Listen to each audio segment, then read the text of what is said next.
by that office. It can happen to you in a season. Have you looked at the losses and by how over different weekends? What is the range of the loss, and what is he dealing with this season? Well, he has a new team. Thank you very much. They have a sponsor who flashed a dummy check of 200 million. So we believe that they are the most funded team. Okay. In this league. They went for a team bonding retreat. Yeah. You know? So everything that should be done was done. Now the action on the floor is not translating into wins. Felix, you've played basketball. Yes, I have. Chemistry is not built in one retreat. Can you build team chemistry of players in one retreat? Definitely you cannot. So what was the coach working with? That is also another thing. I am not sure what went on, but I am giving the likable what could have happened. First of all, he's having new players. If he has been delivering before, sit him down, sit the players down, have a dialogue. This is where we at. How can we be better? What aren't we doing? Give him the benefit till the end of the season. Do an appraisal. Because if you're sacking him in the middle of the season, 3 quarters to the season, because they were left with 4 games. Most probably you have not done a complete appraisal of him for that whole season. So there's something you have not learned. Because if you get him sacked in the middle of the season, there are things he's also not going to tell you. I mean, you've let me out. I am not going to tell you what is going on. How sure are you that the next person who comes on board is not going to start in the same mess that I was in? Okay. So I think they could have let him ride with it till, in my opinion, till the end, then sit down, have an appraisal of him, let the players also dialogue about what went wrong and what went right, and get better from there. To the viewers out there, Elizabeth, yes, please give them a recap of Score Beyond. Oh, wow. So Score Beyond is a women-based organization. I would also love to know much more about Score Beyond. Okay, it aims at uplifting girls' lives through sports, but the major focus is basketball, and then it also aims at uplifting their health, both on court and off court. It has been in existence since 2017, and it has held a couple of camps before COVID disrupted the whole process. Okay. Basically, it aims at nurturing their basketball and bringing you up holistically as a very good sports lady. When you say basketball, on health, on court and off court. Off court, health-wise, much more elaboration, please. I should have actually said mentorship, because mentorship would even cover the health part. So it's beyond basketball. It's not just about the game. You know, it has... give me those details. The nitty-gritties of Score Beyond. Okay, so just like... so it's about mentoring the girl child. It does more of selection of girls with potential. It also carries out camps in areas, for example, the Great North and East, where basketball is not really fully developed and the girl child is still facing so many issues. It aims at uplifting those girls, bringing them up, you know, enabling them to get scholarships in these different institutions.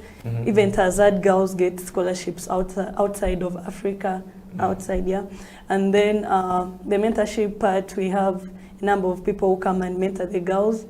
And definitely. Where do these mentorships happen from exactly? Yeah, it holds camps, and then it also takes advantages of, advantage of stuff like, for example, this league, but I don't think this league we're going to carry anything because of the whole pandemic stuff. But like if there is national games or regional games, to take advantage of that gathering and to select out the different girls that come for the games. And during the process of those games, they will have their own sessions. They will, liaise with with the commission or the organization that is in charge of that activity to have the girls mentored. Yeah. There are viewers out there who would love to know, they have daughters, they have nieces who want to play and be part of Score Beyond. How do they get to Score Beyond? Well, Do you contacts or offices? How do they get to enroll? So what I can say about becoming part of Score Beyond, I think it's more of it selecting you because of your interest. If you don't show interest in the sport, then how is it coming? There's no, I think, to come. Interest also has to Yeah, you, but the then interest has to be two-way. So my first interaction with Score Beyond was because I got invited. It was an invitation camp for 60 girls, and I was among the girls selected countrywide to go for the camp. And I'd selected them from nationals. So maybe that's why I would call upon schools to invest in their girls, like let their girls play basketball, because that's how we shall support you. That's how we shall know there's this girl who plays basketball and she has a potential to become a leader, not only in basketball, because we shall mentor you not only in basketball, but also in your life to become, you know, a community person. I have a niece who wants to start playing basketball. How Oh, do wow. I get her to join Score Beyond? Or I should bring her to Angels? Well, we don't have really So that. should I bring her to, Yeah. should I bring her to you? It's okay. She's You not can giving- choose whether she's you want not to giving take me her an there or address you or take her contact. to me. What we do as per now, we don't really have the provision for the young children, but of course there are other organizations and setups that are there that cater for children. For example, there is iHoops. Is it called iHoops? Yes, I hope so. iHoops. Then there is this thing that takes place at Fusion Yeah. every Sunday. In So Buganda, those that's Buganda. depending on their age, that's why you can enroll them for the Okay. start. And there's Angels, which has a grassroots program. Okay. It is the 29th of May 2021. My name is Felix Opal. In studio, I've been with Susan and Elizabeth. As we wind up the show, your last word to our viewers. You first, then Elizabeth, and we wrap it up. Well, today we were talking women's basketball. You as a gentleman out there, what have you done for your sister, for your daughter, for your niece that is interested in this game? How have you supported them?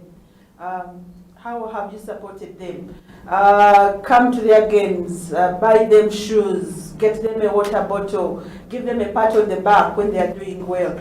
At work, if there's a CSR, you throw it towards the women. So let's all be in. At Angels Basketball, you're welcome. We nurture children all the way from primary. We have a team in the grassroots. If you have a child who wants to play basketball and then primary or secondary, our training grounds are Police Children's School. Then the senior team trains at City High. You're welcome. We nurture the whole being. Thank you. Thank you so much, Susan. Elizabeth, last word as we wind up. Yeah, okay. Thank you very much. We have been talking about women's basketball, just as Susan has said.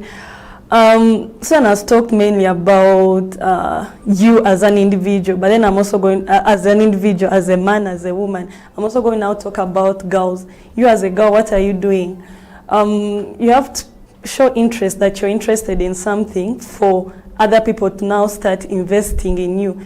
You can't say you love sports, but you barely watch women's sports.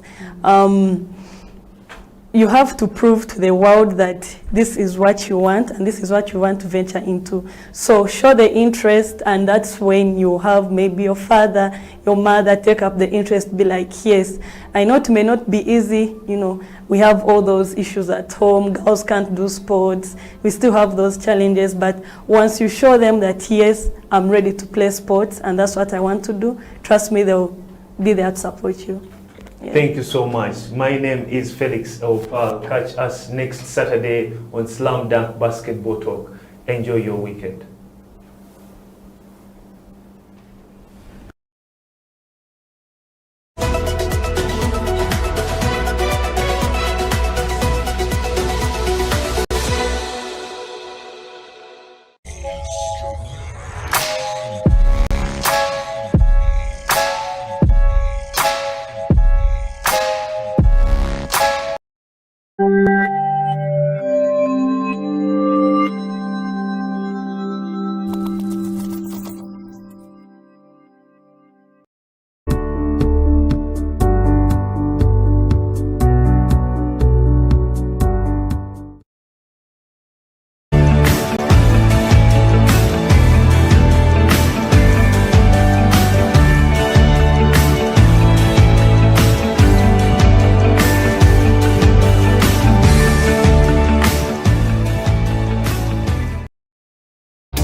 conquering lion.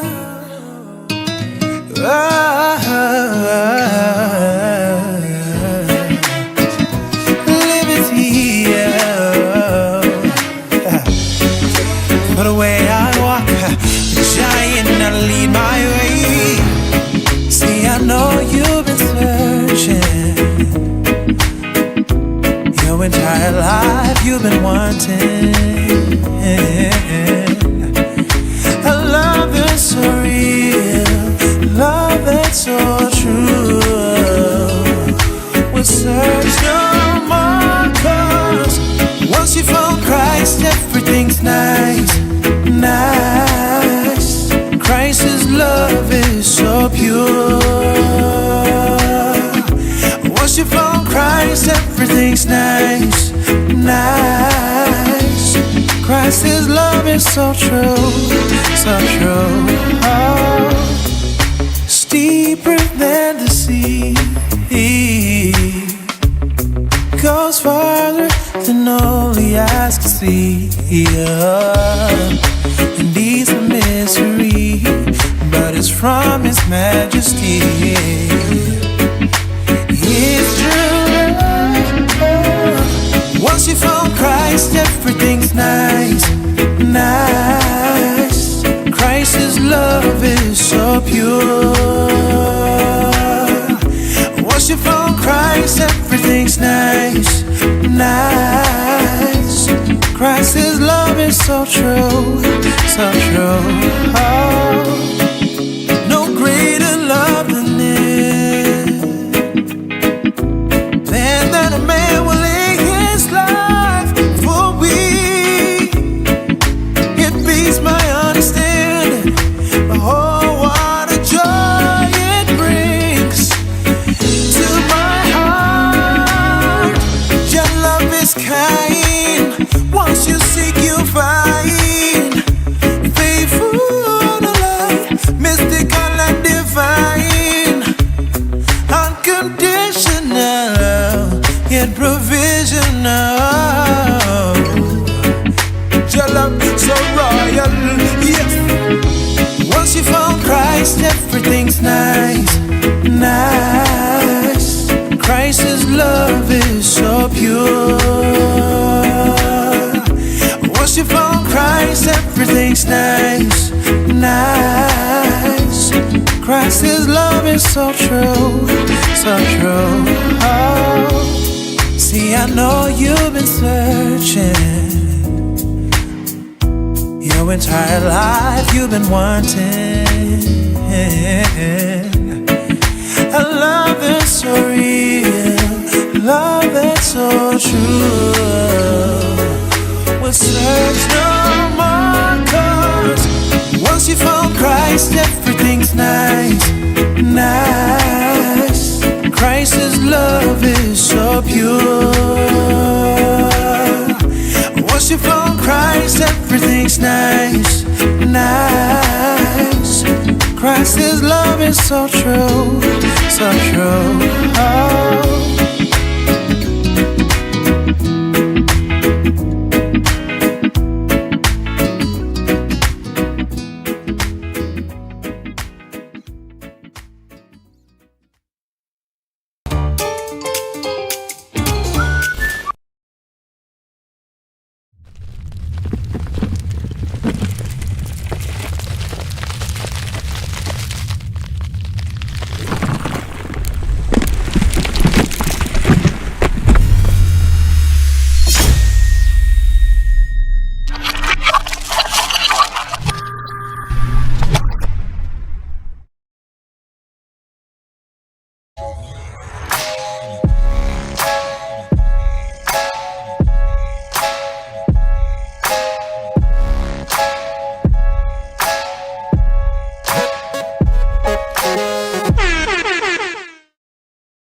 Hello and welcome to today's edition of the Slam Dunk Basketball Talk. My name is Atengi Manuel. This is the show where we get to talk about basketball in Uganda and whatever's happening in the basketball scene. Now, basketball in Uganda has been off for a while due to the COVID pandemic and due to lockdown, so games haven't been happening.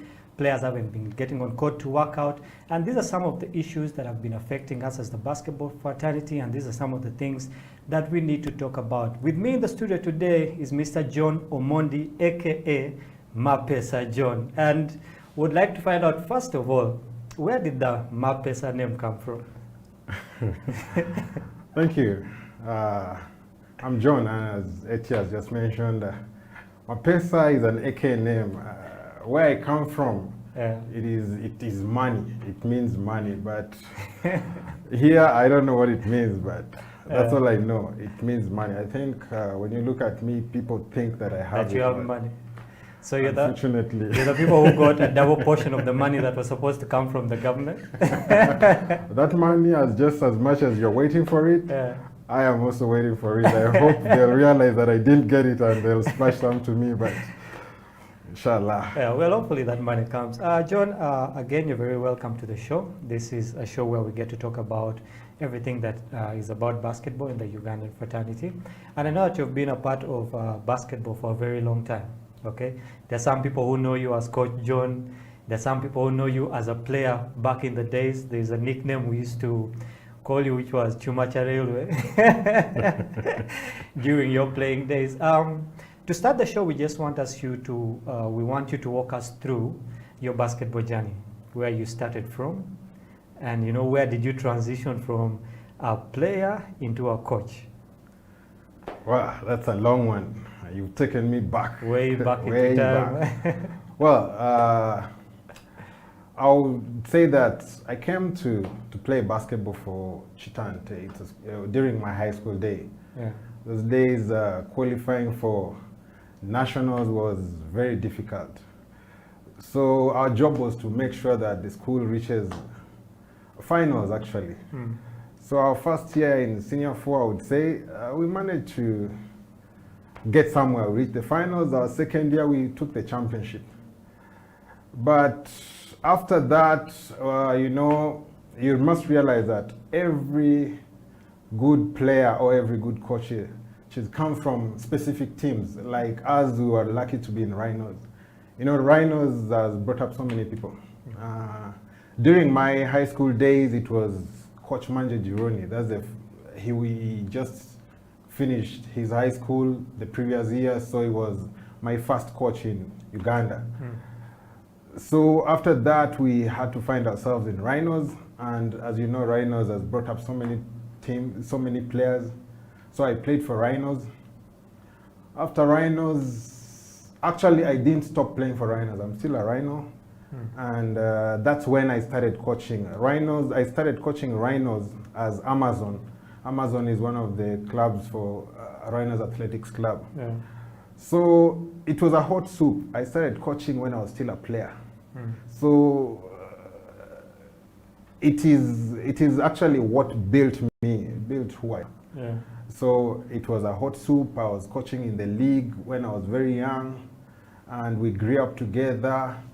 Then I was also playing for Rhinos. Playing for Rhinos, Rhinos used to give so much. Yeah. You realize that they taught a lot. They had very experienced players and experienced coaches. Some of them are in the US. So they brought us. They took us in, they brought us and made us who we are. Yeah. The second time I got the biggest coaching job was when Charging Rhinos was relegated. Yeah. I was a player for Charging Rhinos, but when we were relegated, you know what happens when teams are relegated. Yeah. People will start moving. So Yeah. I was like, you know what? I think I'm gonna be a coach player. So that's how coach playing began. It was tough. Yeah. I tried to coach play. When you're coach playing, you want to call all the shots. You can't serve two masters. So at a certain time, I had to drop playing. I said, you know what? Let me concentrate on coaching. Yeah. So the first year, things didn't go so well. The second year, we managed to hit we hit the actually we reached finals, Yeah. and we were promoted again back to NBL. Yeah. So that's how it started. It started with the Rhinos. I must thank Rhinos for making me who I am. But again, I've coached a number of young teams. You know, as you're growing, you start low. I think Rhinos was the biggest team I coached when I was still growing as a coach. But I used to coach these young kids like international schools. I did ISU. I did a number of schools, Kawempe Muslim, Bugema. I coached so many teams that if I start talking about it, it's a big trek. It's a very, very big trek.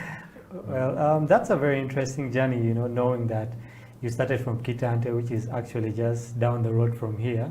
I remember way back in the day, Kitante, Hill School, Kaboja, those were really the biggest schools at the time, you know, and I think qualifying for the nationals at that time was a very hard thing, and also getting to the finals was really hard because there was a lot of actually competition during that time. And I remember your team had a couple of players who are actually also coaches now. Yeah, could you just take us back to what was that group like? There was you, John Mapesa. Who were the other players on the team, and are they still playing right now? Are they coaching? What has happened to their lives in basketball? Well, like when I was joining Kitante, we were three musketeers. I had Hamza, who coached a couple of teams. He coached A1. He also coached Amazon some time back. Yeah. He coached KIU. I also had Jeff Omondi. He actually played for UCU at a certain time. Then he found himself at CTOL, but he coached, I think, A1. Yeah. Then Eric is the only guy who left. So we were around 4-5 guys who were in Chitante. Our job was to actually, Geoff came on the second year when we were almost finishing. But even all of them found themselves in Rhinos. So we played together, and I think when we were done with high school, people parted ways. Some of us went to university, some of us relocated back to Kenya. But you realize that all of them are coaches. Yeah. Hamza was a good coach. Geoff is still coaching. Actually, myself, I'm coaching. And you must realize that even Mande Jironi is a product of Chitante, a product of Rhinos. Yeah. People like Stephen Omoni, those are products of Chitante and Rhinos. So it's being a journey. Yeah. And technically, I'm saying that most coaches we have in Uganda, you realize that almost 80% have a background of Rhinos in it. Yeah. Yeah, good players, Chitante and Rhinos. So Chitante is a school that you could have thought that they had an attachment with Rhinos somehow, because from there you are finding yourself in Rhinos. So I think it was a good umbrella that brought us up, and we're proud of it. We are proud to be still coaching. I know, in Uganda here, there's so many coaches. I think our database has over 63. But you'd find that active coaches might be something like 20. Very few. Yeah, so that's another problem that I think that's a discussion for another day. Another discussion for another day. Well, just speaking from there, we actually want to pick the discussion from there. Today we're talking about basketball at the grassroots. Okay, so that includes basketball when it comes to the kids, basketball in high schools and also in university before they really transition out into the NBL. So you playing back in the day, okay, we had all these tournaments. I think the whole year was filled with, there was at least 3 tournaments for every term, okay? And fast forward it into the present, we have very few tournaments that are happening, okay? So just take us through what was basketball like back in the day, high school basketball, compared to high school basketball now. Has it become better? Has it become worse? According to your view, what has happened in high school basketball? Well, that's another good question. Now, back in the days, Uganda did a lot of import. Yeah. They imported very many foreigners. So actually, Ugandan basketball was filled with foreigners. And you know, foreigners, they come with some kind of momentum that is a little bit at high peak. Yeah. So I would say that the pool when it comes to basketball in back day, the pool was small. The competition level was so high. Yeah. But again, the number of schools were few. And the competition level was also high because we call, actually nowadays they call them machineries. Yeah. The number of machineries that were in the land was a little bit too many. And their competition level was high. Yeah. And that's why you find that the fan base was also very high. So many people always wanted to see what's happening. So whether basketball is in the western region or eastern, people would go to watch. And again, you'd find that the teams that were doing well were specific. Chitante was lucky to be doing well as a day school, but the higher percentage of schools that were doing well then were boarding school. The likes of Chibuli, Kabojia, you know, Naja, Manjas. So Chitante was one of the only high school that was a day school that was doing well, because I think maybe it had some good input to make things happen. You know, like our days, I remember we were, as much as we had 3 good guys, actually 4 to 5 good guys, Kabojia was our biggest problem. Kabojia had it. Yeah. And the likes of, some of them, you know them, the likes of Ivan Enabu, Ken Balejusa, you know, Alan Tauda. Those, Ivan could be a problem. Yeah. You know, he's one of the guys who gave us serious problem in our days. Yeah. And you saw even during the league time, he was still doing a good job. So I would say that the manpower then was different, and it was mainly packed with a huge number of foreign input. Yeah. But you see now, it has kind of changed. And actually, some of the structures that were running basketball then were different. We had Nasiba, actually Nasiba. It had to bring a foreign cap, which kind of neutralized some of the foreign input that was going around. Yeah. And that reduced the number of foreigners Yeah. running in the Ugandan basketball. So you find that now, when that transition changed from foreign to limitation, now Ugandans got some time to play, Yeah. which was a good thing. It was a very good thing, and I wish they didn't stop. You see now, like now, you find that the schools that are doing well, they are private schools, and that means that they invest. You see, government school, their investment limit is to a specific level. Yeah. But now private school, they have a good budget. Most of them have a good budget, and they are able to bring in any good talent. Yeah. And they are also able to fish any talent from anywhere within the country. Yeah, well, I like how you've actually brought in the aspect of traditional schools versus the international schools, okay? And we'll be going into more of this after the break, because I believe that this is going to make for a very interesting conversation, yeah? After the break, we'll be back with more on Slam Dunk Basketball Talk. Mr. John Mapesa Omondi will be telling us more on his perspectives on grassroots basketball. Don't go anywhere. This is the Slam Dunk Basketball Talk on House of Talent Television.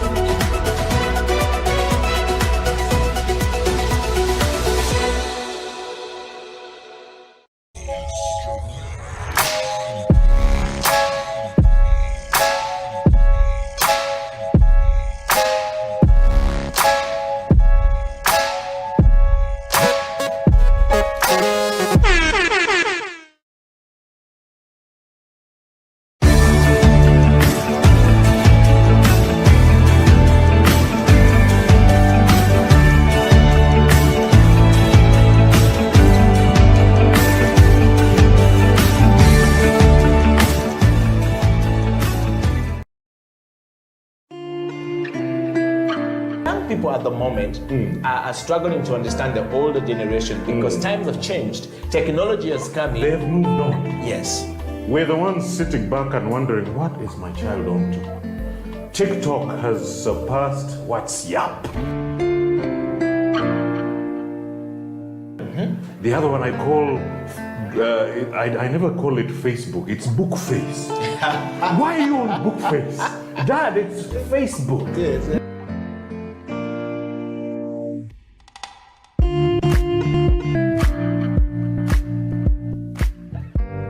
Me, I keep saying, I have a foot amongst the millennials. Yeah. And I understand the traditionalists. Okay. There's a song in the 60s, by the way, and the 90s, 70s, where they're like, parents don't understand. Yes. Remember Prince? Yes. Prince.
Welcome back to Slam Dunk Basketball Talk on House of Talent Television. Remember, you can catch us live on our social media handles or at our House of Talent Television on Facebook and on Twitter. And you can also catch us on YouTube at House of Talent Television live. This is the Slam Dunk Basketball Talk.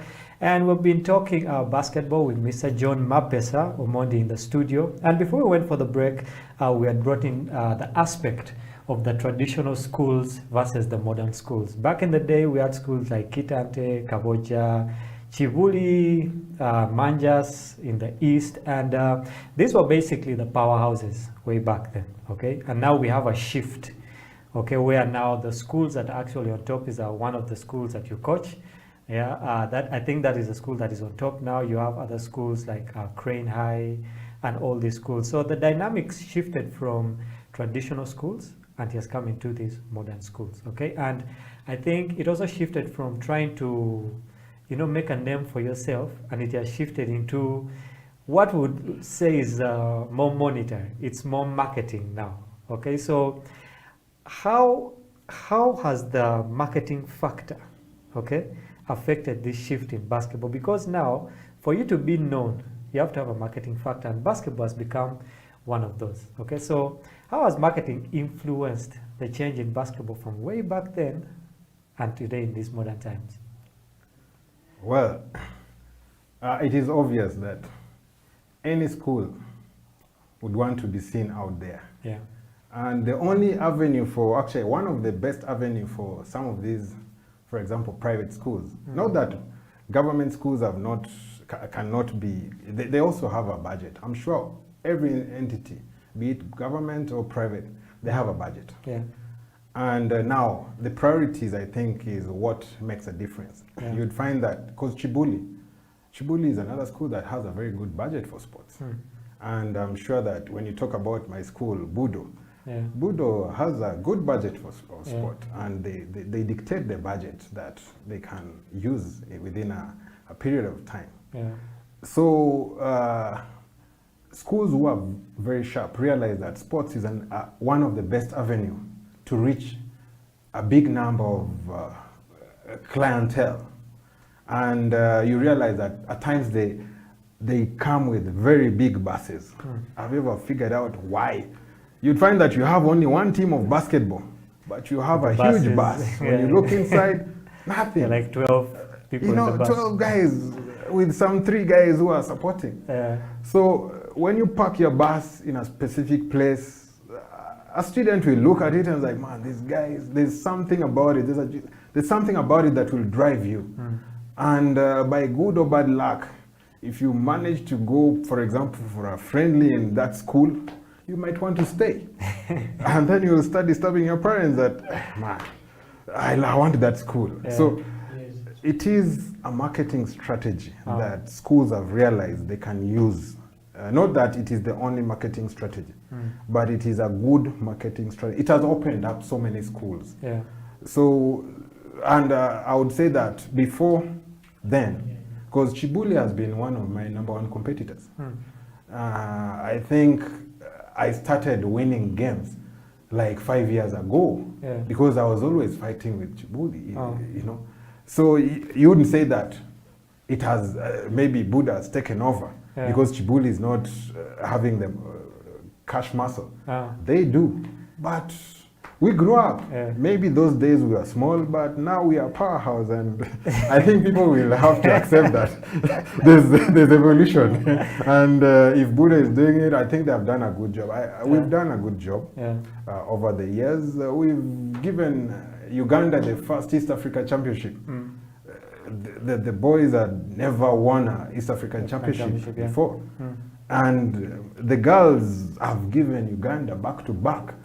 So at the end of the day, I mean, at times I feel like when maybe when we are competing locally at the maybe qualifier level, it might be a little bit personal. Well, school and school, muscle. But when it goes beyond nationals, now then the representation changes. It's Uganda. So it doesn't matter who is playing, who is winning. At the end of the day, it is Uganda that has won that championship, and that's how it is. But I think no one should lie to you that other schools don't have budgets. Every government entity must have a sports budget.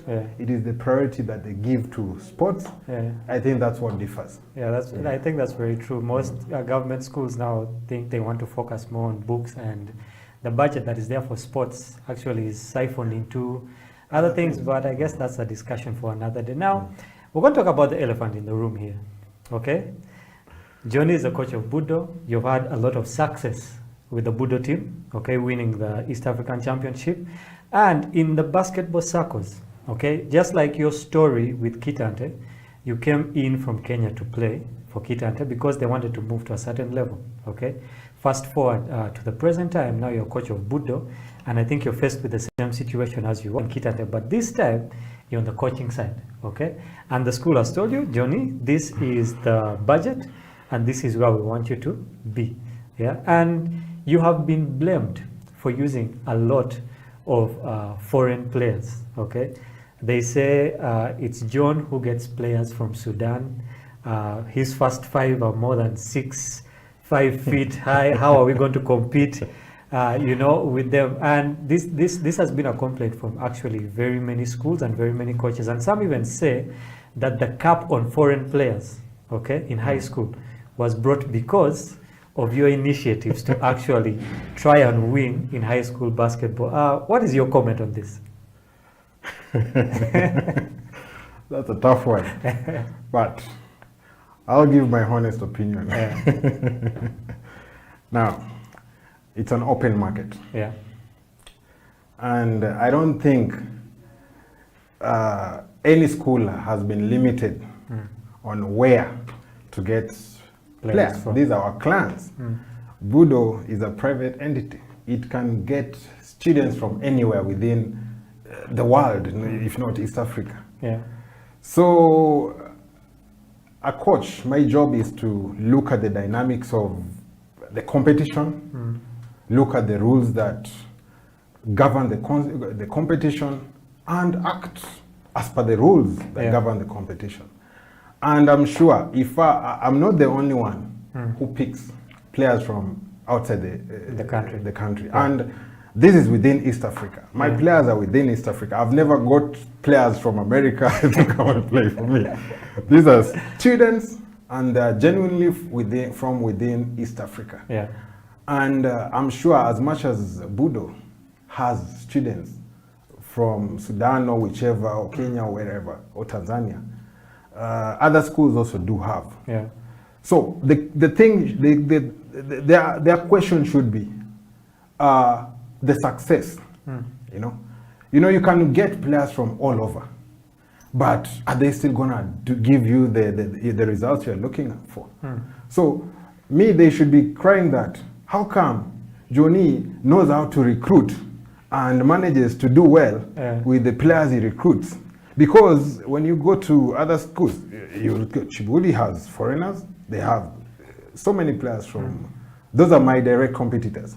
When you go to Wakiso, you'll find that actually there's a school in Wakiso that has 99% foreigners. So the question is, why haven't they managed to do well with the input that they're making? Because you'd find that maybe Budo as a school, it has defined structures.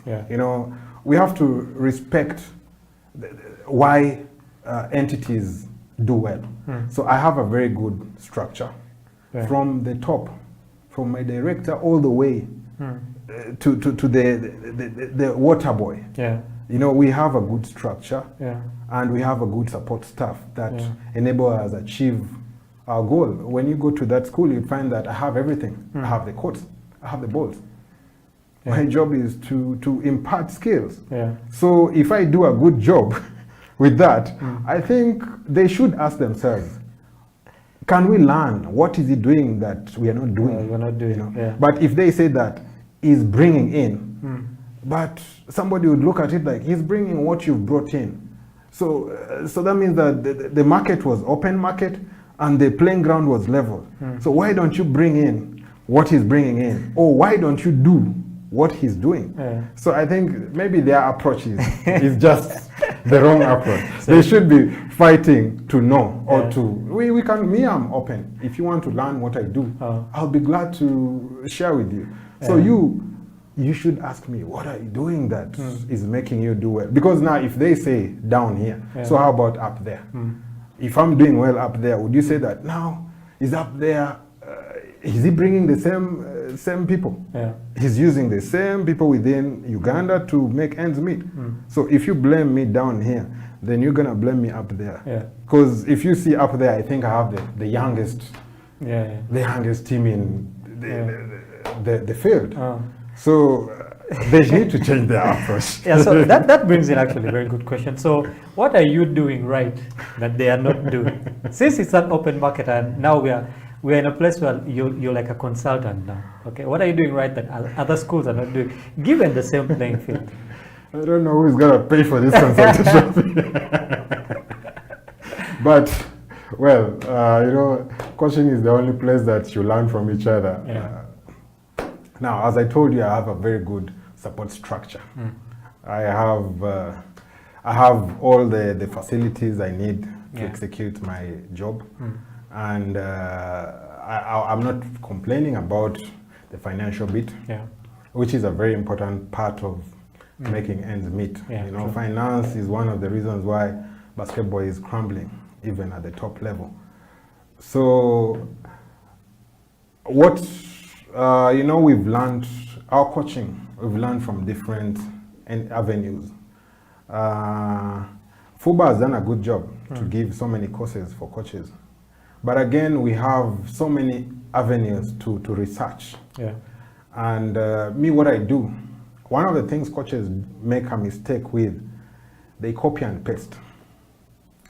So when you copy and paste, you're copying somebody's strength, but you're forgetting that there's weakness. So if I copy your strength, then I bring to myself, then I'll be improving on the weakness. Because what you do that works for you might not work for me. So what I do, I look at what you do. I ask myself why you do it. I look at the reason why you do what you do. Then I just pick what I think is good enough for me, given the manpower I have. Then I blend it in. You get it? So I don't copy and paste. I copy what you do and I synchronize with what I know. And that is one of the biggest difference that I kind of ride on. And then my philosophy. I've looked around Uganda, the kind of basketball people play. I would say 70% of what I do is defensive. Mm. I work so hard defensively. I give 30% to offense. Yeah. Or I would give 20% to offense, which has worked, but no, it's not a good thing. Mm. You know, you need to balance it. Yeah. You get it. So I look at my manpower, then I balance the percentage I want to give in training. Mm. So I give a lot of time on defense. I give average time on offense because I want players to express themselves. Yeah. You know, coaches also don't realize that if you limit players to do things your way, it's going to choke them. Yeah. They're not going to express themselves. That's true. So if I stick to telling you that this is how I want you to play defense, that is me. Mm. So I need to give you some allowance on offense. Yeah. So that you express what makes you a basketballer. Mm. And it has worked for me. Yeah. At times people say that most of my game is transition. Mm. And if you look at it, even in the higher leagues, I take you for a run. But why do I do that? Because I know I have young players who are energetic. What they do is study and play. Mm. So they don't have anything stressing them. Yeah. I know they can run, and everything they do is intense. So when I come to you and I find that you have a weakness, I have to know your weakness. I have to look at the weakness of my opponent. I know that most teams in this championship, actually even in high school basketball, you'd find that 3/4 just pick the players, they go make some layups and play games. So I realized that they have a weakness with giving the right techniques to players. What do? I say that, okay, they don't work so hard on this thing. I want to work so hard on it that they will choke when they want to meet me. They'll have to choke. Yeah. So that's how I've been riding. Mm. I've done that for over 12 years, and it has not failed me. Yeah. And it's a secret. So technically, well, the secret is now out. And if you're a coach and you're watching the Slam Dunk Basketball Talk, get down to our comment section on our Twitter, on our Facebook. Let us know what your coaching philosophy is like. If you have any questions for Mr. John Omondi, you can post them down there. Also, we'll be reading them later. But I will take a quick break right now, and we'll be back with more on Slam Dunk Basketball Talk. Don't go anywhere.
Welcome back to the Slam Dunk Basketball Talk. My name is Atengi Manuel, and remember, this is House of Talent Television, where you can catch us live on our YouTube channel or go down to Facebook and Twitter, where you can also catch us live and drop us some comments.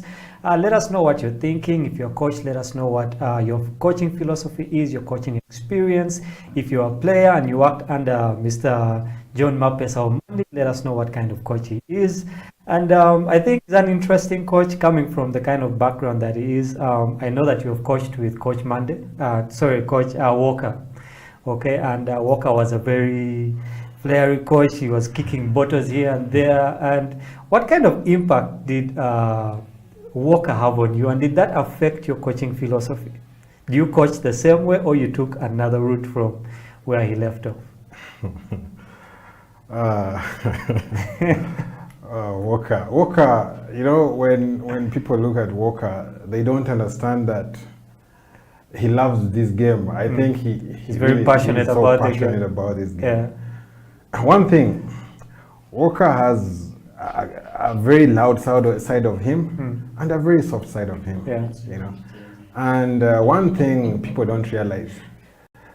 If you learn to work within such kind of environment, it does two things. It either pushes you or breaks you. So if you understand that his intention is to push you, then you're good. Because you realize that most players who have come from Deja University, they're at high peak. You know, they're always pushed to the limit. So me, I got a chance to work with Walker. And one of the things I would say I learned from him, he does a lot of research. He's so knowledgeable, but at times I think he has a very short time frame to express himself or to impart. So during my 4 years with him, I learned what I used to do. I see what he does. I see how he does it. When I go back, I change it. And when I come back, I tell him that, boss, you know why this thing is disturbing us? We need to change it. But one good thing about him, he allowed me. He told me that, Johnny, you know what? That's why you're here. Your job is to make the best out of this program. So he gave me a lot of room to express myself.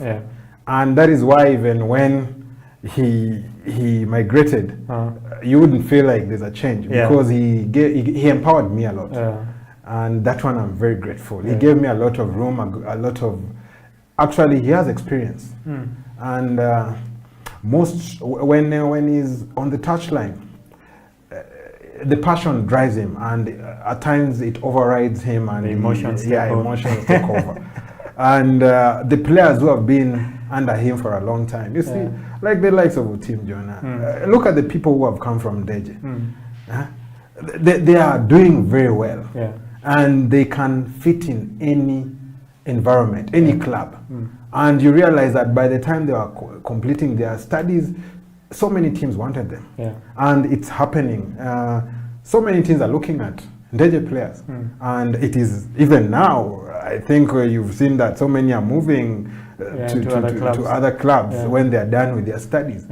So the reason why they would fit in is because of the push that they go through. So I would say that they're pushed to the limit. We really used to give them a lot of a run. And me, I would say that Walker was a good coach. I appreciated working with him, and I learned from him. And I'm trying to adapt to some of his coaching styles. Actually, he's one of the guys who insisted that, Johnny, yes, I know defense. I know you're good, but you can't play defense alone. You have to put, because you're gonna choke if you get a team that understands what you're doing. So that is why at the moment I'm trying to synchronize a little bit of more of offense. I would now give from 30%, I would try to take it to 40, but I'm still stuck to my 30%. I cannot give it. Because you realize that, I know all the big teams. You realize that one of the reasons why I would say that Deje would penetrate any team in Uganda is because our defense is hard, our offense is average, but we run you down. We run you down because, you know, my philosophy again comes in. Yeah. I believe in taking you for a run. Yeah. If you cannot Keep up, then you let me win. So the secret to beating Indeja is just outrun Indeja. No, you can't outrun Indeja because they're the masterpiece of the run. Because you'll find the difference there. They're very energetic, they're young, and they're ready for you. Yeah. They have nothing to prove. True. But they have the fighting They spirit. have that heart and the fight. Yeah, Yes. that's very interesting, and it's always good to know, you know, the people who have had an influence on you when it comes to your coaching journey. Well, we're going to get back into the main topic for today. We're looking at basketball at the grassroots. Okay, I heard that the under-16 team, okay, the Ugandan team that was actually supposed to go and take part in that tournament, was actually cancelled out. It's not the first team that is being cancelled out. We had the same problem with the Gazelles, who couldn't go to Kenya to take part in the Afro basket, but that's also a discussion for another day. We're still looking at basketball at the grassroots. With the experience that you've had coaching young kids and also coaching at the high school level, okay, what are some of the biggest problems you've faced at the grassroots when it comes to, let's say, players, when it comes to working with different institutions? And I also know FUBA has a part that it plays in all these issues. So what are some of the biggest problems that you've faced with basketball at the grassroots? Well, basketball at the grassroots has, it has some challenges are because of our laziness. Some it's because of the structures. Yeah. Because I would say that FUBA has one of the best structures with regards to sports development in Uganda. But I don't think they have empowered the grassroots structures to do so much. But again, when you look at the grassroots structure, they are crippled. You know, there's one thing that we have to agree. Money, funds. Let me talk about funds. Funding is a big issue because everything you want to do, you need a ball. Anything you want to do, you need facilities. Anything you want to do, you need a coach. Anything you want to do, there's so much. But you see, now, down there, if, for example, our structures as coaching association could do more voluntary than the cash side, then we would do ourselves a lot of justice. You know, by the now, because I remember there's a plan to register academies. But again, when you look at registration of academy, it means that these academies have to part with some cash, which is not there. And then the dynamics of running an academy also, you need to cash in to make the academy. Because when you're starting anything, you find that there's a hitch. You need to buy balls. You need a facility. And you realize that Uganda, one of the problems they lack is facility. They don't have basketball structures. Actually, you'd find that it's schools that have basketball courts. Out there, they are counted. You'd find that there are 2 or 3, which you can even run a program. So I think maybe FUBA should look at maybe adding the number of sports facilities in Uganda, because the population is big. The population is very big. The players are growing. I think we have more players. Uganda has the biggest league in East Africa. If not, I think it's one of the biggest league. And managing such a league, you need a home court, which we don't have. We are still renting. You saw we couldn't use YMCA for so many dynamics. You saw Lugogo, we are stuck. So technically, it is hard for this federation to run so much at the grassroots if they cannot even run what they have at the top level. So I think it comes back to investment. The priorities that probably FUBA will have, or the priorities that the guys, the investors, you know. I know I'm an investor, but I cannot build a court. I don't have the muscle to build a court. But we can outsource. I think one of the things that FUBA should now invest in is to look at how to have a home court and how to empower clubs to have their own home courts, which is happening now, but I think it's still not so sound. But coaches need to come back and be nice to the game. If you truly love this game, you have to do a lot of voluntarism to make basketball a success. Because like, I've done it. I've had my shot in volunteering. That is why you find that I've coached so many teams. And some of them, you would find that they don't pay me what they need to pay me, but because I love what I'm doing, I can take the little that they pay. Because now if you start looking at what they pay you, you find that it's transport. That is why now, currently, I'm only attached to specific entities which can able to pay you for the work that you did way before. Pay me for. Well, that's interesting. You brought in the aspect of investors, okay? But the thing that you have to realize about our game is that it has to be at a level where it's marketable for you to have people coming in, okay? I don't think that FUBA has really marketed the game as well as it should. If we take an example of Rwanda, okay? Rwanda built that stadium that they're using right now, and that has brought a lot of visibility to them, with the NBA coming in and giving them now different programs, you know.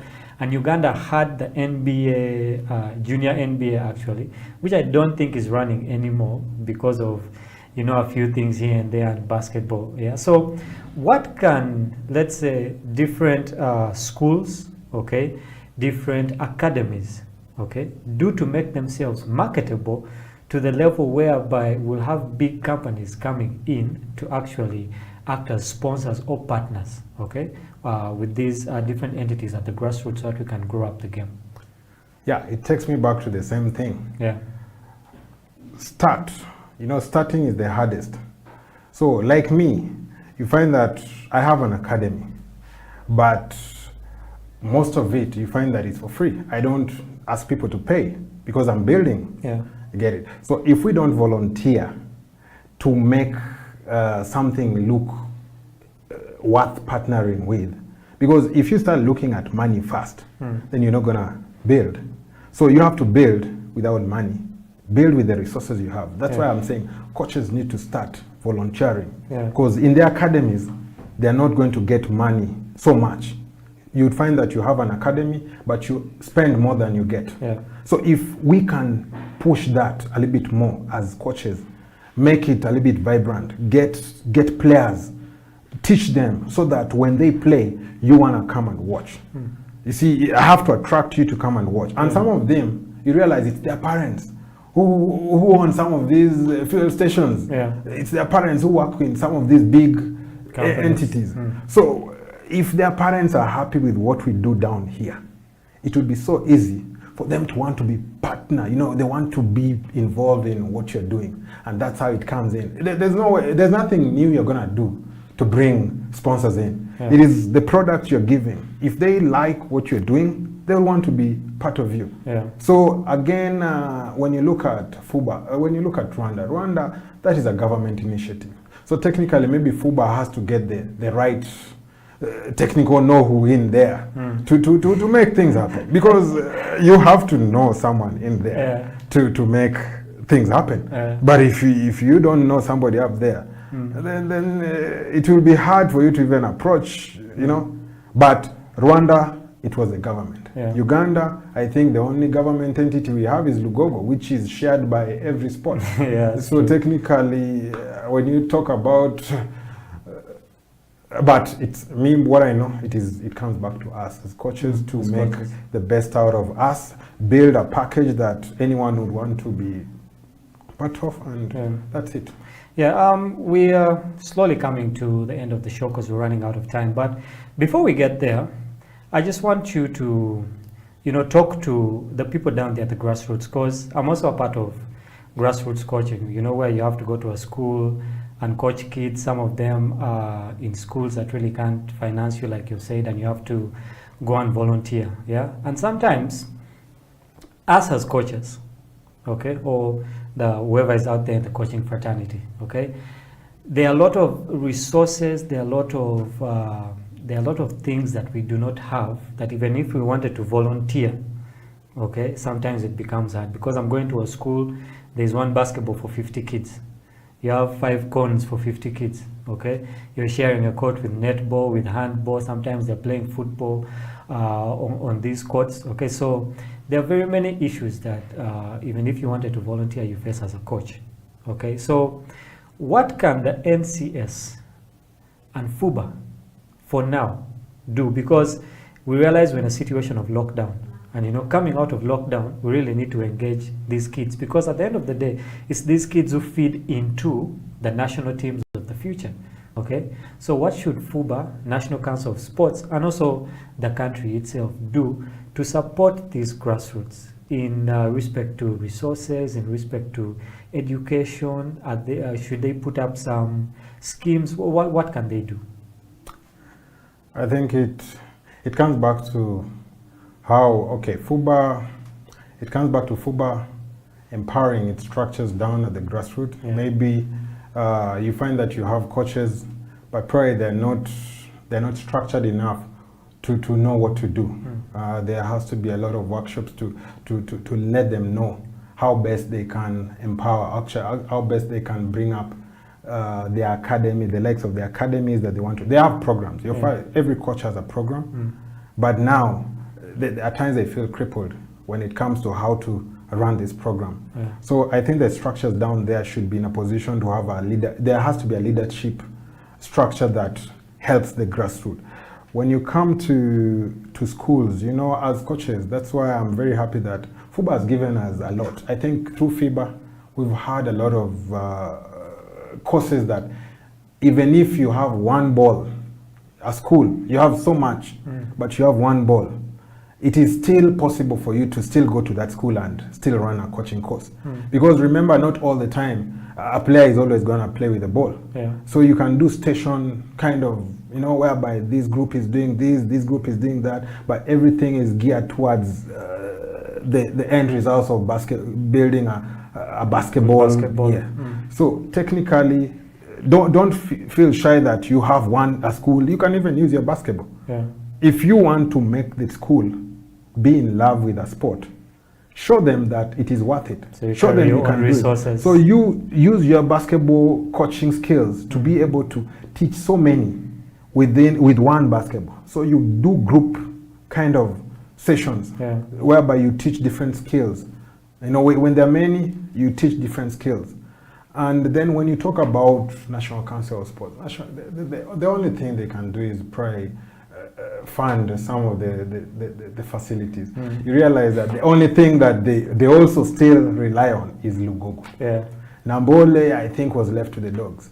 So technically, NCS, I think they should, through government, I think the only thing is to lobby and put some facilities. That's the best they can do. And probably fund a national team after which they are doing. I'm not saying that they're not doing, but I think it is so sad if a national team can be in a position, you know, they have a chance of qualifying, and then they're just in the neighborhood in Rwanda here where they can even use a bus, and then you find that a team fails to go.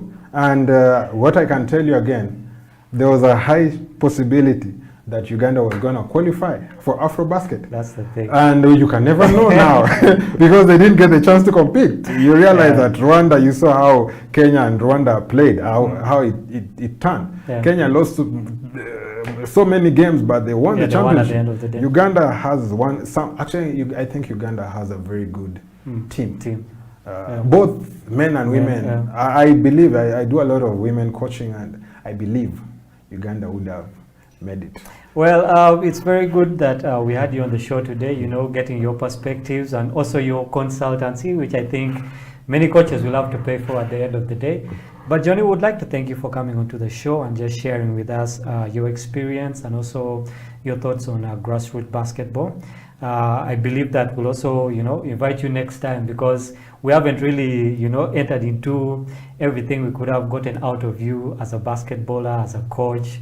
We also know that you step into other realms where you're a father and all these things, and all these make you a total basketballer. We just want to say thank you from House of Talent Television. And if you're watching us, remember you can catch us live on Facebook at House of Talent Television, on Twitter, and also on YouTube, and also on our website. We want to thank you for being with us today, wherever you watch the show from.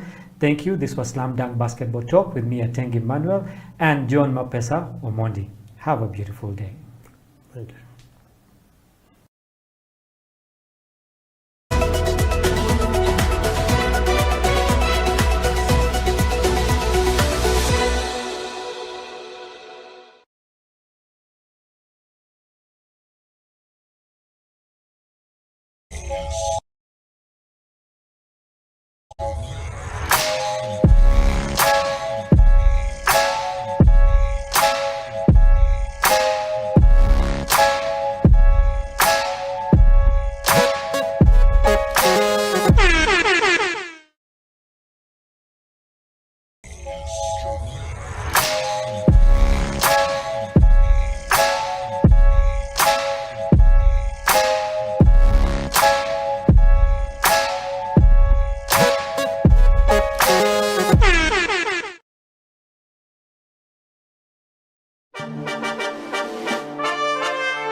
Shout out to all the trappers.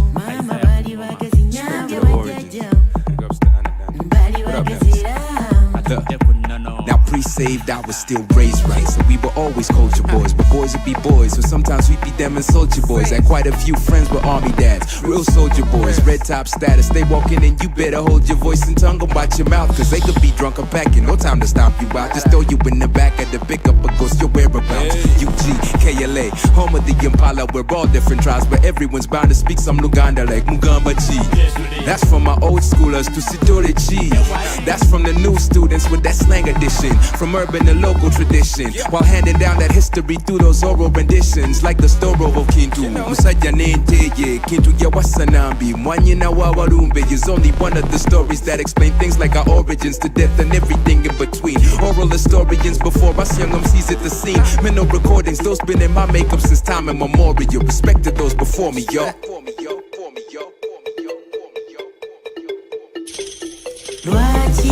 Lwaki mu bisudde kali ebyali bituyamba bajjajja baali bagezi ngamba batuyigiriza empisa nyabo lwaki mu bisudde kali ebyali bituyamba nga bajjajja baali bagezi ngamba batuyigiriza empisa anti tuteredde entende tugamba gyebala okuva ekyaddondo paka mu kyaggwe ne bugerere amasaza ndabya asatu ng'ate obusozi musanvu anti akabbiro mukuya ate emmamba olw'omanya enzira nkuba jjejjerevu anti buganda nza kulembera okukuza ku nnono ng'ate oluganda lwenkulembeza sisimba lukono ku mmere esira namanja yuyanca olujjuliro gye lwadda tetumanyi naye ate tukkuta mpaako ku mazinyweko byali bya buganda abazungu bwe bajja kati ensiwa ate zituswaza biseera byali bya nnono tubuuza tufukamidde nga twalula abalongosaako n'okukyalira ensiko kusoma kwabwe n'ensi n'oluzungu ne luwamba tubuuza watawani gyebale mbu byabakadde ettofaali tukwebaza lisonze yebale magulu nnyondo awangaale nange embeewo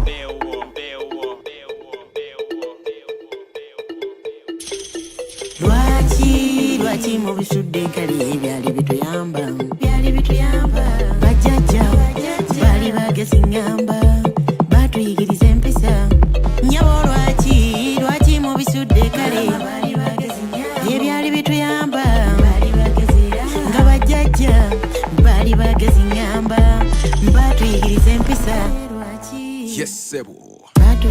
This is how the culture was handed down. Around the fire, children gather round. Different rituals of different tribes. It's how the tradition was kept alive. Spiritual emphasis behind the drums. The old voices here that guide the young. So it's me and Nelly say trade them balls. We give respect to those that came before us. Chadondo bugerere maokota busiro chagwe fenna batugunjula dda abemamba balangira nakinsige enjovu katimvuma abefumbe n'omutima fenna batugunjula dda ruyonga ku ngoma kugambye bamugunjula dda Isaiah kapeti kakabi kugambye bamugunjula dda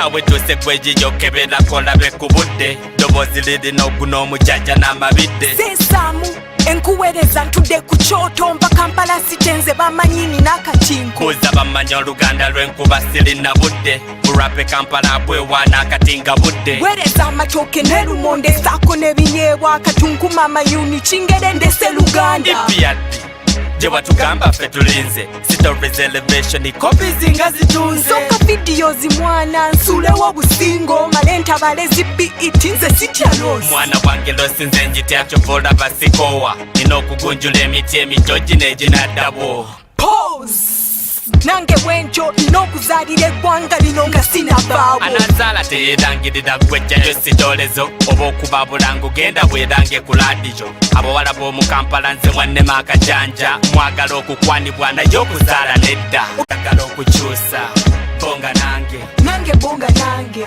obonge nange obonge nange kugambye bonga nange nzikoyo kubonga tobonga n'abayaye bw'oba oyagala okukyusa To Royal Highness Drift on the beat Big Mott Peace music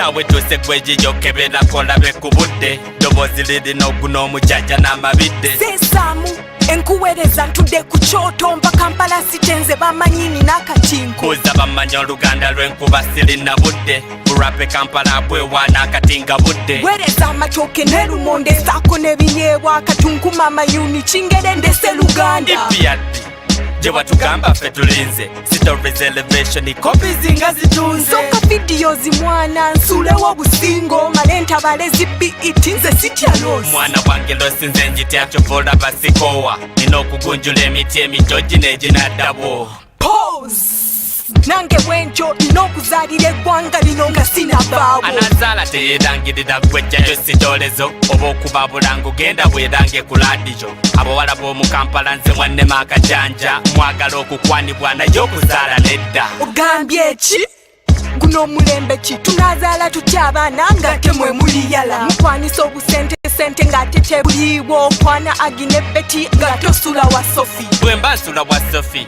ye yangwana lwaki ansa yammwe yes buli abagambako mwagala abasajja bokka bajjayo zidoola zino ennaku bwengula ekikomando nti nedda topiki njikoye tudde ku birala obonga nani mu Uganda sizonya nti yeeno mbonga n'oyo yenna n'akyusa eggwanga anajja bw'emize emibi wano ng'okusumagira mbonga n'oyo yenna anaafanga ku bakyala breast cancer amalwaliro tulina matono mbonga n'oyo anaaleeta enkyukakyuka mu nsi okusomasome nga nkimanyi omulimu weeguli mbonga n'oyo anaakendeeza kutya gaasi kuba ku kampasi ng'oyo okwekalakasanga ze mbonga n'omusajja najjawo ebinnya mu kkubo alwanyisa enguzi ng'eno asasula n'abasomesa mbonga n'oyo yenna anaafanga ku bavubuka kulwanyisa yala mu zigeto ffe tuba bubbi mbonga n'oyo yenna nga masita pulana akoleyo site mu Uganda nga tulina endala mbonga n'omusajja anaafa ku muntu w'ensi akendeeza akabeeyi ka sukaali kake wansi mbonga n'oyo mu nsi yange atatunda bintu kuba mmanyi nti saawa yonna nanga ntundiramu kati gwe bonga nange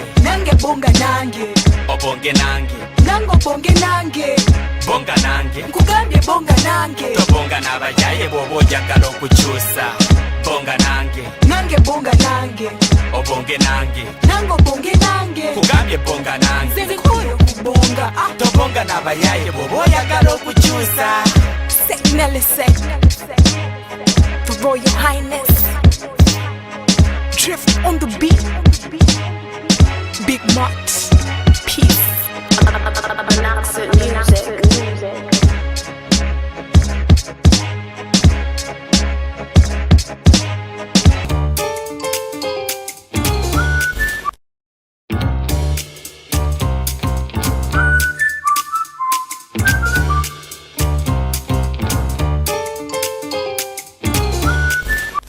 Stereo, radio, in the iPod, watch the video. Stereo, radio. Turn up the stereo, volume of the radio. Headphones in the iPod, watch the video. Turn up the stereo, volume of the radio. Headphones in your iPod, watch the video. Sijukira muchere kulusani ya sijukira kaunga musefulia ebiziwe binchize nembigumira sijukira emikwano kuntabukira uno mukwano gange sekatawa yali mulokole nebimutama anti ku mulimu bagasoma ebyobulokole tebiza magobano me and my house will walk with you cause of your love so real and true topo wake mumwacho topo wai mwana weka tunula jolaga topo wa Yesu wakulemesai ebyebirungi byonna jakubikuwai topo wake mumwacho topo wai mwana weka tunula jogendai topo wa Yesu wakulemesai ebyebirungi byonna jakubikuwai ono sister geopisita yali alina kulasa mu kanisa mwatu bali bamazeyo kwanjula ekyali kisigaddeyo nga yembaga tetwamanya jefu gye yava ow'amamotoka gali munaana okukutadde n'edduka mu kibuga zanyisanga dduniya bulaza bamuzalawa omukwano gwe bami ne bakuyiwa mu binika yazirika yatabuka omutima ne gumenyeka topo wake mumwacho topo mwana weka tunula jolaga topo wa Yesu wakulemesai ebyebirungi byonna jakubikuwai topo wake mumwacho topo mwana weka tunula jogendai topo wa Yesu wakulemesai ebyebirungi byonna jakubikuwai. Send me look you kaya simple, send me from the disco. Love you Lord more than every girl loves a dimple. And I won't serve you on the lay low, aka Mr. Enough of the intro. You're always on time, never been slow. I focus on you, Lord, let the world know. When alone and everything feels cold, you my umbrella jacket, everything feels warm. When I go and get stuff, I keep on keeping on.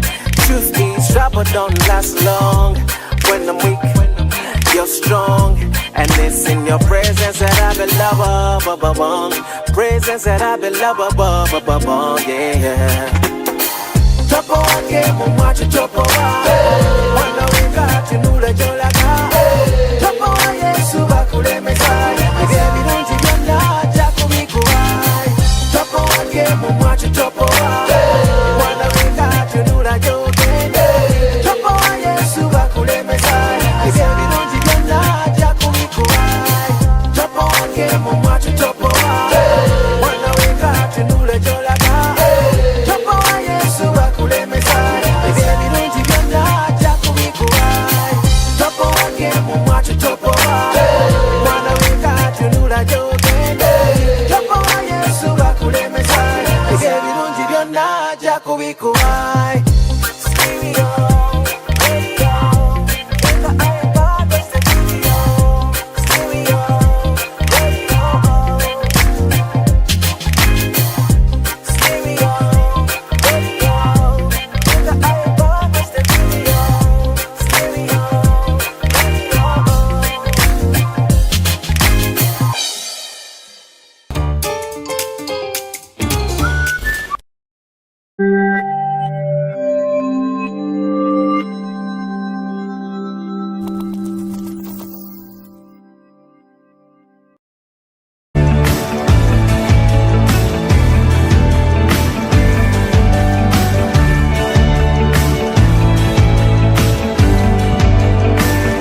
Lord, I have something to say.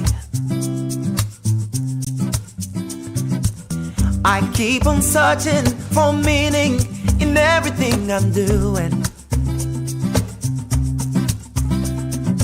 They say you listen to everything we say. That's why I'm calling and asking for you to lead the way. Yeah.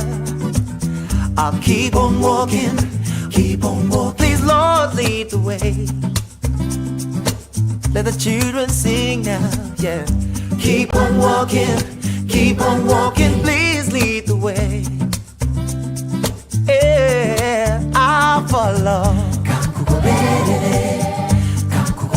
And I'll follow. And I will follow. I'll follow.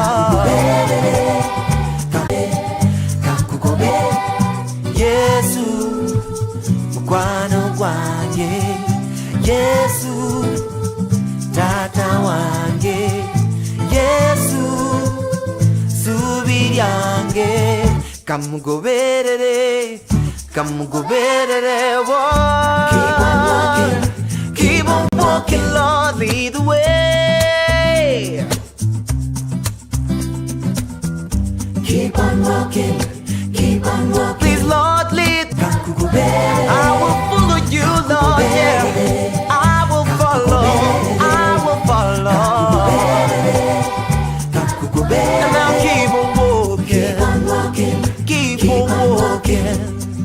Let the children sing, let the children sing, yeah, yeah, yeah. Keep on walking, keep on walking. I will follow. I will follow you, Lord, yeah. I will follow you, Lord, yeah. Oh, yeah, yeah.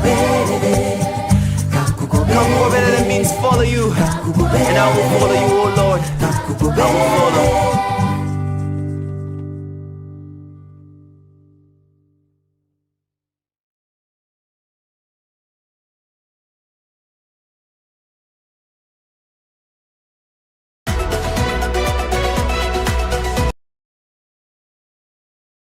Verayo Hezita, AIP by rank.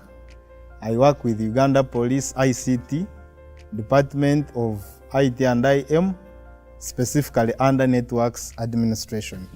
I learned that there is a lot that we need to do. And through the EMT and the Ugandan partner, I learned that there is a lot we need to discover from the company for the cyber solutions which we need at the Uganda Police, especially in the unit of tracking and cyber crime tracking and forensics. As the professional was explaining, the expert, I liked the component. Of late, there is some unit which has been modified of the electronic countermeasures, and to the Uganda Police, I will employ them to take up some of the solutions, basically to help the unit in tracking, especially in the cyber crime unit. So there is more of the cyber crimes that we need to track using your solutions, especially the method defender, the other solutions which the expert was explaining about, or all the solutions that we got through the presentation. We are good, and I really will advise the Uganda Police ICT to take it up for the unit.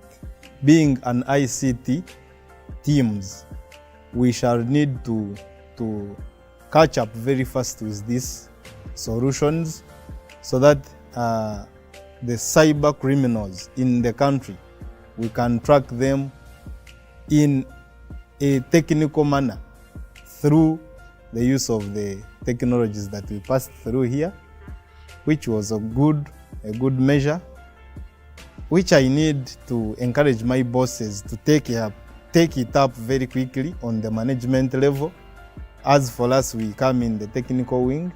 I really see a reasonable direction towards curbing crimes through the solutions provided by the company, EMT, and the Ugandan experts.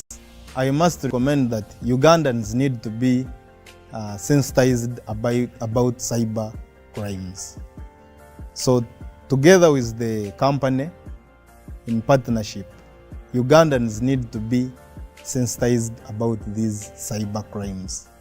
Someone may not be knowing how someone enters a network and does something malicious.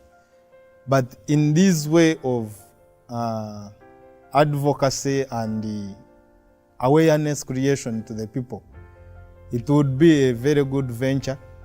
That is like making boot camps for people to know, and the EMT and the company take it up to sensitize the people. That would be my first recommendation. Number 2, encouraging most of the government organizations to take up these solutions because they are good. They can help us track and identify the route and follow the criminal in the way of from the genesis of the entry up to the last point when the criminal finished his work, and we can be able to track everything. Likewise, if we went to, like the police, if we went to investigate in a company which has these solutions, it would be easy for us to follow up because the solution, we already use it and them they are using it. So it can be easy for us to track and get the criminals at hand. My name is Amberayo Hezita. I'm AIP by rank. I work with Uganda Police ICT, Department of IT and IM, specifically under Networks Administration.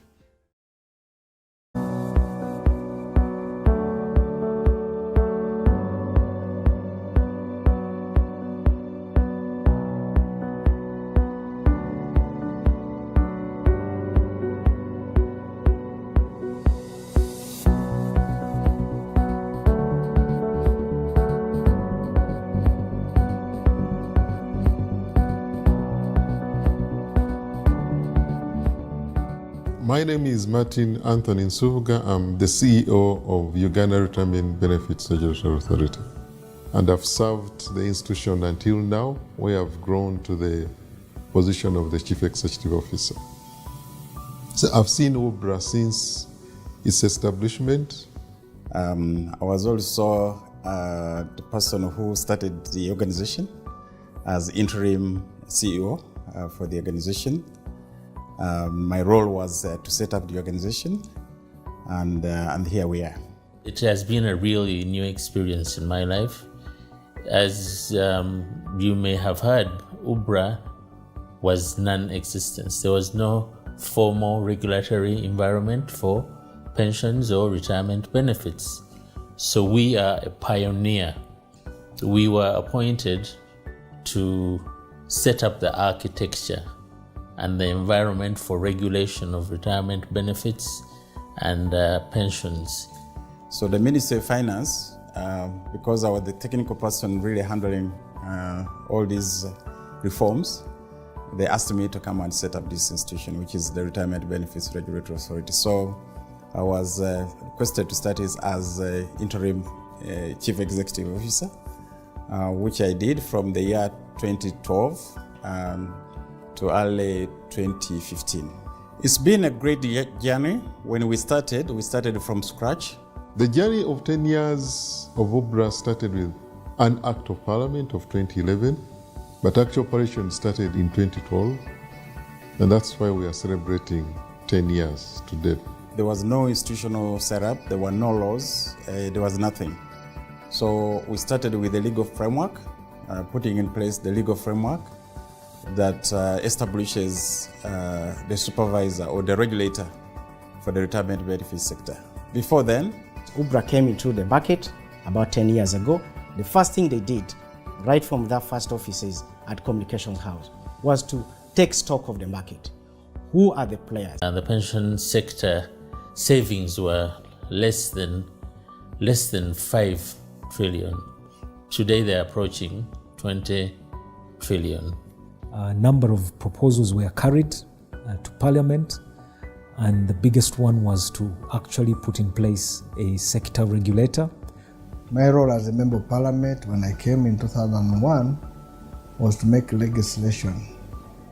And one of the laws we have made is the UBRA Act, which basically came in to assist how to regulate land.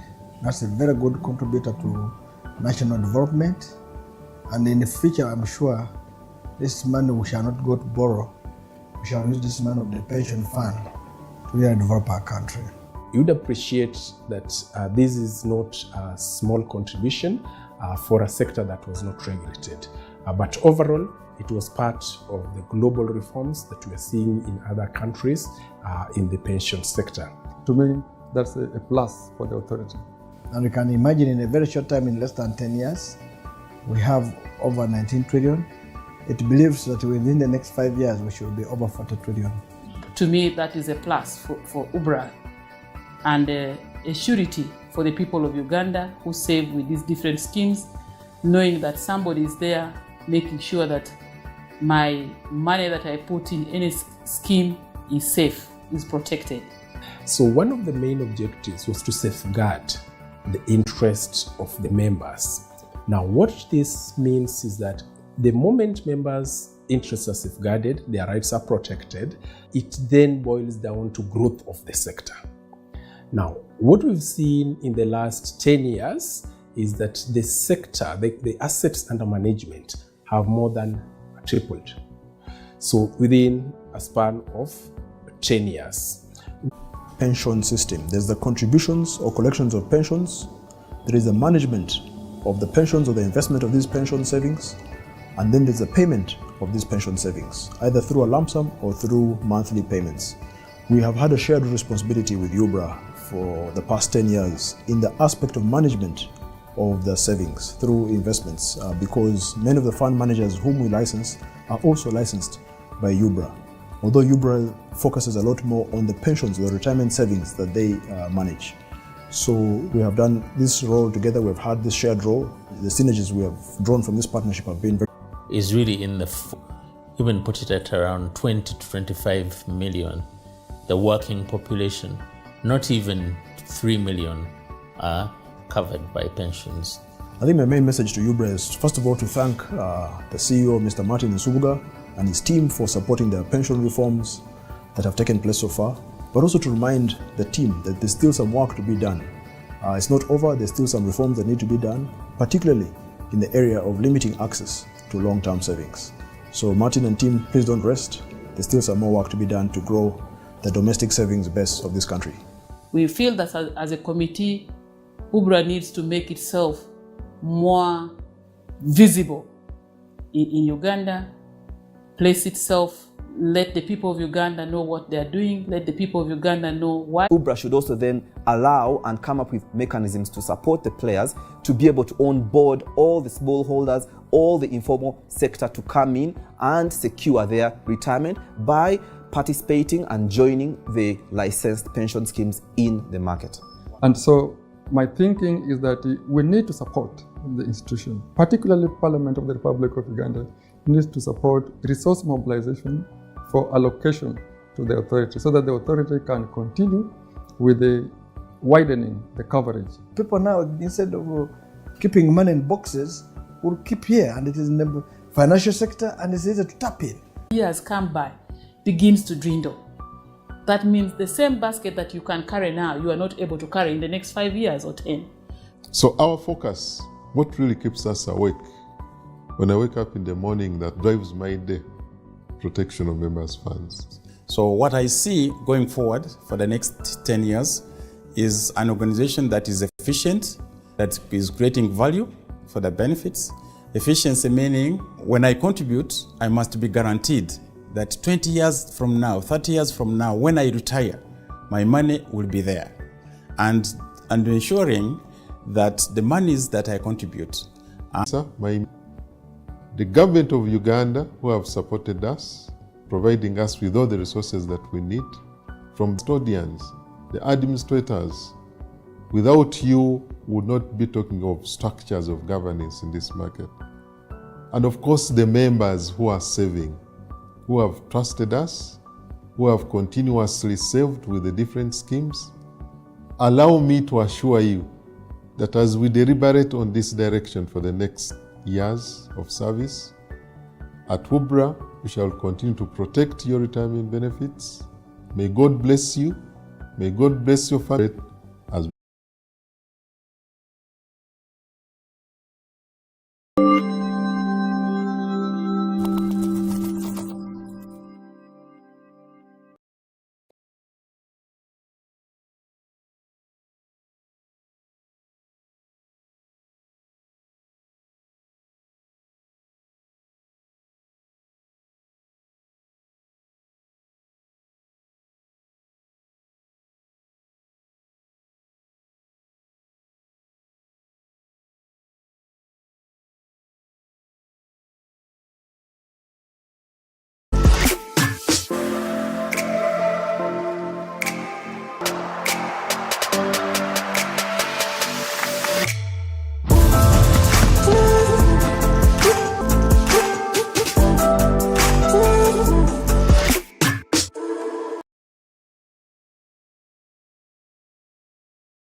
It is the Creative Industry Talk. My name is Eddie Okela, and this is House of Talent Television, live from the capital city of Kampala to the rest of the world. And of course, we'd like to welcome all of you guys from all across the world to the program that gives you an insight into creativity, creative thinking, and marketing and communication, and understanding how things are done. Music, art, and culture is all fused in this one show. And of course, coming up on the show today for the second time, part 2, is the one and only Latif Kasumba Madoi Salif, the man of the Militati and many other titles, the man who makes, a shirt or a trouser in just 3 minutes. He has done it all across the world. He's been on different stages all across the world. And today, we are joined by a very, very special man on the show. The man who makes, the live on stage fashion very interesting for everyone across the world. The man who makes the fashion of Latif comes to life. The man who plays the guitar. the one and only, you know, Jaja is in the building. Latif and Jaja, welcome to the show. Thank you so much. Jaja, how are you? How are you doing? I'm okay, sir. You're good? Yeah, man. Yeah, and Latif, how are you doing today? I'm feeling great. Feeling great? Yes. Well, I would like to welcome you gentlemen to the program today, and of course the Creative Industry Talk, as we left it last week. Was a great show. We enjoyed ourselves, discussed some really serious stuff. And today, back on the show, we're talking about a Ugandan fashion on the global stage. A Ugandan fashion on the global stage. Part 2. Oh, yes. Part 1 was last week, and Latif is here. We're going to talk about this. We're going to talk about the Latif Academy. We're going to talk about Latif. We're going to talk about how he does the live on stage. But first, we want Jaja to sample for us that song that is always the great thing. Jaja, take it away from us.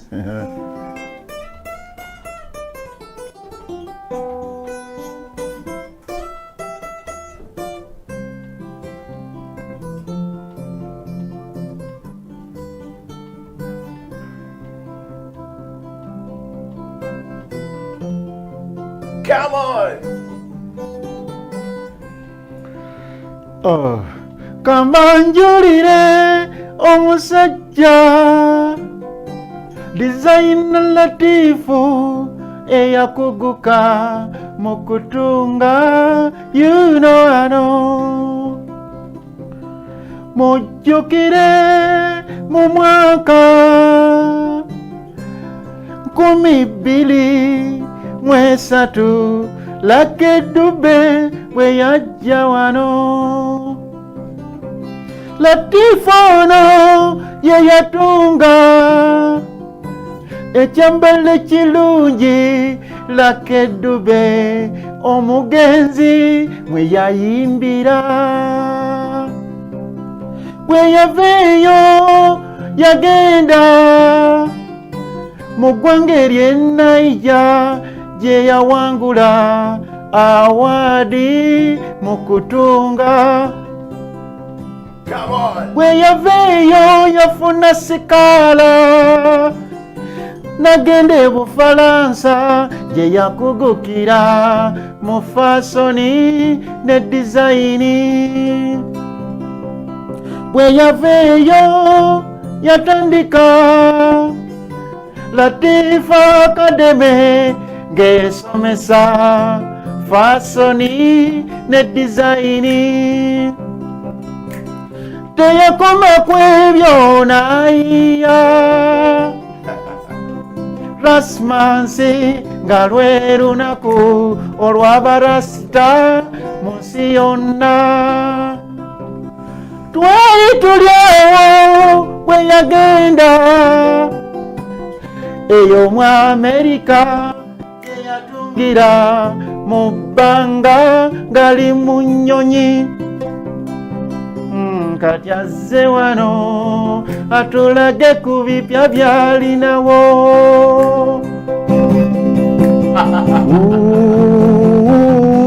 Latif tunga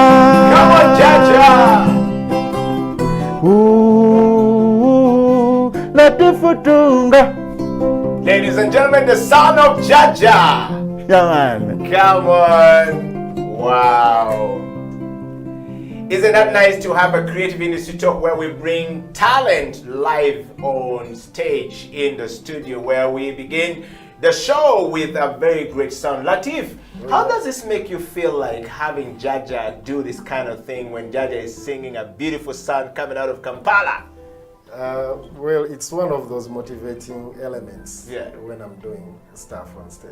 Wow. So Wow. music has always been my inspiration and one of my motivational elements when I'm performing, when I'm working, even when I'm working at school. Yeah. Wherever I am, some music is playing. I love music with great lyrics, strong messages, you know, basically music that affects positively to, you know, society. Wow. Yeah. I want to talk to Jaja. How are you doing? And how do you get full names of Jaja, first of all? Actually, Jaja Master Kaya, the Yes. man that you seeing right here on my right hand, Yes. is the music teacher. Oh. Jaja Master. He has a lot of respect to his name. Yeah. That's Jaja for you. Wow. And he teaches instruments. He also teaches vocals. Awandika, you know, he writes all his music. Yeah. Naye Atira is sharing skills with me, as I'm also sharing skills with him. Wow. Yes. well, we want to welcome everybody from all across the world to the program today, and we want to talk to Jaja and we want to talk to Latif as well about the journey of taking the Ugandan, you know, fashion to the global stage. We talk about the fashion out of Uganda. Do Ugandans have a fashion? Do we have a fashion? Yes. Do we have some people been doing some great stuff? Yes. Santa Zo is one of those people taking, you know, the Ugandan fashion to the world stage. We've got Stella Tal taking that to the stage. We've got Latif here doing it at a whole different level altogether. We've got Sensen who is doing it at a whole different level. These are talented, creative Ugandan people. And we've got Jaja taking the sound on the stage. The beautiful sound of Uganda. You know, you're gonna have to share this with your cousin, your grandfather, your grandmother, you know, everybody in the family to be part of this. So I wanted to share this video far and wide. It's live, and of course we want to talk to these guys about Ugandan fashion. I want to start with Jaja. Jaja, let's talk about you. The first time Latif told you that, come and join me and we do this together, what came into your mind and how did you feel like? Anyway, I feel it better. Yeah. I felt better. Let me say, I'm not fluent in English. Yeah. No, Uganda mu Luganda. Playing in Uganda better than English. Yes. Nze Jaja Master Kaya okuva ku Reggae Embassy. Nga ndi musomesa tugabana obukugu ne banange obanga bintu mu ngeri y'ekirasta. Yes. Kubanga One love. Kibaita one love. Yes.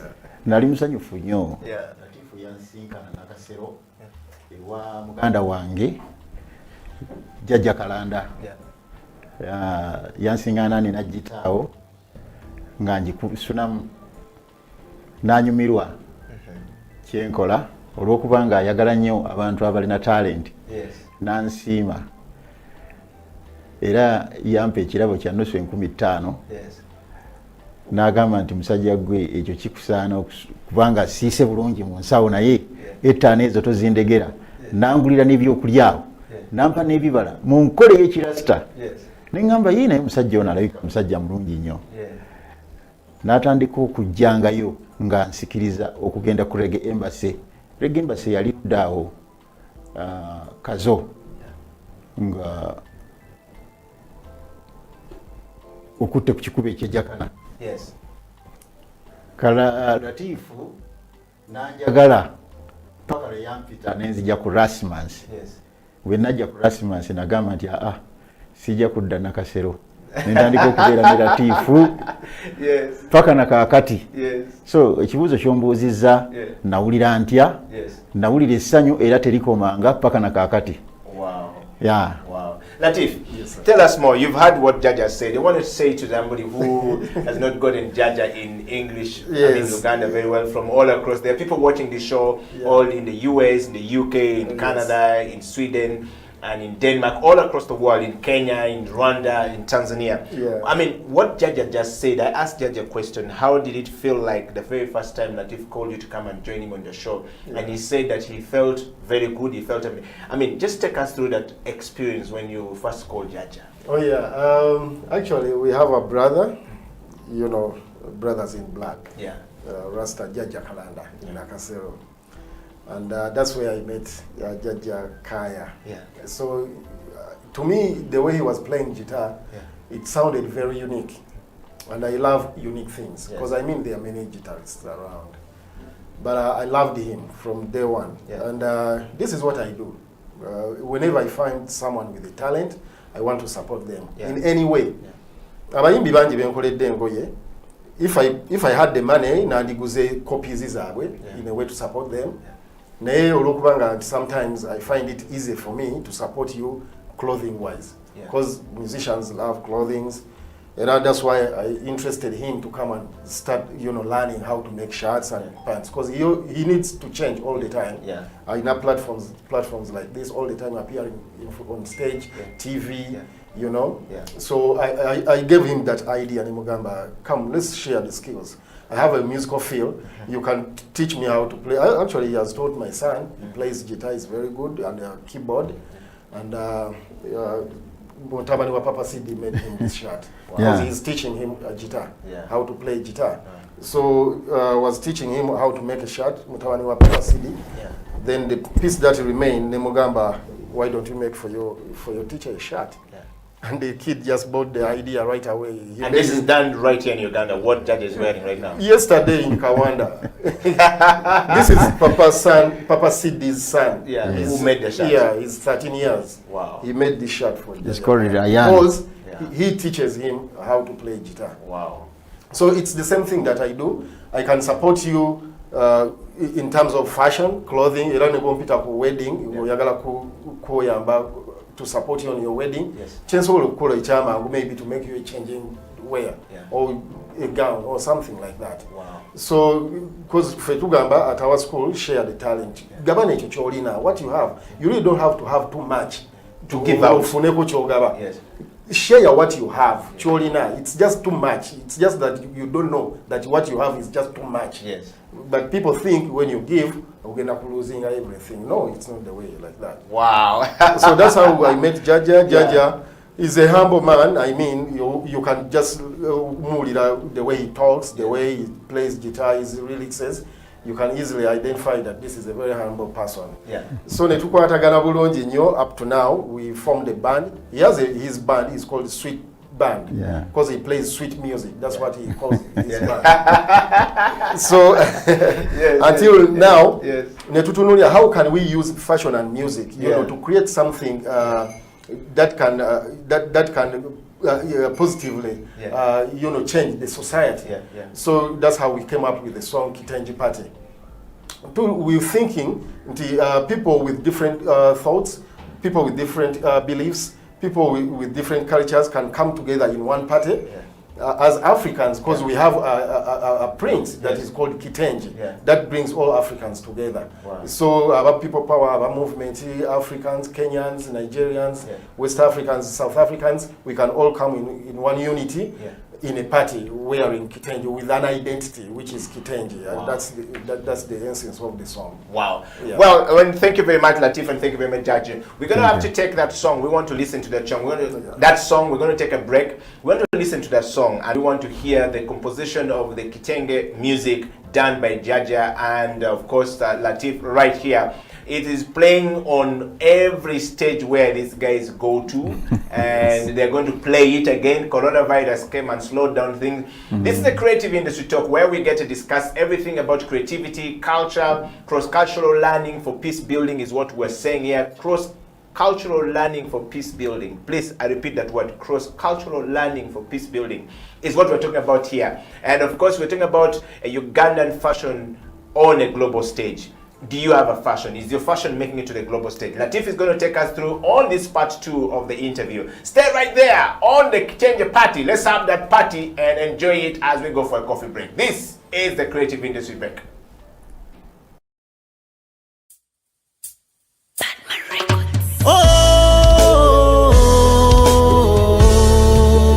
Mary Jane mama,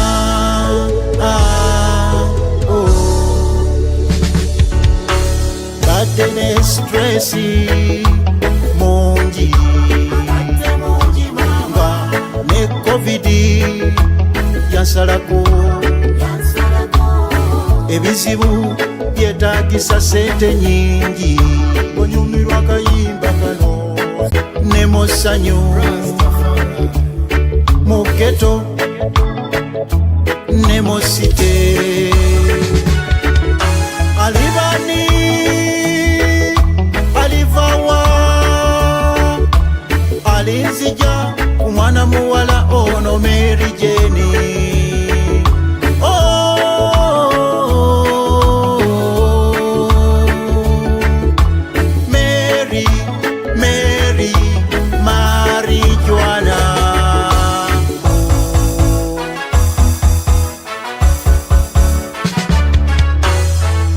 Babiloni banda babubi mugeto ne musite Mary Mary Jenny mwagala zemulabanga eddagala Uganda Africa Unite in Kitenji weya abami n'abakyala mwena abasimatuka korona naddala bali erudde eri muno sirandani kyembakuutira kiri kimu butekubagiza wadde embeera za korona bangi zatutagula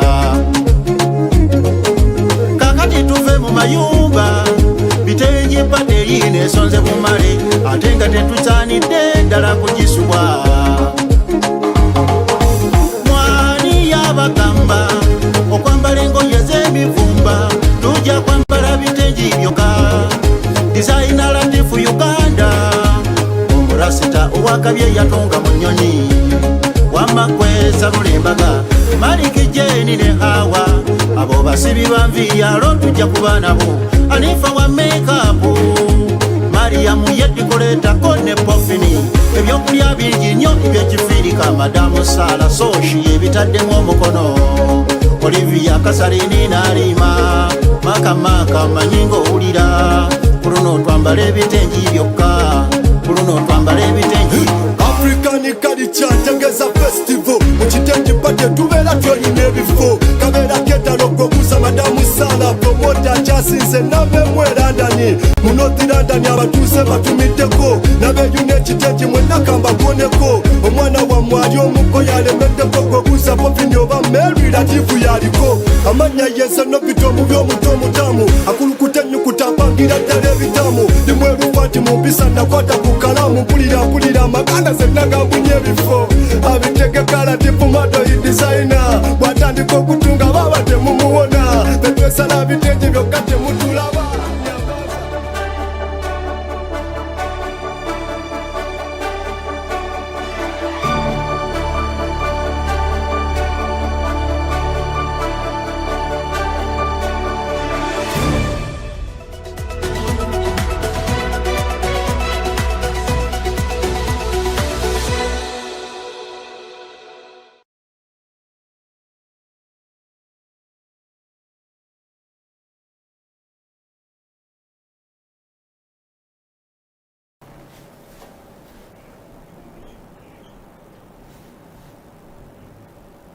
Welcome back from that break. This is the Creative Industry Talk. My name is Edio Killer. On this very fine day where we're talking about creativity, Ugandan fashion on a global stage. And of course, we want to understand this whole thing about, Ugandan on a global stage and how we're taking the fashion to the global stage. Of course, I see some of your comments here coming and people are saying, I love that gentleman, I love Jaja, I love Latif. Can we hear some more from Jaja? Of course, Jaja is going to play for us that song, Kitenge. You've heard it, the sound, beautiful, and we're going to dive into how Kitenge is going to make it to the world stage as planned by Latif Shah.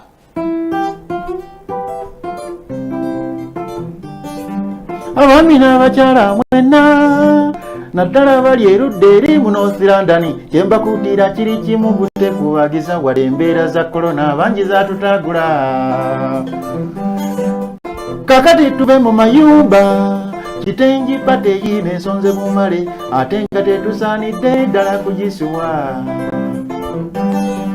mwani yabagamba okwambala engoye z'emivumba tujja kwambala bitengi byokka designer Latifu Uganda omurasita owakabye yatunga mu nnyonyi Maliki Jeni ne Hawa abo basibi banviryalo tujja kuba nabo Anifa wa makeup Mariamu yedikoletako ne pofini ebyokulya bingi nnyo ebyekifirika madamu Sala Soshi ebitaddemu omukono Olivia Kasarini n'alima makamaka manyinga owulira kuno twambala ebitengi byokka kuno twambala bitengi byokka.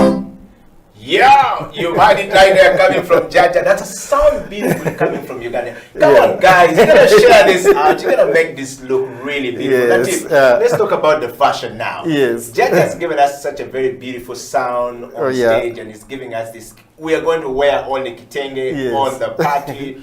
And nobody has ever made kitenge sound so cool like this. Let's talk about it. What is the motivation behind this fashion? We really care. Yes. That's one thing. We really care. Yeah. And we hope this song is going to support also other tailors and designers. Yeah, okay. Because we are trying to make people, we are trying to create an awareness that let's embrace our own. Let's wear our own. We can see the taxes are so high right now, importing clothes from China and everywhere. But let's embrace our own. That way we are supporting the industry and we are developing a country. Because we are creating many jobs for tailors and also designers who are going to become so prominent, you know. So this song is basically to interest the people, the community, that let's embrace our own. Make an order from a designer, your nearest designer. It's not just ours. It's a song for everybody. Yeah. You know, so if you're in the industry, take advantage, share the song, let the people. We want to make a very beautiful video for this song. That's why we are taking our time. Yeah. We want to interest the people so people can support their industry right here. So that way we are developing our nation. Talking about it, Latif, a lot of time we think that tailors have low self-esteem. Yes. Because they are not always brought out to the forefront. That's right. Of the trailers. That's but the right. cloth I'm wearing is made by tailor. By The shirt tailor. I'm wearing is made by tailor. The Yes. clothes I'm wearing is made by tailor. Yeah. The shirt you're wearing is made by tailor. I'm just learning today that a 13-year-old made this for Jaja right here, Jaja Kaya.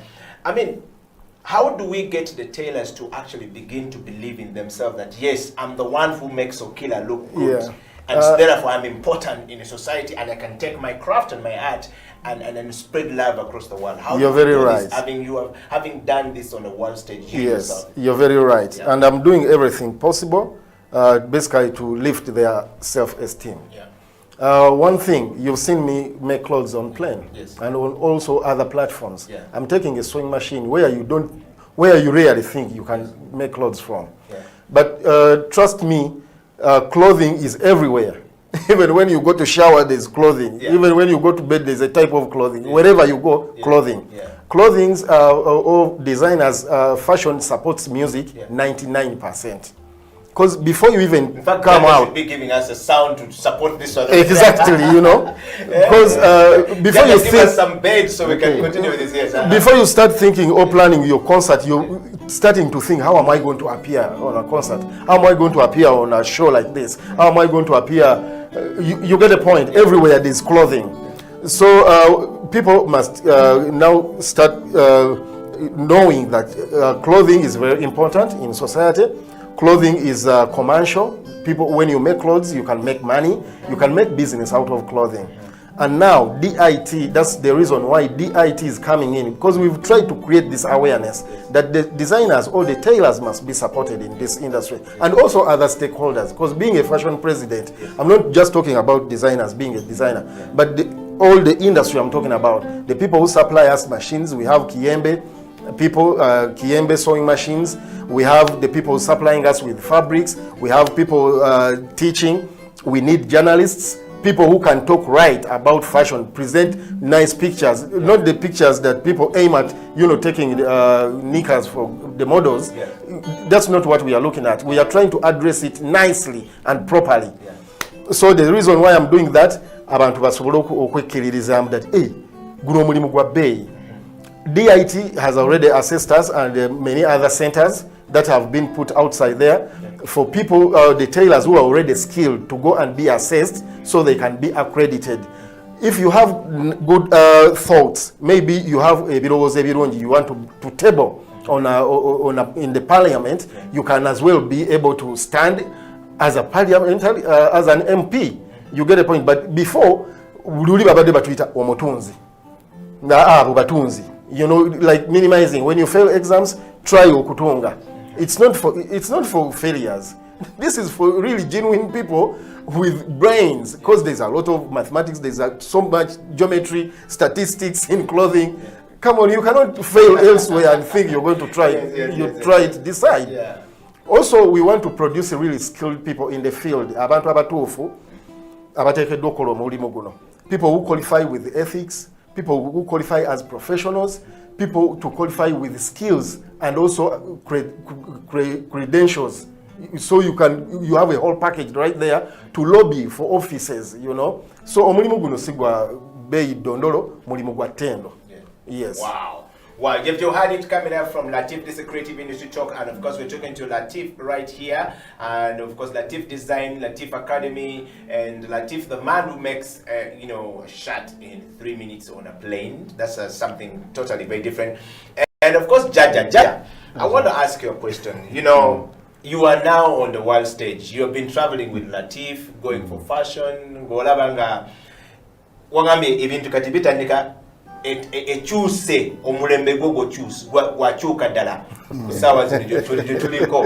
Is that the right word? Yes. So Jack, I want you to share that bit with us. How does it feel like when the first time you jump on the plane with Latif to go, if at all it has already happened, or even in a bus to go on another stage somewhere? How did it make you feel like walulotya buli wentuuse ne Latif wonna mpulira bulungi era mmanyi nti Katonda yakiteekateeka tubeere na Latif.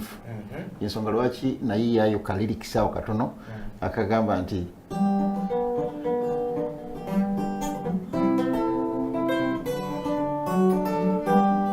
omuyimbi n'omutunzi basomesa erudda babasanyusa kaya ne Latifu katusomese gwanga lino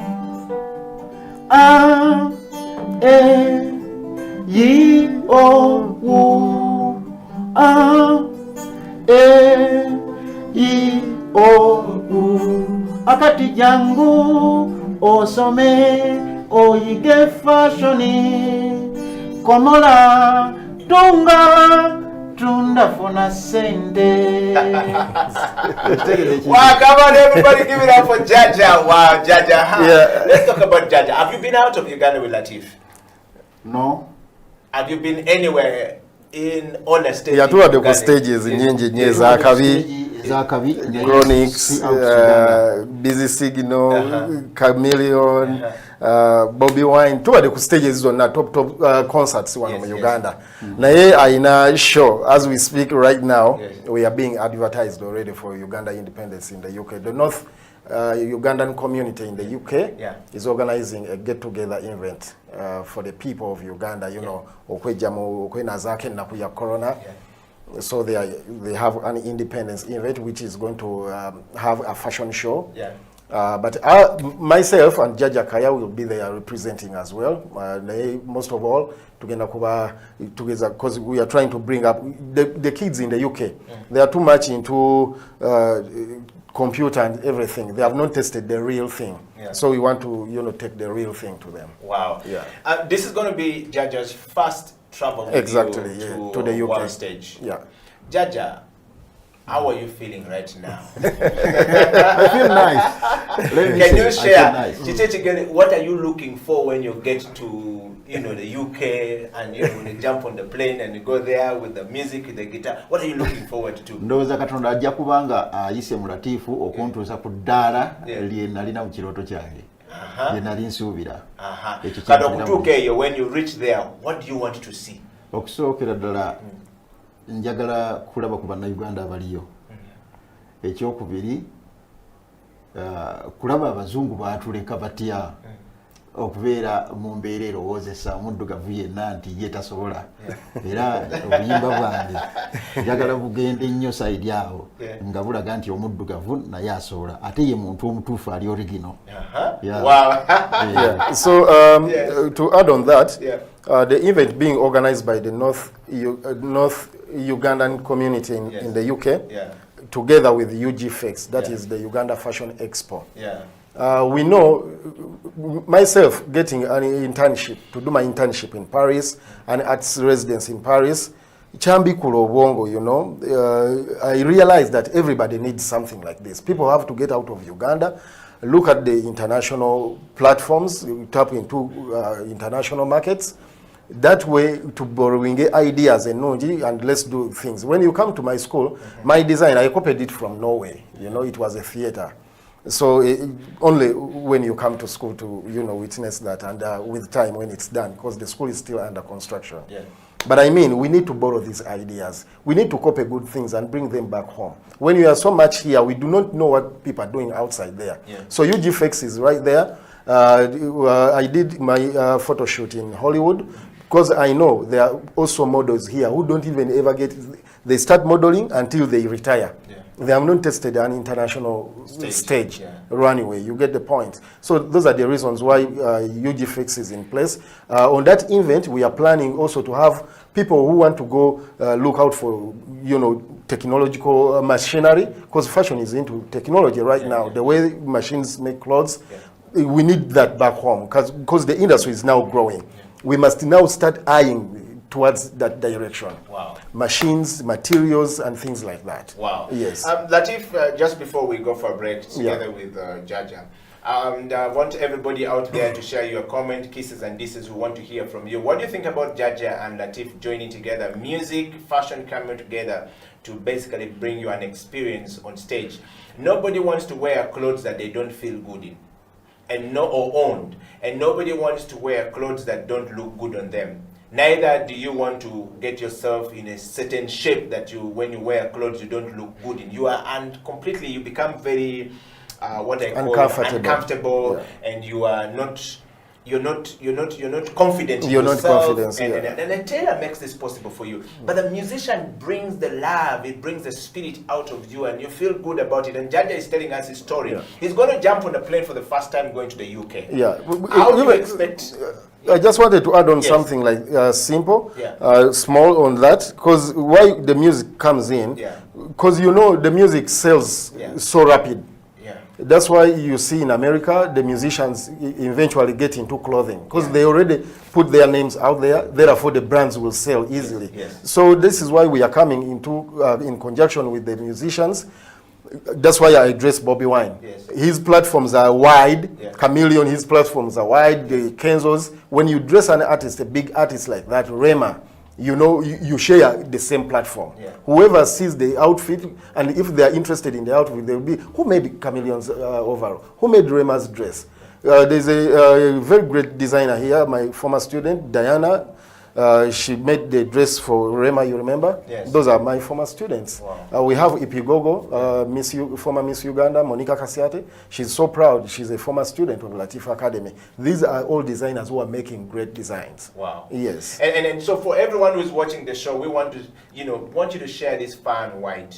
And I'm particularly very thrilled that this is the journey of a Ugandan fashion on a global stage. Yes. Latif has been doing it. We're going to take a break, and when we come back, Latif, Jaja, Kaya, and myself are going to be talking about how it feels like when you're on that global stage. When we're talking about global stage, we're not talking about widest stage. We're talking about not just Kigali stage. We're talking about jumping thousands of miles in London, in Paris, in the UK, in the US, where you see a Ugandan on that stage, running, doing the runway.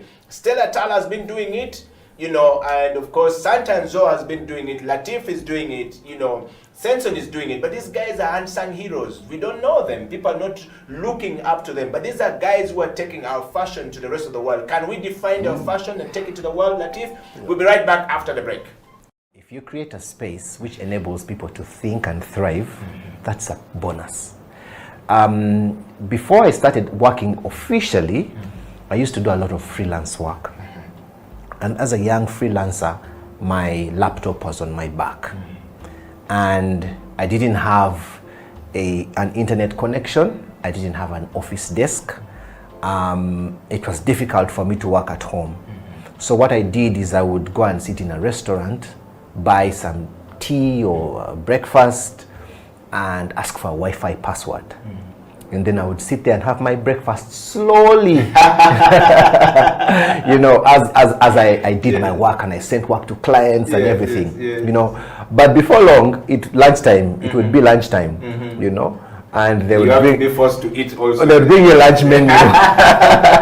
You see what I mean? Yes. So when you find a space where people can come and sit and pay for a full day. 10,000, I'm told. Yes, you see, that is creativity. Yeah. Because the owner of this building or the owner of this space knows that people, there's a certain segment of the market that can't afford to rent a premises per square meter or 10 square meters or 100 square meters and pay monthly and bring their own furniture, their own internet connection, carpeting, light and everything, a working bathroom, and then lunch for staff members. So they think about it creatively and they say, how many people can this space take? 100 people per day. Okay, good. If each of those people pays 10,000 per day, and they come and have access to the internet and a nice chair and a desk and a good environment where they can concentrate and deliver. That is brilliant. That is creativity in the workplace.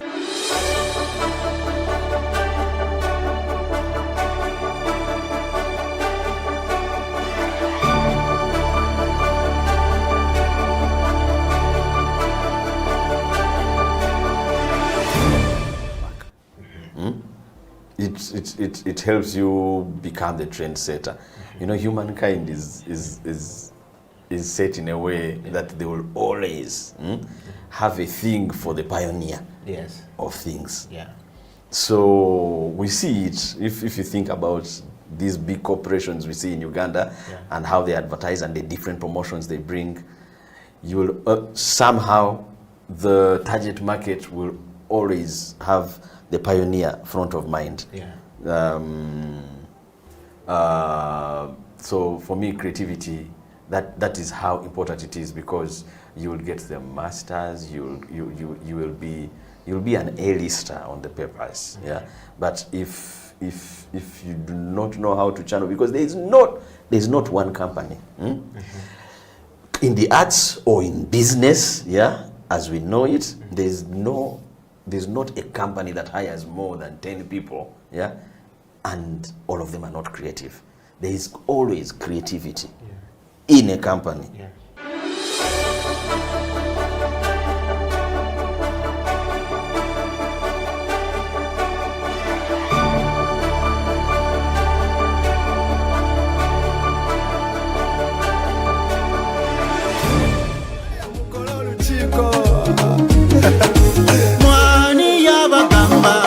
Okwambala engoye z'ebivumba tujja kwambala bitengi byokka designer latifu Uganda omurasita owakabye yatonga mu nnyonyi wamakwesa lulimbaga. Welcome back to the program. This is the Creative Industry Talk. My name is Eddie Okela. In the studio is Latif Madoi Kasumba, who is a fashion designer and of course a man who is turning around life of giving out skills to people, life of skilling people into another level altogether. And of course, Jaja Kaya was a musician. Jaja, take it away. You know, we are Ugandans, but we never understand some of the beautiful things Uganda have. I want Jaja to just give us the sound of "Oh Uganda, may God uphold." Let's go for it. Yes, everybody, check it out.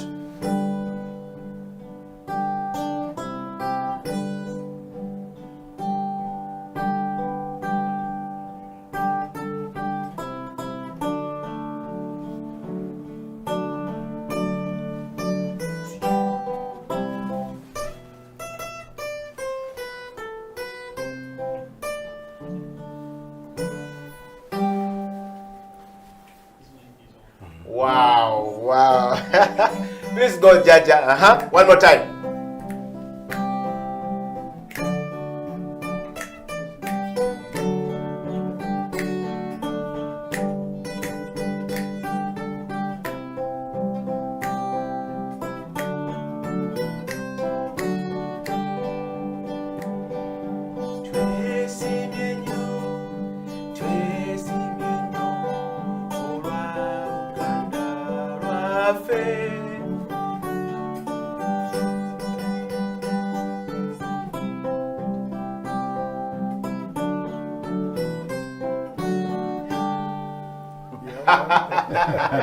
East Africa. Yes, that's the East African sound. Let's check it out.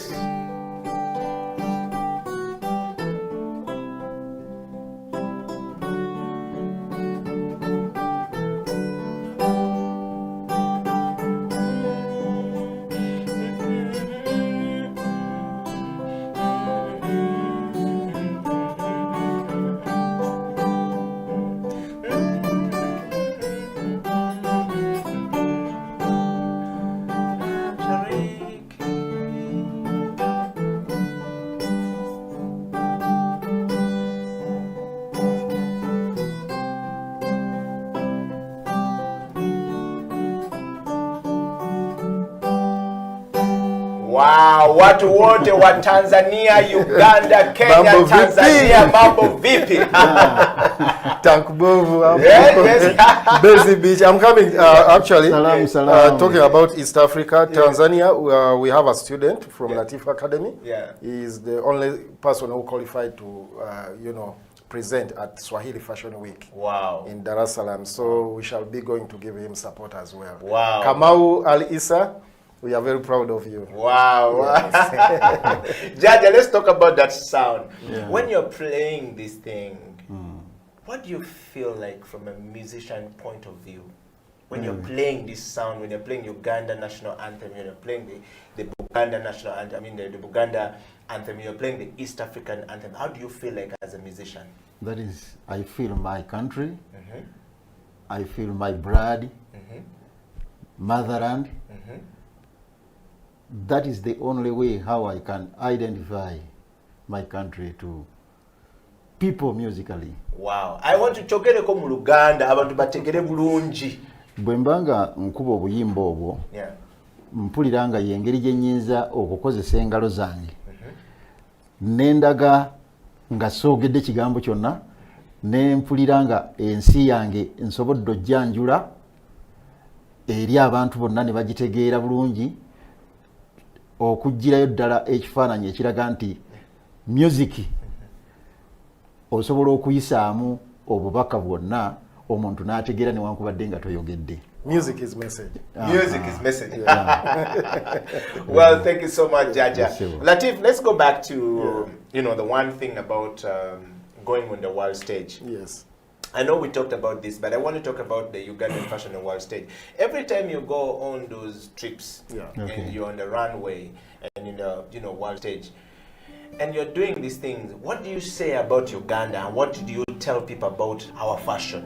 And do they really buy our fashions? Do they wear our fashion?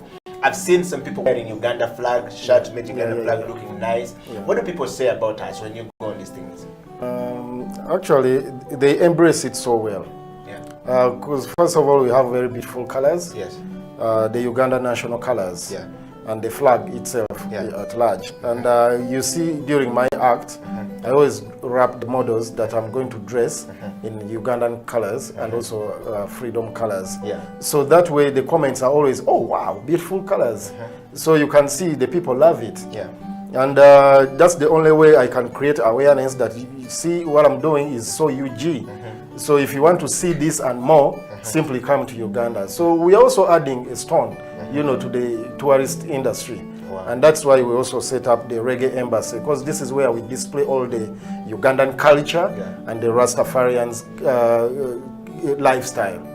The clothing, the music, and also to see so much more, yes. Yeah. Well, I want to just read a few comments coming from people up there. Frank Tugume says, thank you very much.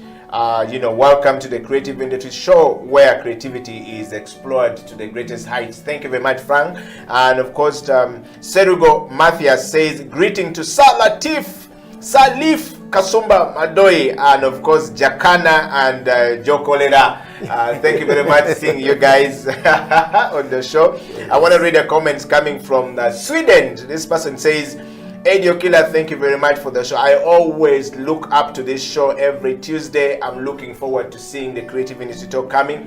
I think this is a very good platform for us. And being a Ugandan living and working in Sweden, this makes me proud to see that Ugandans are beginning to do things at a different level. Shout out to that guy, Jaja. The sound is beautiful, and I look forward to seeing Jaja on a world stage. I should make it from Sweden to London when Jaja is London. So Jaja, I want to be now about Scandinavia, about Sweden, because we have our people right there. Yes. Amsterdam, definitely, Denmark. Mwena mubeyo ngawe UK bwejango tuwagira in the show. When we have shows in Sweden and everywhere, they always come and support us. So guys, simply get your tickets right now. Independence 9th, North London. Yes. And then so Jaja, I want to just talk to you, Latif. The sound of Jaja, when you go on the stage with this sound, I'm now looking at the future. You said we're going to the global stage with Kitenge, and you want to put Kitenge on the platform for people to actually feel happy about it. We've seen the West Africa and the North Africa, where Kitenge, and we're very proud about it. Ghana is leading that process of putting it so beautifully. The Ankara, yes, Ankara from Ghana. The Sheki from Ethiopia. From Ethiopia, they've got the Senegalese who feel very proud about their son. Now, Uganda. I've actually, I already did an identity for Ugandan fashion. Yes. And that's what I even talked about it in the other part 1. And that is La Kikoi Election. La Kikoi Election is Latif Kikoi fashion collection. That you always find at least a piece of Kikoi, you know, to create identity that this is Ugandan made outfit. Because Kikoi is our identity as Ugandans. So we must also embrace Kikoi. But putting together Kikoi and Kitenji, it's all African. But because Kitenji has been like global, even when you go to the States, everybody is like, Latif, when are you coming? I need a Kitenji shirt. I need a Kitenji skirt, things like that. So Kitenji is already out there, which is already Africans. We must embrace it. But, to give it an identity that this is Ugandan, we must, embrace a Kikoi. Wow. So how is it going to be unique that when I see it from a distance, I know that that's Uganda? I mean, because when I see it from afar, I see Senegal. I see it from far, I see Dakar. I see it from far, I see... You get to know that this is Ethiopia. This is South Africa. South Africa. They've done it so well. But you're coming up with one and saying you're taking us up there. How is it going to look like when I see it? One thing, it's going to be unique. The moment you say very unique outfit, just know that's from Uganda. It's done by his uniqueness. Senior intelligent Rasta Salif. So one identity, it's going to be unique. When you see something, I was in Paris, and because my label Latif Designs the animiste label. Animiste label is unmistakable label. Even if I didn't label my shirts, but my hats, because I have my own custom made patterns. One time I lost contact with the person I was supposed to meet in Paris in a very huge mall. Oh man, and I couldn't get in touch now. I was already lost. But this person had already been addressed that, when you meet Latif, he has unique hats, he has unique patterns. So I decided just to walk around the mall, and this person just stopped me. Are you Latif? And I'm like, how did you get to know me? And he's like, I was told that you have very unique hats, and I identified you because of your hat. So it's unmistakable, unmistakable label.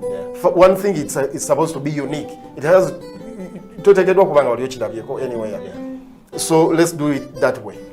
Let's make it creative and unique stuff. Latif, I want to go to the fashion that you've been talking about. When you said unique, but somebody wrote to us last week and says we need to brand the Ugandan product going out. Are you working to work with some really serious marketers, brand developers, product developers to package your product and make sure that when it goes out there, it is made in Uganda, seen in Uganda? Are you working with some marketing and creative people on you to, sort of bring this communication together, or is something that you're developing?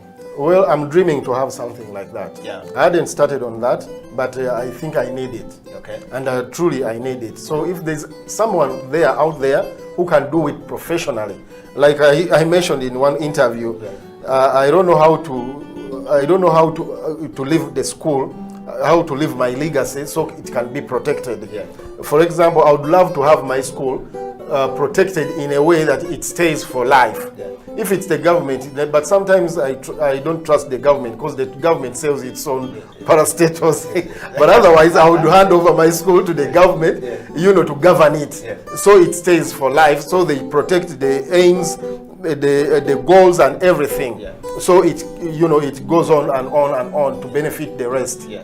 But if there's someone out there who can do real branding, because I'm looking out, to something like that, it would pain me, if I died and I didn't have my dreams come true, if I didn't realize my dreams.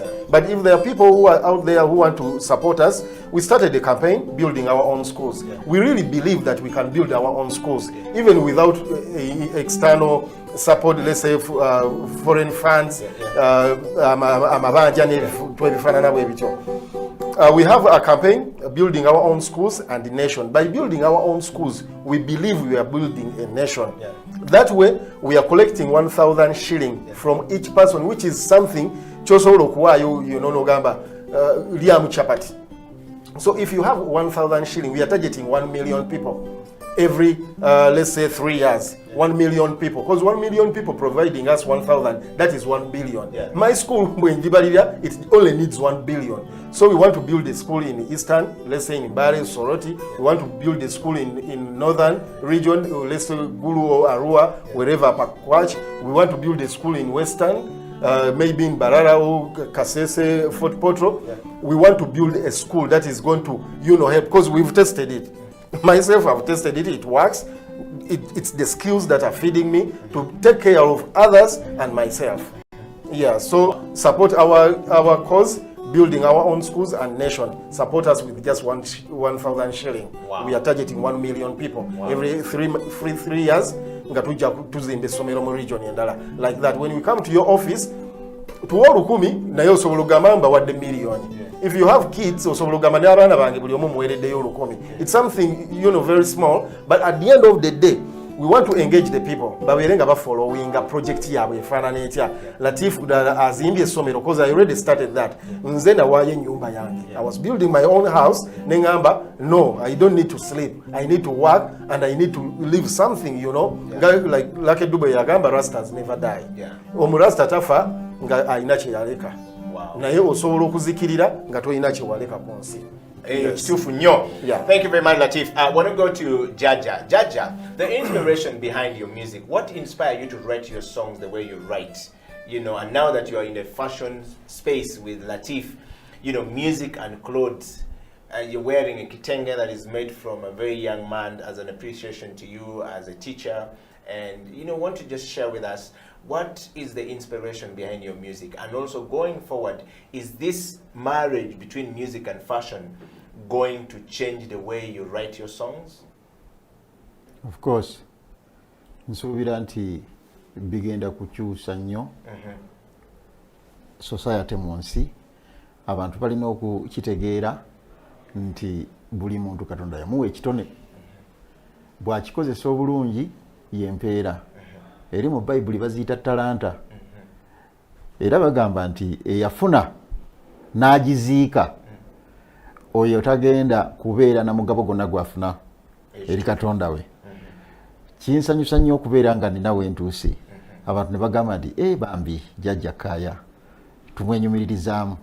Nsaba Mukama Katonda ateeke omukisa mu mbeera eyo abantu bafunemu ate bafunemu ekyokuyiga nabo talanta zaabwe baziggyeyo. Kyensuubira nti mbulamu obujja mu maaso Katonda asobole okubeera nga ampa empeera abantu bonna mpozi gye bandiyagalizza era nabo bagifune okuva ku kusoma kwe banjigiddeko mu ebyo byenkoze. Neyanziza ekibuuzo ky'ombuuzizza. Kale ssebo kakati kyenjagala kumanya Jaja naye abantu bonna abalaba ino show from all over the place. There are so many people all across the world, those who speak English, those who speak Spanish, the French, there's so many people. And parents, okuva dda nnyo, music was not something that parents looked at as a way of life. But you are here seated, you are about to jump on a plane to go to London at your age now, you have children. Would you encourage parents to allow children to do music as a way of living, as a parent? Era abazadde bonna mbassaamu obuvunaanyizibwa okuleeta abaana mu Latifa Academy kubanga ffe twasoose okulaba ekitangaala eri ensi. Okusookera ddala amawanga gali ge tulowooza nti gaatuleka. Ensomesa gye tusomesaamu ku Latifa Academy yo gye gaatulekeramu. Kati omuzadde nga Mukama akuwadde omukisa n'obeera ku mpewo kuno n'otulengera. Beera nga otumiddwa ababaka bamalayika ne bakuwa amawulire agagenda okukufunyisa miliyoni ne miliyoni za sente. Leeta omwana mu Latifa Academy we wali ekituufu. Bw'aba alina ekitone eky'okuyimba ng'omulaba ayimbayimba, ng'omulaba akuba ebikerekere, muleete ayige ekyo kyennyini Katonda kiyamuwa mwe muli omukisa gwe. Wow. Yeah. In other words, Yes. the parents should encourage their, support their kids. Yes. Once you see a kid doing something, for me it is try to discover something, his most interests, then support him and encourage him. Yes. Because you never know. If I was discouraged, I was somehow discouraged by my sister in the UK actually. She's the one organizing. She's a promoter, Latifa. Sarah, she's in the UK. Era abali London yawo, she's the new promoter, actually for Ugandan industry, entertainment industry. Latifa jakuba kutoka kesawa. If you have a special talent, she's looking out for those special talents. She used to, blame me, stitching with the hand needle, and she's like, like stitching with the hand needle, Yes, yes. But sagwa musubi, I stayed focused to what I was doing, ne miracle, until kati we atandi kochi support. She's the greatest supporter of my career. Wow. Wherever I go, she gives me funds. I don't lack certain things that help me, in to communicate. She supports me. She comes to every show in Europe, wherever I am. Wow. Yeah. Wow. Corona no Kujamo States. Otherwise, she was supposed to come on my tour as well. Wow. Yeah. Wow. I want to just, we're going to take a break, and when we come back, the Creative Industry Talk will talk to Latif about the real fashion now on the stage. And you're going to see Latif on some of the stages, from Lucky Dube to Chameleon and to all these places across the world. And we want to just know, how did it feel like, how did people receive our fashion? How did Ugandans receive ourselves? Were we criticizing ourselves like we often do home here? We just criticize everything home here. But we don't know. The world, describe Uganda as the most entrepreneurial country in the world, but more so as the most culturally diverse country in the world. Are we ripping out of it? Just Gifted by nature. Gifted by nature. Just imagine 54 dialects brand themselves and become a brand and a product, and all of them go to sell to the world stage. Where will we be? Where will Uganda be? What would we have? Stay right there. I'll be right back after the break. This is the Creative Industry Talk. Edio Killer, Latif Madoi, and of course, Jaja Kaya in the studio.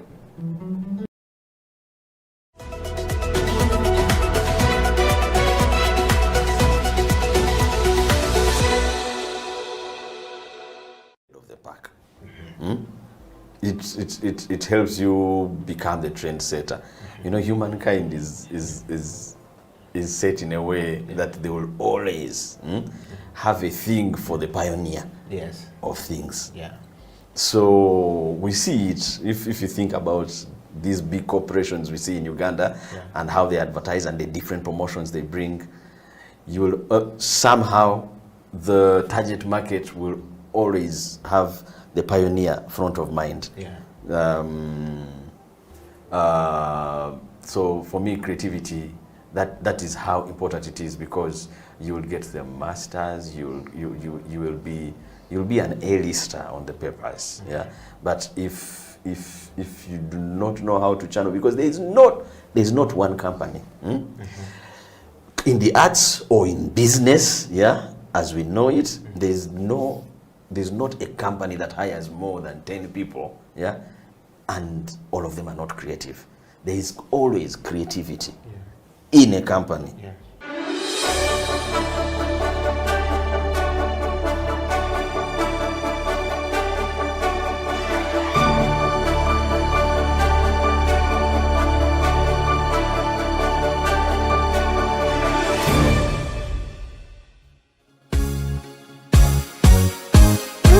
Jaja Master Kaya, Salif himself, and Novite Owechibira.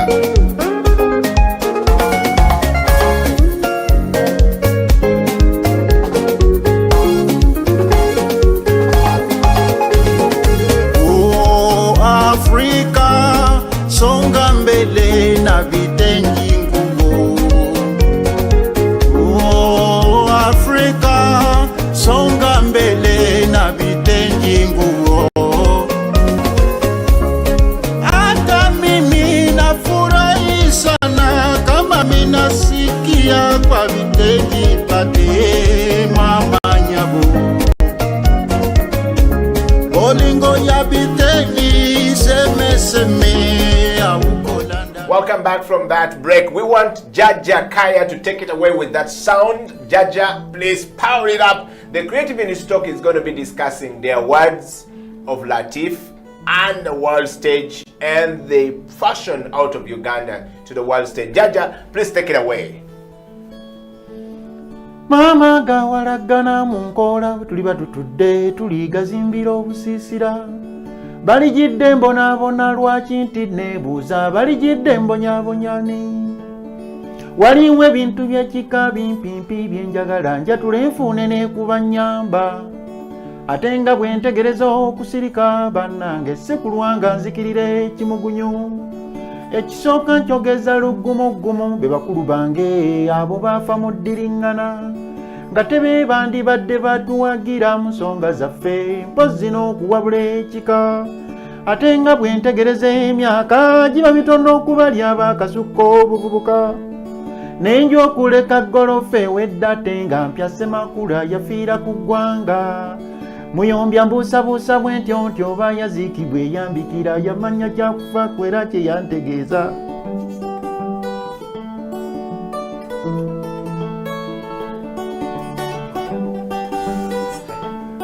Sounds of Jaja!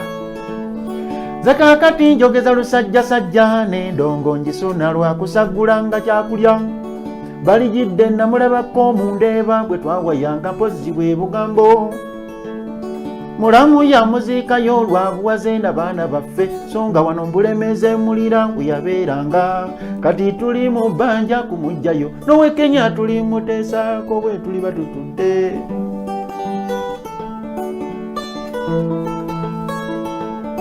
Come on everybody, sound of Jaja enjoying the music all across the world. Mwabekika njagala muwuliriza obugambo bwange ngera njagala tukuŋŋaane.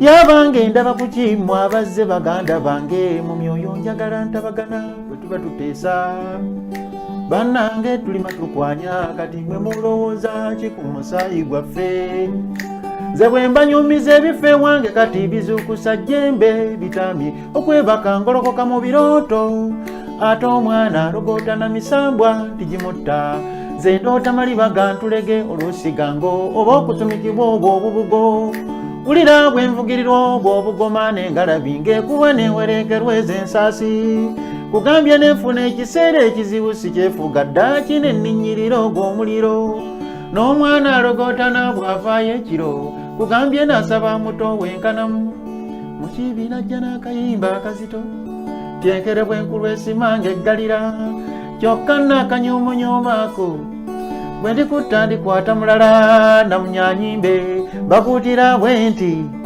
lubaale yeeyogerera talimba ne bwe baba abalongo n'emizimu n'emisambwa gyonna n'amayembe akayimba akagwayo kawayimba kawanvu nnyo naye obuyimba obwo bwonna kyekimutwala e London because he wants to create those memories. There are people who have lived in the UK for 30 years, they have never been home again. And those are the times. So he'll be chamukiriza abantu creating those memories. It's going to be a beautiful atmosphere that night.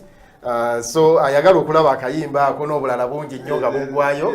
Simply buy your ticket to Kitenji, to Independence event. Wow. In London. Well, I think you can understand it. Just imagine Ugandan fashion in New York City. New York City. In the middle of New York. In the middle of New York. And there's a Ugandan there sounding with this, wearing his kitenge and, you know, looking smart on the stage. How many people will stop by to actually check this out? That's how countries sell their culture. That's how countries sell their fashion. That's how countries, you know, put the work of people who are creative to the forefront, and then we market them, and then we build them, and then we take it to the next level. So, ladies and gentlemen, That's what we're talking about. Jaja right there. Imagine that on the world stage. What will it look like? What will it sound like? Do you have a fashion? Are you a creative designer? Are you a fashion designer? Are you struggling with this? This platform is here to encourage you that it is possible and you can do it, but you need to think. We need to talk about branding. Latif. Yes.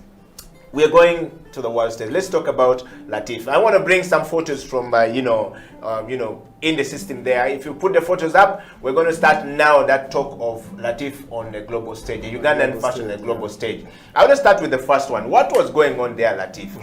This was the Uganda diaspora event at Serena Hotel. Yeah. This was also very amazing to me.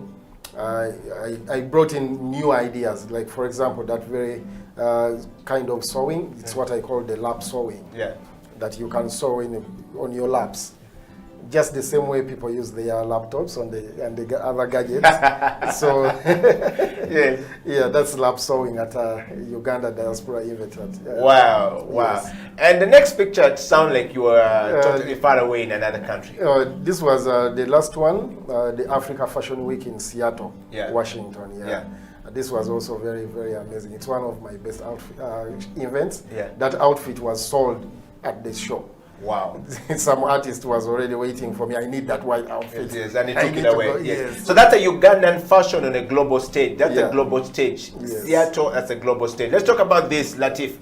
This was in Belgium. Yes. This was also another record set. I made 7 dresses in 25 minutes. 7 dresses? 27 minutes, that was in Belgium. 25 dresses in 27 minutes? Yeah, it was the Bohemian Summerfest. Wow. Yeah. Again, Ugandan fashion on a global stage, as you can see it there. Wow, what a beautiful, look at that white lady on that Ugandan black, yellow, red. Wow. So this is where the comments come in. Oh, it's beautiful colors, you know. And people were thinking that I was presenting an outfit. But these were actually the wraps that I wrapped the models before I make the dresses live on stage. Wow. So I was presenting the models. This is also Africa Fashion Week in Seattle, Washington. Wow. Wow. And the next photo? So that's the same act, the same event. Yes. Calling on the next model, to come and take measurements. Yes. I want to know what was going on with these ladies, with the white people sitting there, with the community sitting there. Everybody seemed they are following closely. Yes. So what was the reaction like when you come on stage from these guys? People, the organizer is on tense. She's on tension, like it's tense in the house because the way they address, the designer is coming, he's going to make 5 dresses in 15 minutes. So everybody cannot believe that. At the end of the day, it comes out as a surprise. The organizer, the one who invites you to the show, she's all on tension. Is he going to make it?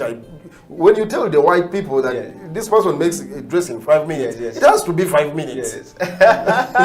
So it's tension right there. Wow, let's talk about this picture here. You are making a bag while you're traveling. I mean, how is this possible, Latif?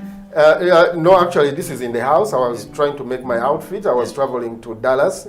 No, I was traveling to Pittsburgh, I think. I was traveling to Pittsburgh from Dallas. So you made a fresh bag for this travel? Yeah, because I need to carry my machine. I just bought that machine. I bought it in Dallas. So I was making the outfit to wear with it. Yes, in front there to Jabira. So this was Chameleon's last event, I think. Yes. In Lugogo. Yeah. And this was Tubongana. No, not Tubongana. Which show some good event, but I mean this is a dress I made on stage, and she's a former Miss Uganda sports queen. Yes. Actually, she's still the reigning sports queen, Elizabeth, and Chameleon's also wearing another sports kind of overall. Yes. That's why you see it, but it's also Ugandan, black, yellow, red. Wow. There was this fashion here which you did for Chameleon that we didn't understand. You tried to imitate the going to the space, and this had a lot of talk. And I said, "What is Chameleon trying to say? What is going on?" This is the day we plan to take Ugandan music and fashion to the moon. And there was no better way to take it than to use the musical doctor with the Ugandan fashion designer, the jet speed designer. I created that space suit, Yes. Yeah. Wow. That was was Badilisha at his concert. Badilisha. Wow. Yeah. All right, so we are talking about the Ugandan fashion, the global stage. You've seen that coming from Latif. That's the designer right there, and the musician is actually here. The guy who created the sound to make that experience really, nice for everyone who comes to the event. Latif, let's go back to, again, the global stage. We want to run through these pictures quickly before we talk about the words as we run towards the end of the show. Yes. And just put the next picture up. Let's look at it. You are making that bag, and the bag made it to the airport. Yeah. And we can see it carrying the machine. Let's take the bag up and we see. Yeah. Yes, if we run through this next picture, we'll be able to see the bag right there. Yeah, the bag is done and the machine is packed. That bag carries also 10 different types of materials, pieces. Yeah. It's a whole package, it can carry materials, scissors, tape measure, and all other accessories. So you made this from here, you didn't go to buy the backpack? No. I make Latif Designs, I call it... there we are, American Express. Now I'm getting my ticket done. Yeah. You can see on American Airlines in a full outfit. I hadn't made my mask, as you can see. Yes. But you see in another picture when I'm making my mask, because I didn't have the time. Yes. I just finished the outfit, I had to jump on a plane, but I had to make the mask. That's a Ugandan fashion in the global stage. Next picture, please. We want to check this out and just go to that part. Yeah. And there's a picture when you're making an outfit in that plane. Yeah. We want to know how did that come around. If you throw that picture up, we'll check it out. Yes. Right there. Actually, this was my second attempt to work in a plane. Yeah. And I was flying from Seattle, Washington to Dubai. Yeah. Yeah, I made a beautiful dress, this green one that you can see right here. Unfortunately, I didn't send the picture.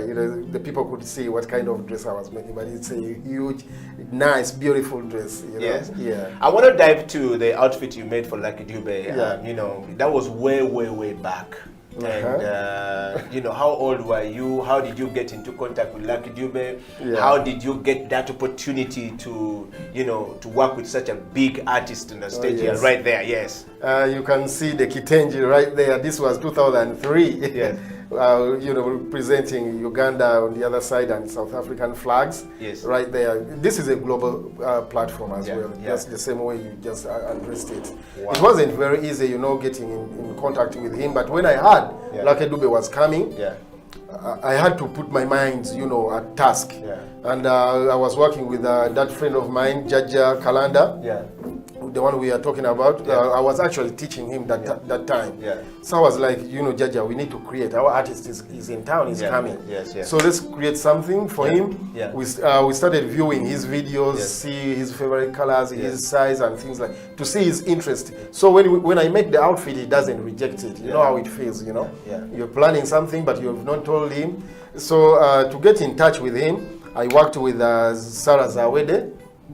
Connected me to Muchala Alice Luanga of National Theatre. Lucky Dube was coming there. Mega D came in there, we did some artwork with Mega D.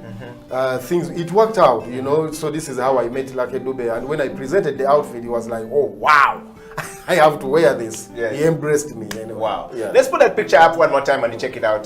Just Lucky Dube in that Uganda and, South Africa in one photo, in one artist, on one artist, Just put that picture up, let's check it out. We want to see how it looks like. Yeah, there you go. And that's a Ugandan fashion on a global stage, because Lucky Dube just didn't wear this and stop here. Yes. He wore it in the many concert of the is up concerts there. he went up to, and before the time. Yes. And that's a great stuff. Exactly. This was 2003, and to me it was my breakthrough, because it was written everywhere in the newspapers. It was like I was the best student in the whole nation, dressing Lucky Dube. Wow. And what was the response coming from Lucky Dube when Lucky Dube was very amazed, by accepting and wearing the outfit, because he already came planning to wear something. He had already planned to wear something, because he had an outfit he had to use, but he wore at an Akivubo concert. Yeah. But for the VIP concert, he respected and recognized.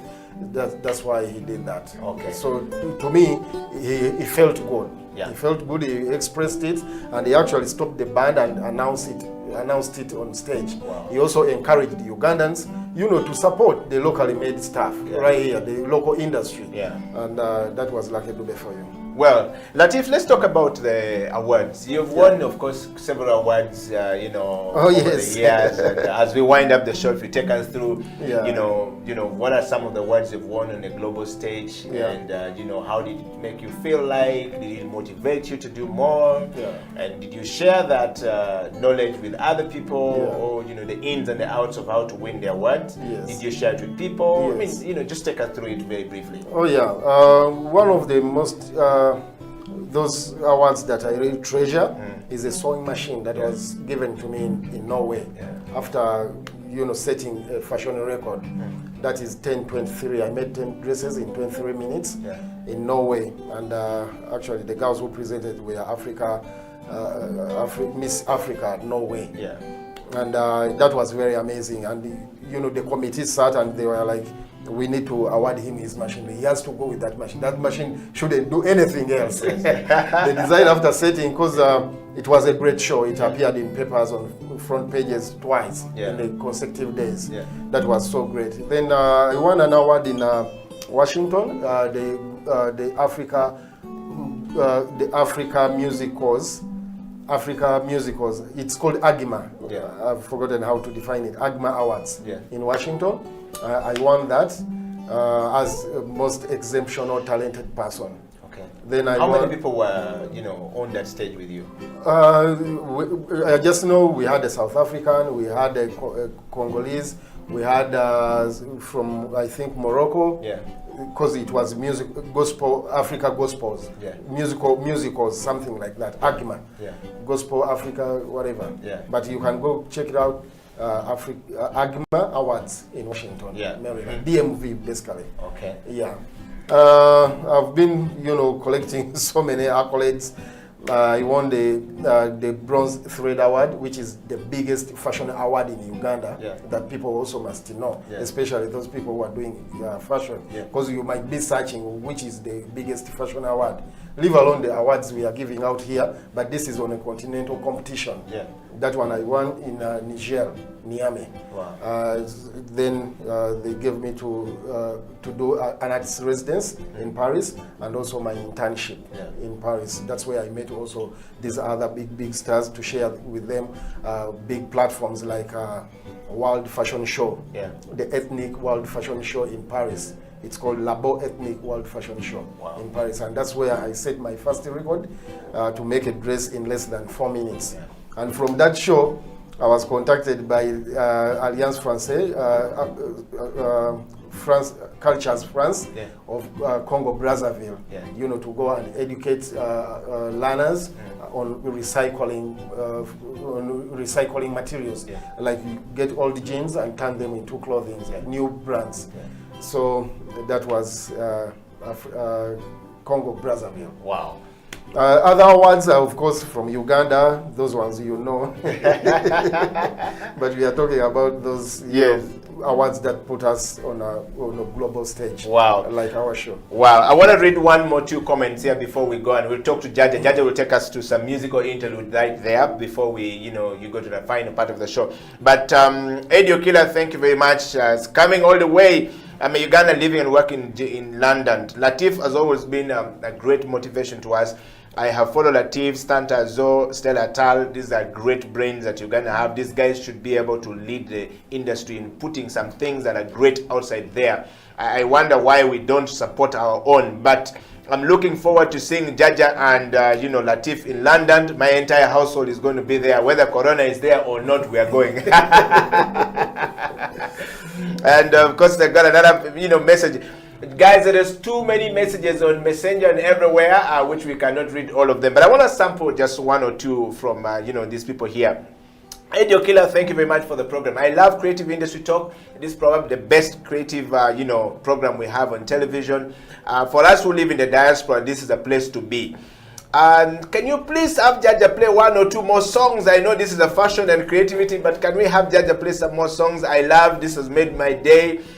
you know, I'm looking forward to, you know, for Jaja in London. I live and work in London, and I've been here for 10 years. So I can imagine these are Ugandans, you know, getting the emotion evoked because Jaja is talking to them. Yeah. And I have another one here saying that Eddie Okila, thank you very much for the show. I love what Latif has been saying. Kitenge, I cannot, you know, wait to see us put on a full suit made of kitenge out of Uganda. And this one is saying, thank you very much. The biggest problem of Ugandan, you know, art and culture industry has always been branding. They don't know how to market themselves. They're very good with the creative work and putting out the fashion, but I think we need to help these guys, you know, be able to package and market these products to the global stage. Yes, we're going to the global stage, but our products is not being marketed very well on the global stage. So Eddie Okela, you guys, can you bring some people who can, you know, bring some economics to this thing so that, you know, these guys can make money and live? Yes, we're working on that, and I think that that if I've just spoken about it, we're going to do this. How do we package the Ugandan music like the one Jaja is playing on your show right now to reach the world? You know, Nigeria has embraced their own, Uganda doesn't embrace their music, but you know, people come and take from Uganda. Eddie Okila, how can we help these guys, you know, package the music like Jaja and then take it to, you know, the rest of the world? Okay, let's talk about the copyright of the music. I'm a lawyer and I would love to be part of the copyright of that, you know, helping Jaja have the copyright, because once the sound goes out, people are definitely going to look and, you know, copy it and do this. This is a lawyer who wants to work out. So guys, thank you very much for, you know, loving these guys and sharing this as much as possible. Latif, yes, I hear you, but the school that you've talked about, how much is the fees for skilling the young people? I would love to bring my daughter to that school of yours, because my daughter loves fashion, and she's always organizing things in the house. She's made our, you know, napkins in the house. We use our napkin at home. So how can we harness this? How much is the school fees? And now where is the school? How can I join? How can So you already have it right there coming from a parent, yes. Oh yeah, we want to thank everybody who has taken time, you know, to watch us. Yeah. And also be following, and those who are supporting our page, you know, the Creative Art Talks. Yeah. This is great, and it's really very motivating that you guys are following, and the response is yes. The fees we send what it's less than 600, and it's $700. Yes. A whole course. Yeah. $700 million bill, yes. a full course. Yeah. My son pays for his school fees at campus, and he pays $2 million per semester in years. But we are talking about a full course of $2.5 million Uganda shilling. Yes. When you come to school, of course, you have to fill a form, you have to do registration, get a requirement list, and also get to know about your payment plan. Yeah. Because we try to make it easy for everybody. Okay. Yeah, you can do a very short course, that we call Quick Pass, Quick Professional Practical Art Skills System. Yeah. That's a system that, by the way, I developed. Yeah. To equip skills to all interested learners, regardless of their age, gender, level of education, in the shortest time possible. Wow. So that is Quick Pass for you. You can qualify for with a certificate. It's on module. It's at module levels. You can do just a few projects, and you still qualify for a certificate. We have a short course for 8 months, and also a full course for 1 year. Okay. And for those who want to do bachelors, you can still do that. But we are now focusing on short courses because we want to solve a problem right now. Uganda has a problem of unemployment. Abantu balina byakola ate nga ebyokukola weebiri, but we want to create that awareness. Kajjawo ofuneyo a few projects, a few skills, otandike. When you make the money, I paid my own fees. I paid my own fees. Tobeereyo ne weeraliikirira. If you can start, if you can get that fees that can, you know, jump start you. Because as we say, the day you start learning is the day you start working. How is that? If you started a bag today and I was teaching a bag, capitalize on that, make bags. By the time you finish 4 months, collecting the and even if you went to somebody, support, I have this. It's easy for them because you have a little bit of it. I can make you a shirt. I can dress you guys on your birthday. Omuntu ajja kusupportinga ku school fees. You know, waliwo obukodyo bw'osobola okukozesa n'ofuna ne school fees. I tell my son, dressing to levy off a few, you know, gundi. Yeah. You get ne musomero wona. Me personally, when I was in Mali High School, I used to bake clothes for students, my fellow students. That way, chali chinyamba ko mo pocket money. Obuntu ntunga. I don't lack. Yes. Wow, wow.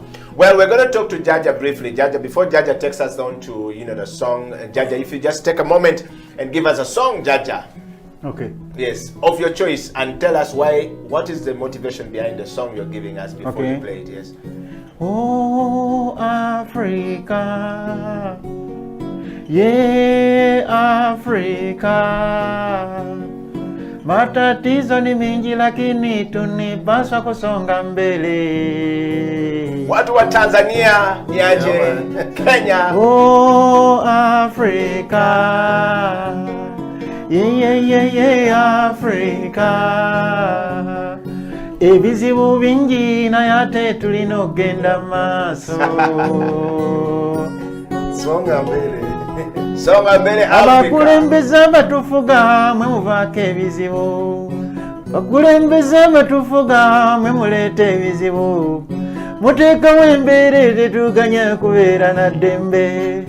Omwana w'omuddugavu bambi n'abeera mu bukubi.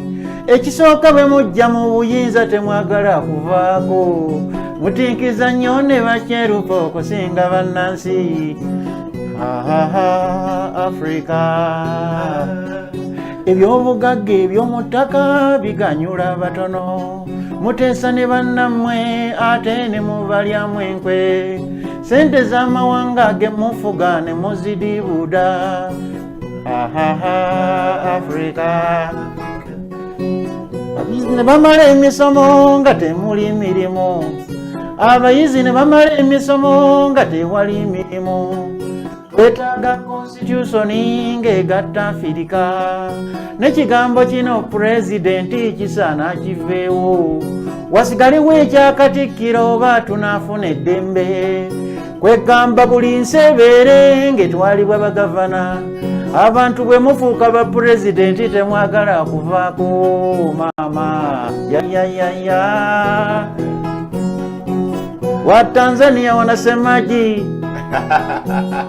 Watu wa Kongo munasemaji kweli? Watu wa Kenya munasemaji kweli? South Africa munasemaji wewe? Oh, Africa. Yeah, Africa. Matatizo ni mingi lakini tunipaswa kusonga mbele. Ebizibu bingi naye ate tulinogenda maaso. Africa. Oh, Africa. Yeah. The song is supposed to create The song is supposed to create awareness. Yes. It's not attacking anybody. Yeah. But it's supposed to create awareness. Yeah. Tubadde tulina mindset. Yeah. What I call a mind offset. Yeah. Nti ebintu byonna birina kubeera by'abakulu. Yeah. But there's a way we can create a more harmonious way. Yeah. For everybody, are very open to these opportunities. Yes, yeah. Equally. Yeah. So Jaja Kaya is not attacking anybody, but he's trying to create awareness that if there is you guys, let's try to change. Yeah. Let's see a better Africa. Yeah. So that's the message. In I like that. In fact, we will end the show on a note of the French president came out recently and said that you want a new relationship with Africa. The French-Africa new relationship working further. How do we work together, Africa? Yeah. The French-Africa new relationship, and everybody's saying, okay, what is he saying? How do you go about it? Yeah. You've heard that speech when he's saying that we want to look at a different way of dealing with Africa and partnerships, not as opposed to being, imposing things. So we watched a film recently where it says, "Don't film me," shot by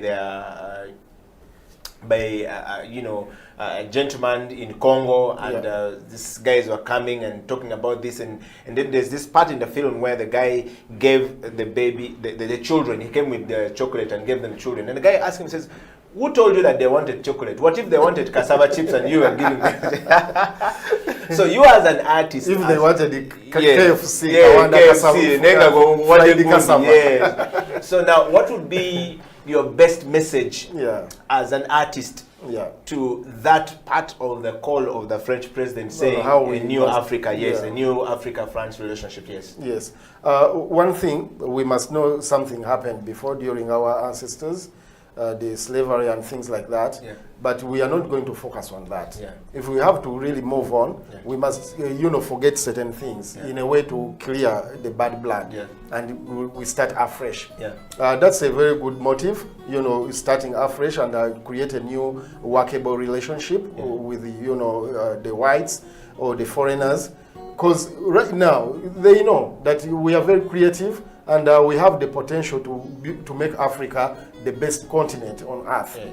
So we embrace that. If there is a workable approach, in working together and building our countries to create a more harmonious relationship, we are open to that. Wow. We are very open. That's why Jaja Kaya, inamwaka line in that song, if presidency is the problem, that because everybody wants to be a president, but not everyone can be a president. You see, so then let's focus on having governors. Yes. He has a line when you listen to the song. It's in the studio. It's not yet done. But when the song is out, don't take it personal, don't take it political. It's a way of creating awareness, and we are trying to devise means. We want to see a positive change. Yes. Okay. Thank you very much, guys. And of course, we've been talking to Latif and Jaja Kaya right here. The Creative Industry Talk has come to an end.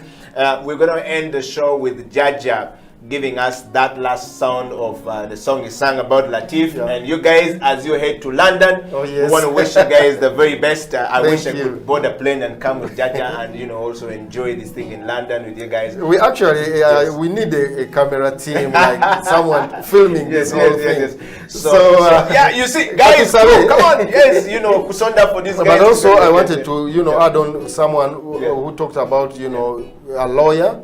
And also a person who talked about branding. That is a very serious issue.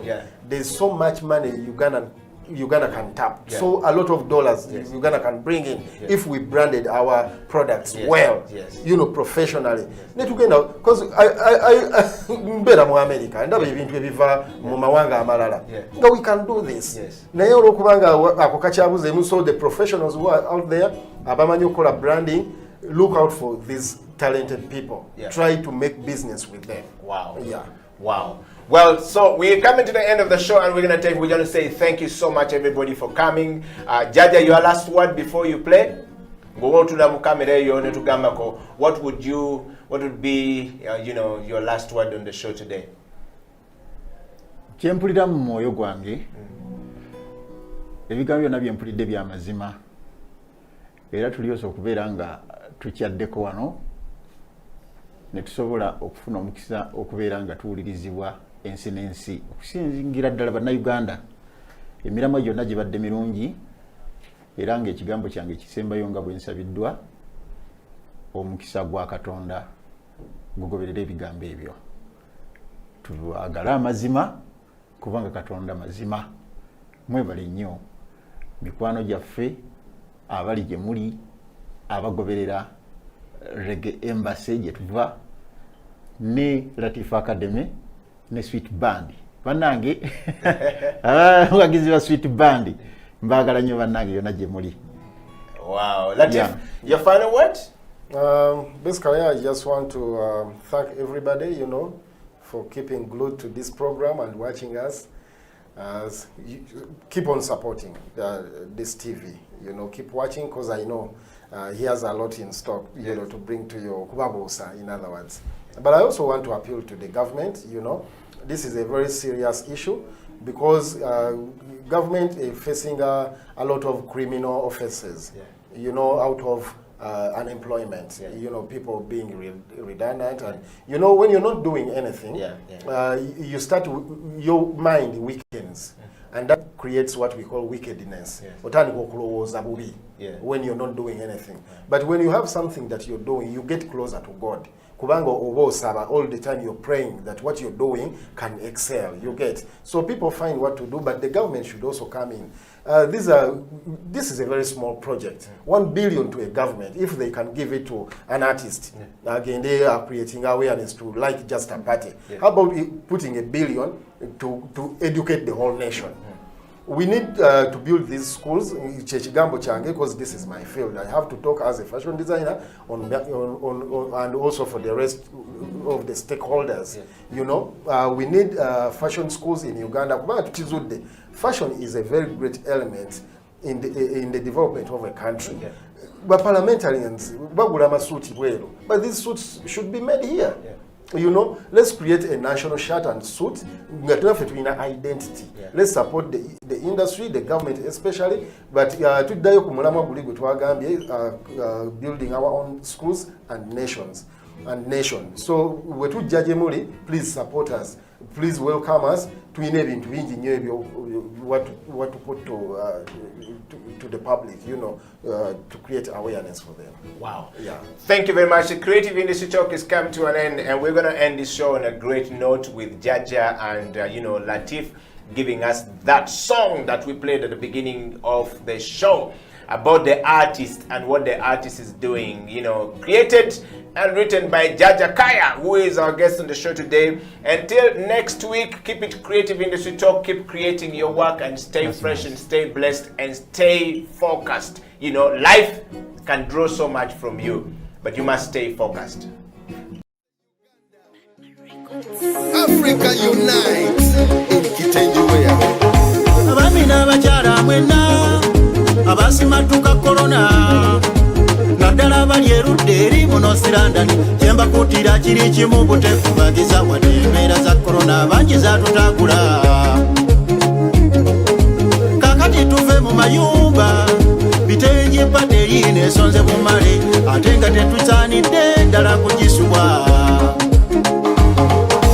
mwani yabagamba okwambala engoye z'ebivumba tujja kwambala bitenji byokka designer Latifu Uganda omurasita owakabye yatonga mu nnyonyi wamakwesa lulembaga Maliki Jeni ne Hawa abo basibi banviyalo tujja kuba nabo Anifa wa makeup Mariamu yedikoletako ne pofini ebyokulya bingi nnyo ebyekifirika madamu Sala Soshi ebitaddemu omukono Olivia Kasalini n'alima makamaka manyingo owulira kuluno twambala ebitengi byokka kuluno twambala ebitengi African culture tegeza festival mu kitengi pate tubeera twonyine ebifo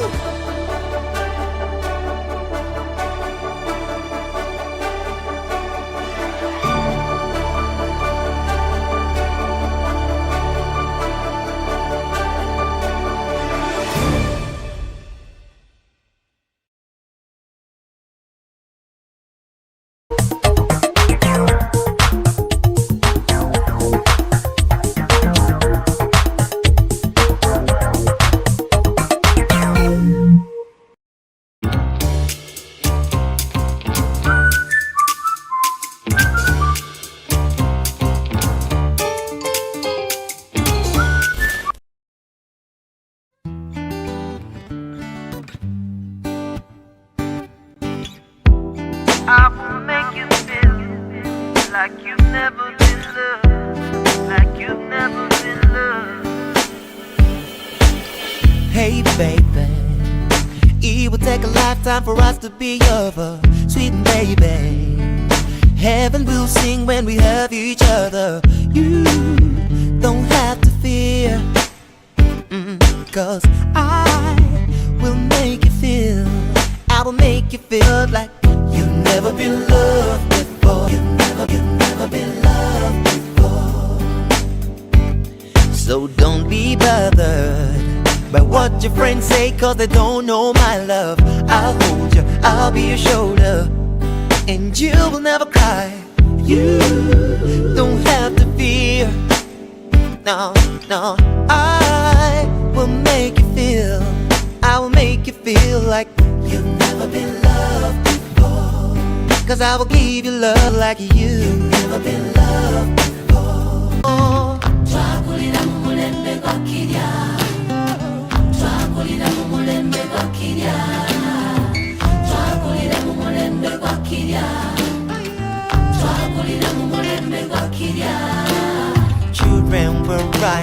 taller than the mountains. I'd love to be a part of their foundation. I'd love to hear them say, we were there, we were there. We were there, we were there. Children will rise taller than the mountains. I'd love to be a part of their foundation. I'd love to hear them say, we were there, we were there. Every song I sing so they can be strong. My every heartbeat so they can love forever long. I love to hear them say, we were there, we were there. Oh, oh, oh, yeah, yeah.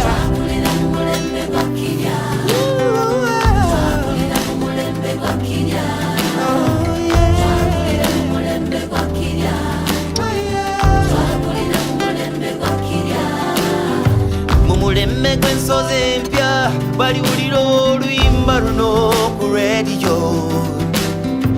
balijjukira ennyimba ezatuweweeza.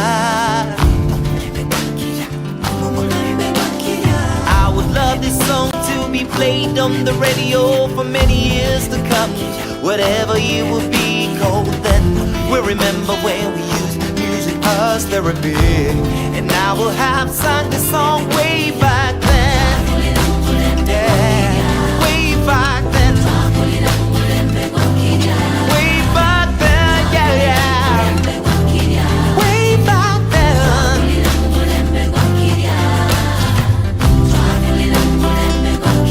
Abana bakule, abana bayige, eggwanga likule.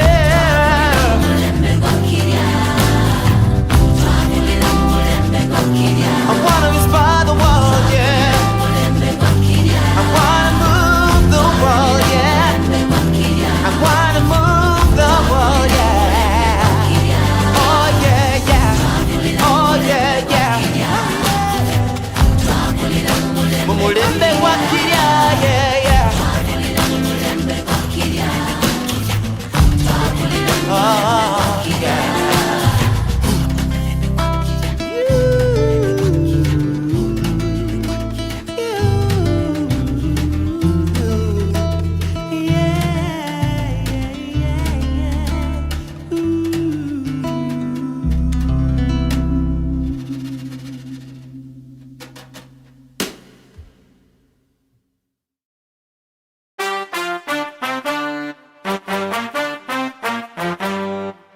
Nalina omuwala eyeebusabala, prosikovi omulungi weebusabala. Yalina akamwenyu akalinga enjuba, nga mutaayiza ng'atega ejjuba. Waliwo ekintu ekyansumbuwa, ekyo ekintu ekyangoba ebusabala. Yalina muzeeye yali yajjula obukambwe, nga buli bwandaba ng'awagala ekyambe. Woo, kye kyangoba eyeebusabala. Changobe ye busabala. Whoa, changobe ye busabala. Yeah, changobe ye busabala. Muzeyi yali mulodi we busabala, okuva ebuvanjuba paka ebugwanjuba, ng'abanoonya abasajja ba local defense, mikwano gya muzeyi.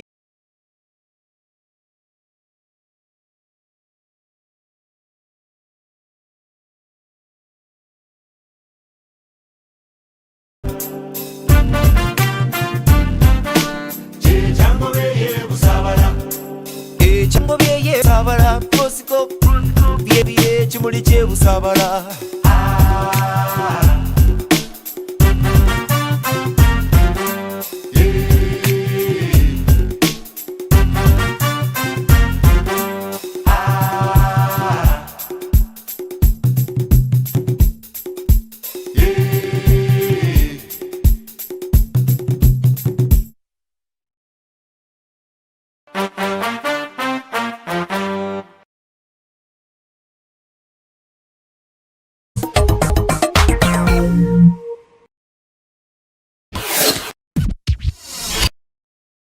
Coming up on Double XL Season 4, on the heavy hitter this week is engineer Andrew Sali Sentongo, the man who started as a driver in Makinde Division is now supplying power in the Lake Victoria Highlands in Kalangala. Andrew, you're welcome to the show. Thank you. How are you doing? I'm fine, thank you very much. In a nutshell, who is Andrew Sentongo? Andrew Sentongo out of university, where I started a small transport and tour business. So I ran this for 2 years, and I was going all over the country, mainly designing safari packages for tourists. I was also doing airport transfers for some of the hotels in Kampala. And it was a fun and interesting part of my life. So that's how my career actually started. Okay, let's go back a little bit. You come out of Nkumba University as a BBA graduate or student and straight into driving. Yes. Some people would think you were mad. No, I wasn't mad. I was actually very clear with what I wanted to do, and I was very articulate about it. I knew that I didn't want to end up somewhere in a formal structured employment, which is something I've always felt is not my calling. So I decided to figure out what I wanted to do with myself, of course, but around my skill sets and also my hobbies. So travel and also interfacing with people is one of my hobbies and also one of my skill sets. So I thought through, during my last semester, I thought through actually starting up a safari or transport business. And from I got help from friends and family, and immediately after graduation, I managed to get it going. Wow. And you were not ashamed that you were becoming a driver? No, I was not with ashamed. Your degree? No, not at all. I was not ashamed. I didn't look at it, I was driving, but I didn't look at myself as a driver. I looked at myself as a businessman. I looked at myself as a starter, as someone who is delivering a service to other people. And that service was driving, that service was guiding, that service was also designing holiday packages for tourists. So in the end I was driving, but I didn't really look at myself like that. And this is something very important for young people who are trying to get themselves started, not to have an attitude of demeaning manual jobs, but rather seeing value in them and seeing some sort of empowerment in them. Okay, so you talk about going to university, getting the degree, and becoming a driver. And today somebody would think you're mad, because everybody who comes out of the university wants to go straight away, sitting in big offices, putting on nice suits like me. I mean, what was the experience like coming out of university and buying a car and starting this? It wasn't easy and straightforward, of course. I had to sit down, I had to articulate my idea, I had to sell my idea to people who financed it. I had to really be very articulate about it. So it was not straightforward, but at the same time, it allowed me to really have a depth of conviction that this is what I want to do. And once you show that and you stick to it, other people buy in. So I think that's the take from this, or that should be the take from this. Your family didn't disown you for getting a degree and becoming a driver? My family supported me very much, and they have always supported me very much. I'm the last boy out of an extended family of, I think we're 12 in total, and I'm the last boy. And surprisingly, I'm taken very seriously, despite having that position in the family. Okay. So they really supported my dreams. They really helped whoever had an idea, whoever had a resource, also the moral support to say, okay, this is what you want to do, fine. But it also comes from having a serious outlook and having conviction that this is what I'm going to do. And no matter what, I will take my chances. Okay, so how did you end up qualifying yourself as a social entrepreneur? That was an interesting turn and an interesting twist, because I actually ran that business for 2 years, and along the way I met all sorts of people. I made friends, I made international friends. That's the platform that that business gave me. I met friends from Europe, I met friends from America, I met friends from wherever. So I ran into a Canadian family that was actually impressed with what I was doing. And as a driver? As a driver, yes. And this was, I used to work wee hours of the night. So I remember one particular question that I think compelled this family to foster my interests was that I was working late. I remember picking up people as late as 10 a.m. in the airport, from the airport, driving them to Kampala, seeing that they're checked in. Sometimes they want to have meals, sometimes they want to see a little bit of Kampala, and I was always there. So one particular night or evening, I remember a question of what time do you get off? And my answer was, I don't get off. I only get off once I'm told to get off. Otherwise, if I'm needed, more refined. Specific attitude that people are very structured. It could be as a result of our education system, it could be a result of upbringing, but sometimes it's good to have a little bit of flexibility and go the extra mile. Okay, let's talk about the meeting of this family and asking the question and you responding to the question. So how did that translate to you getting a scholarship from them to eventually moving out of this country to go and study? Well, that's an interesting question. It was a routine airport pickup. I remember it was a KLM flight arriving at 9:15, and I had worked probably from 6 a.m. that day, doing airport shuttles back and forth, and I was tired. So I had hired a driver then, and I remember receiving the details to pick up this family around 5-6 p.m. from the hotel. And I remember questioning myself, should I give this to the driver, or should I take it on myself? And I said, well, let me just go on. It's the last one, I might as well just go and do it. So I went and picked them up, but we immediately clicked from the time I picked them up, and we had a very good 1-hour drive back to Kampala. We had conversation about where they are from, where I'm from, what I'm doing, and I had just graduated the year before, so that was quite impressive, I think, for Canadians to see that a university graduate is picking up people from the airport. Yes, it was quite interesting. It is said that intellect will find opportunity, reason it and kill it, but instinct will find opportunity to use it. Yes. Would that be a typical case? That's a typical case. And I remember from the onset, I think they liked the drive, the passion, and the diligence that was behind me, or that I put forth. So that compelled them to make me an offer, to say, and the offer was, hey, if you want to foster your education, advance your education, we can do that. If you want to expand your business. Just like that? Yeah, just like that. But it came out of growing a relationship over the 2 weeks they stayed in the country. And I think the key points were, I was always on time, I was always diligent, I never turned down anything, and I worked myself off the clock. I hope you can hear that. I was always on time, I never turned down anything, and I worked off the clock. I worked off the clock. 24/7. In other words, we say I worked this off, so I will not complete the statement, but you know what I mean.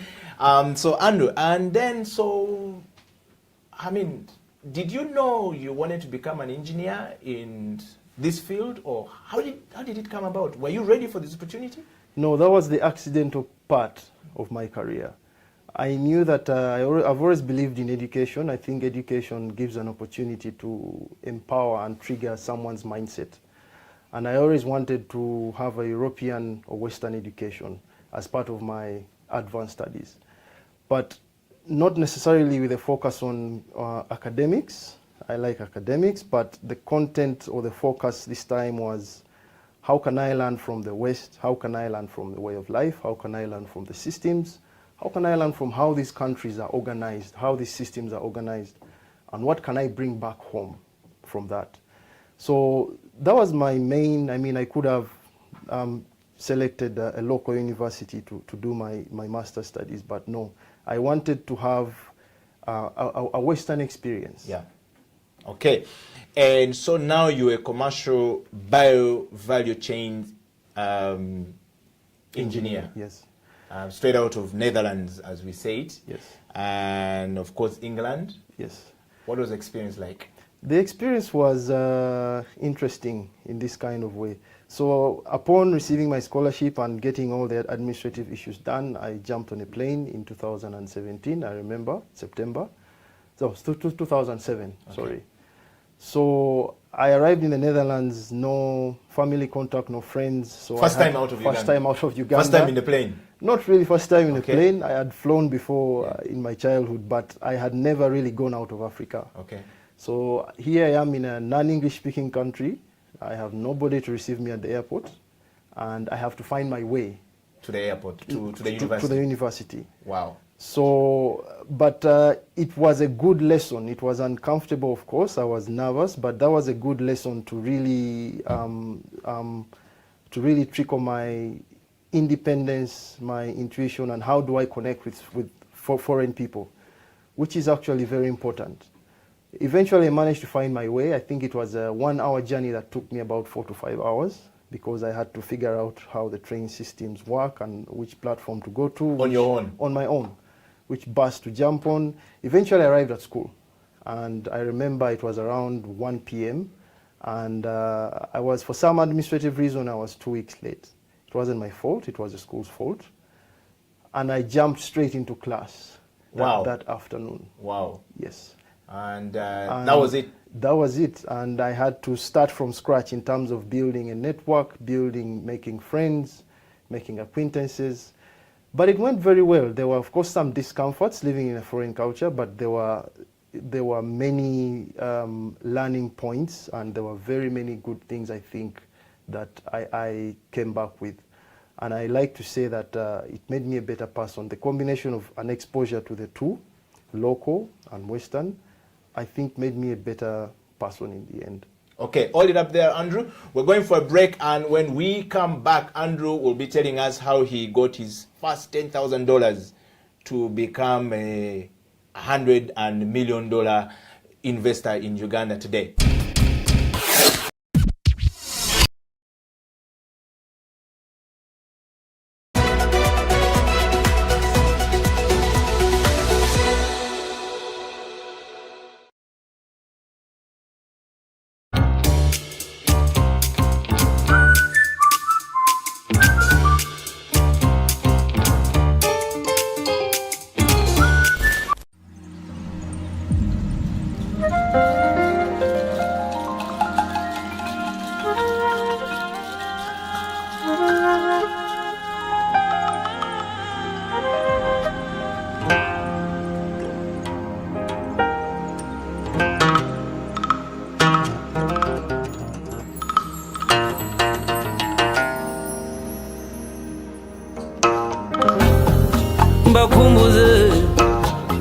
mbakomboze igitaramo cy'iwacu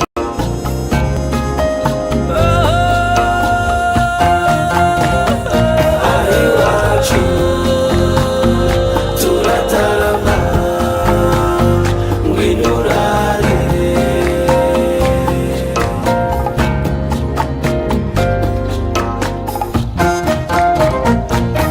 iwacu turatarama ngwino urare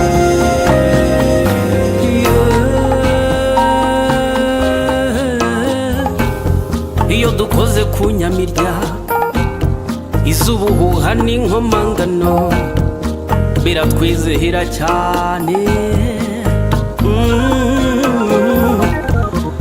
Mpamagare muhigirwa ni Nyaruguru mu muhamirizo w'intore, mu muhamirizo w'intore Sebaganji babukwege aseruke mu byivugo byiza. Mpamagare Sebatunzi ayihere mu miyuki akubwira intaha na batatu yaruta mu kinyange cyarutiruka mu bakemba, mu bakemba kugutaramiye kandi uzagaruka iwacu turatarama ngwino urare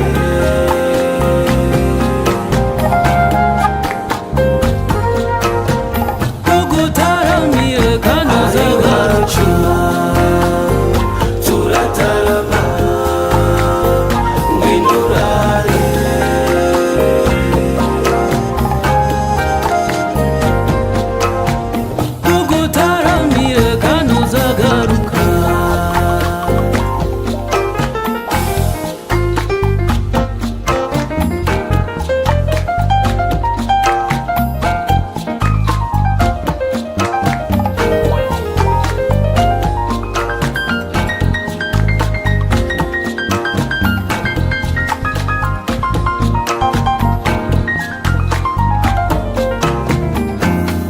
epana biso tolinga kobina epana biso tolinga kosepela ka elongo tolinga tosepela tosangisa pe tolingana tugusogongeze ku ntango y'amahoro nkwibutsa umugani wa nyashya na baba inkuru ya saruhara rwa nkomokomo cyacana ndetse na ngunda tugutaramiye kanuzagaruka ari wacu turatarama ngwirurare aho dutaramiye nta rungu tugutaramiye kanuzagaruka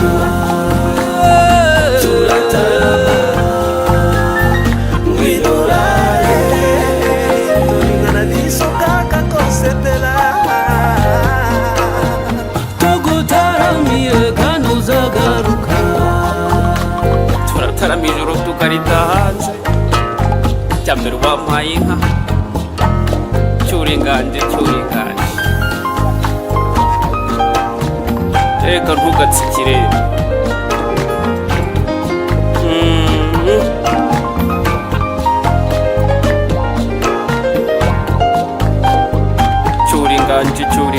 cyuringanje nuko umuco wacu ntugacindishe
Compatriots, victorious fighters of Africa, compatriots, victorious fighters of Africa, you shed your blood for me, you slept in jail for me, you shed your blood for me, all in the struggle for liberty, tortured day and night, just because you're black. We can't forget the past, all the souls we lost. We can't deny the fact. Africa will think again. Remember Thomas Sankara, remember Samora Machel, remember Stephen Biko, remember Patrice Lumumba, remember Thomas Sankara, remember Samora Machel, remember Stephen Biko, remember Patrice Lumumba.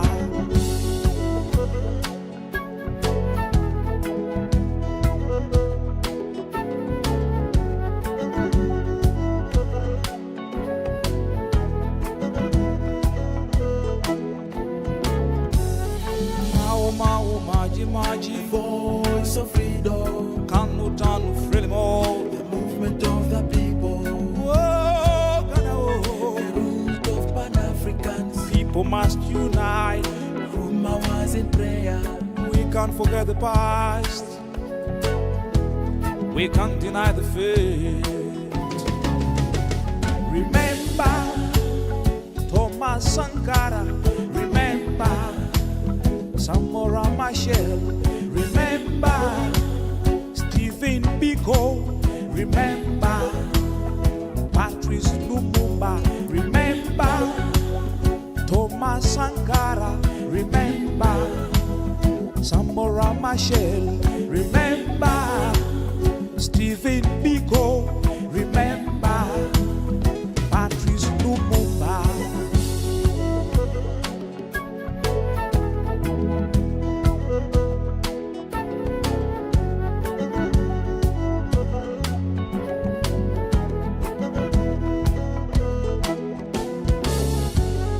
Oh, my children, hear the drums calling. Yes, my brothers, it's the sound of victory. Senegal, Gambia, Senghor is champion. Abidjan, Côte d'Ivoire, Félix our father. Soweto, Soweto, Soweto, Mandela. Soweto, Soweto, Soweto, the land of the brave. Remember Thomas Sankara, remember Samora Machel, remember Stephen Biko, remember Patrice Lumumba, remember Thomas Sankara, remember Samora Machel, remember Stephen Biko, remember Patrice Lumumba.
Being this way is heartbreaking. Why do we do it at all? Giving the money you're not making, giving and not taking. Time stole the essence from you and me. That's why I say, why do we have to pretend? When does the travesty end? Is this a parody of life? I'm not sure that I've got it within to be the one to keep on telling the same old lies. Yeah, I'm lost in a city of lights, and I don't even know what happened to me.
to the trees you're chasing.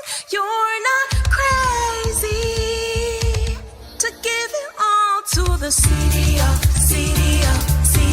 lights. You're in the city of lights. You're in the city of lights. Yeah. City of lights. You're in the city of lights. Hey, and I don't even know what happened to you. You'll never give up the fight till the lights they fade away. I'm in the city of lights, and I don't even know what happened. You don't even know. Yeah, give up till the lights they fade away.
Yes, I. Mukwano gwo mulungi gwe walina walagawogo ekusanawo. Mukwano gwo mulungi gwe walina walagawogo ekusanawo. Serabiranga biseera bye twalina, nongolera ekyokulya nondeetera. Kuva lwe wagenda omutima gukunoonya, obuli mbeera n'endowooza oba osanga zeyakugoba. Okuva lwe wagenda mutima gukunoonya, obuli mbeera n'endowooza oba osanga zeyakugoba.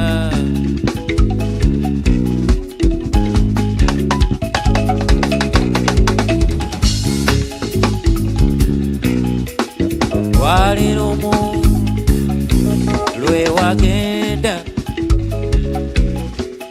tewasibula, nange saamanya, nalabiraawo nga kaseera ayiseewo nga sikulabako.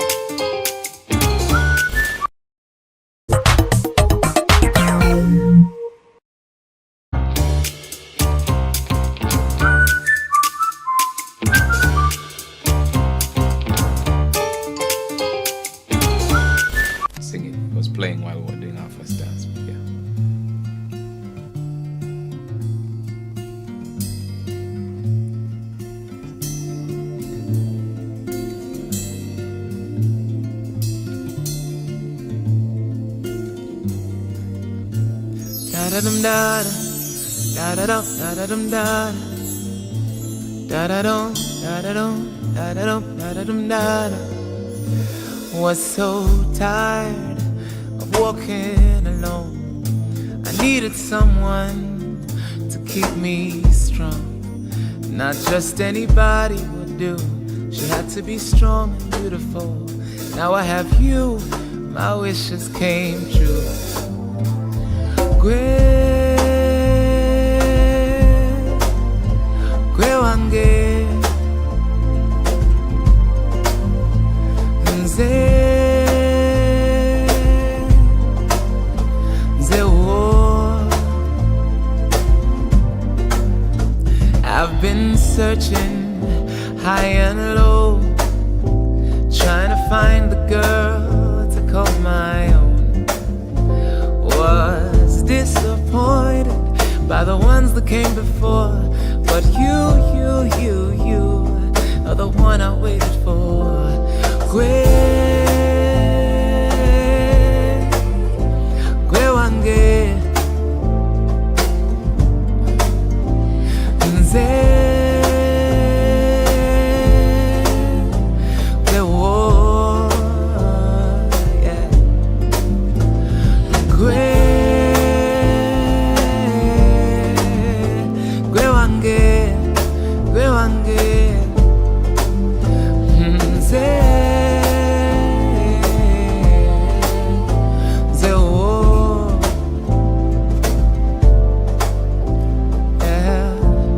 till the rivers run dry and the sun refuses to shine.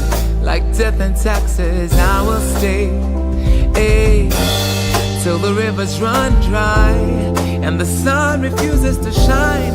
Like death and taxes, I ain't going nowhere, babe.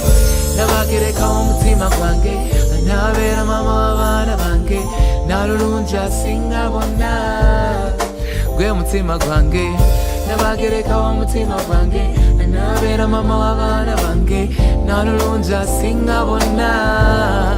Gwe mutima gwange, nabagereka omutima gwange, nabera mama wabana bange, narulunja singa bona. Nabagereka omutima gwange, nabera mama wabana bange, narulunja singa bona.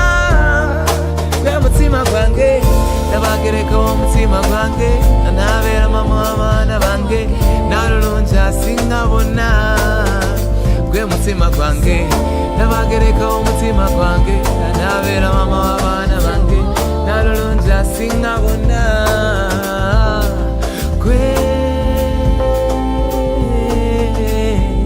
Gwe wange, gwe wange, gwe wange, nze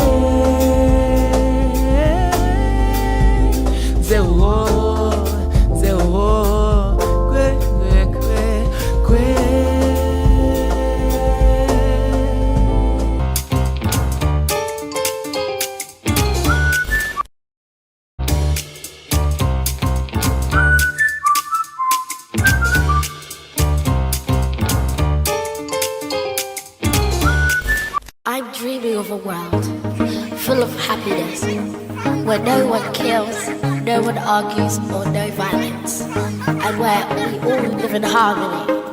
We all celebrate all the things that we have with our families and each other.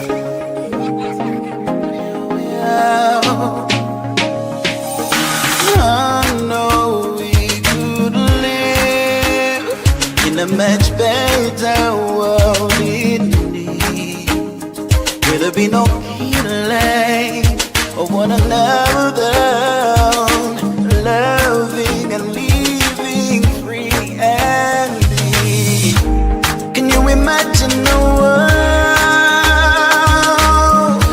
full of peace, love and joy, where every boy, girl, woman and man live in harmony? That's what we need in this world.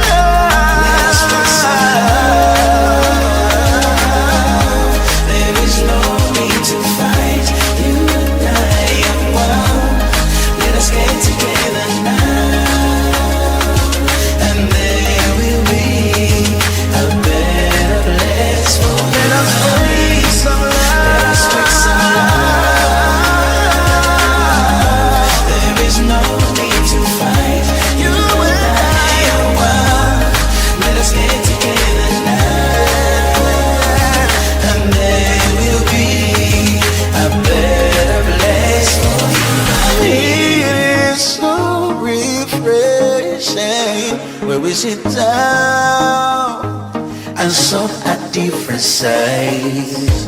We don't need to fight no more. We don't have to lose another life at all. We can work it out. We can get it right this time. Can you imagine a world full of peace, love and joy, where every boy, girl, woman and man live in harmony? That's what we need in this world. Let's get some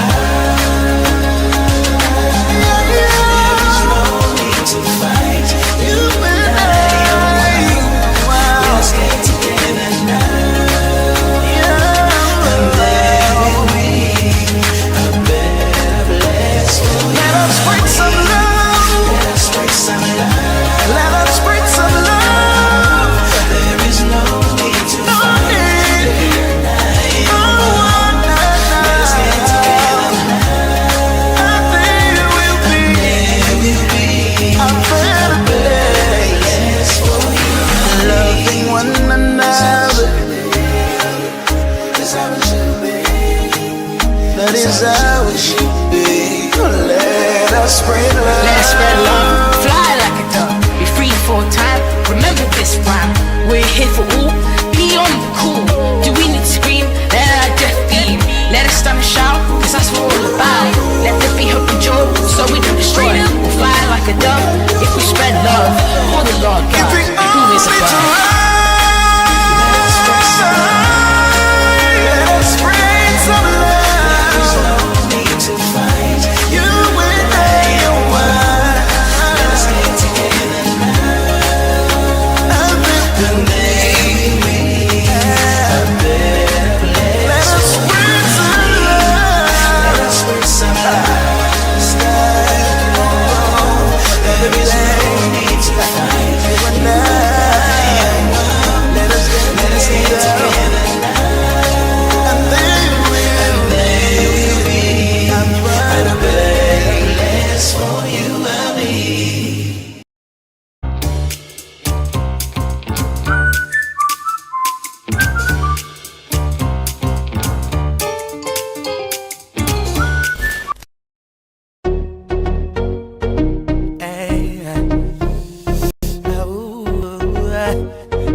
Sometimes I feel like I should walk away, this not the way. But yet I can't remember how far I've come, can give it now. Remember how far you've come, and just how far you have to go. Oh, lay your troubles down, lay it all down, lay it all down. Lay your burdens down, lay it all down. See the way it is not the way it's always gonna be. You were made to overcome. You were made to win. It's gonna be alright. It's gonna be alright. It's gonna be alright. Alright. Alright. It's gonna be alright. It's gonna be alright. It's gonna be alright. See the way it is not the way it's gonna be. Yes, it's tough, it hurts. Sometimes you feel like this is all it is. But rejoice, and again, I say rejoice. You're gonna make it through. You're gonna make it through. You're gonna make it through. Remember how far you've come. As far you come. Just how far you have to go. You're gonna make it. You're gonna make it. You're gonna make it through. Make it. You're gonna make it. You will let me. See the way it is not the way it's always gonna be. You were made to overcome. You were made to win. It's gonna be alright. It's gonna be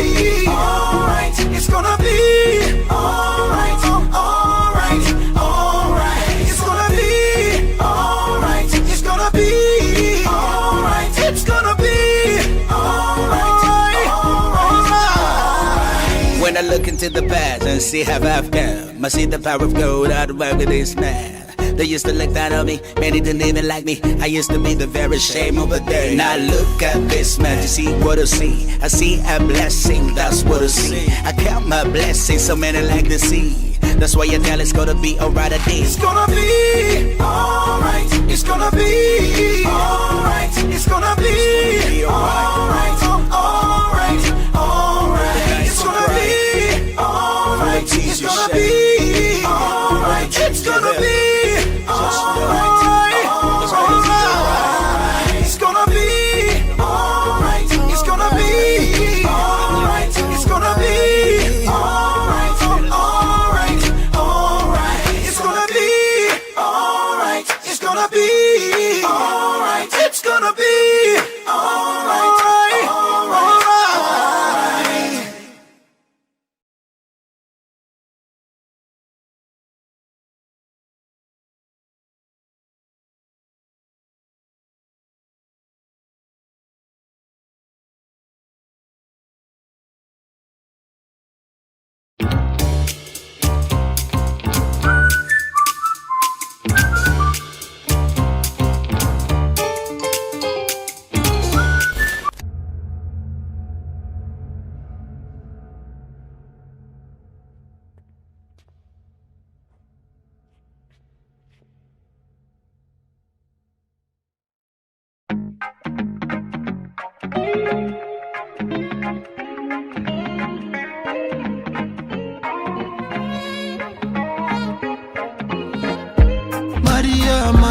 Mariana, ma Mariana, ono muwala teba mukwana. Mariana, ma Mariana, ono muwala teba mukwana. Big woman thing, girl me love how you talk so, girl when you talk me can't tell you shut up. Simply fine when you talk, baby. When you talk, I'm just a blackout. Jagalanzi Jeff, your body boat. No visa, baby, got no passport. No money, boo, no visa too. But baby, me give you the comfort. Mariana, ma Mariana, ono muwala teba mukwana. Mariana, ma Mariana, ono muwala teba mukwana. Big woman thing, baby killer, bite me, Dracula. Sing you from afar with my killer binocular. Me speak vernacular, Nkwagala you a killer. Me know say so many men I want you back to killer. She tell me she coulda love me, but she got HIV. How could I see that when she got no ID? Mariana, ma Mariana, ono muwala teba mukwana.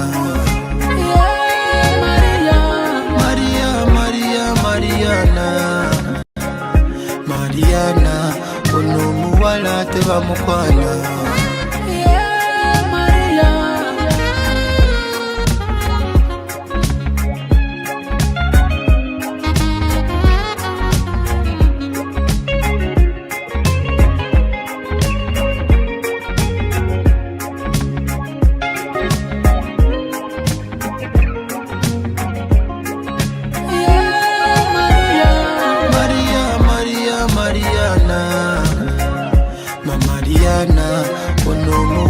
Teba mukwana.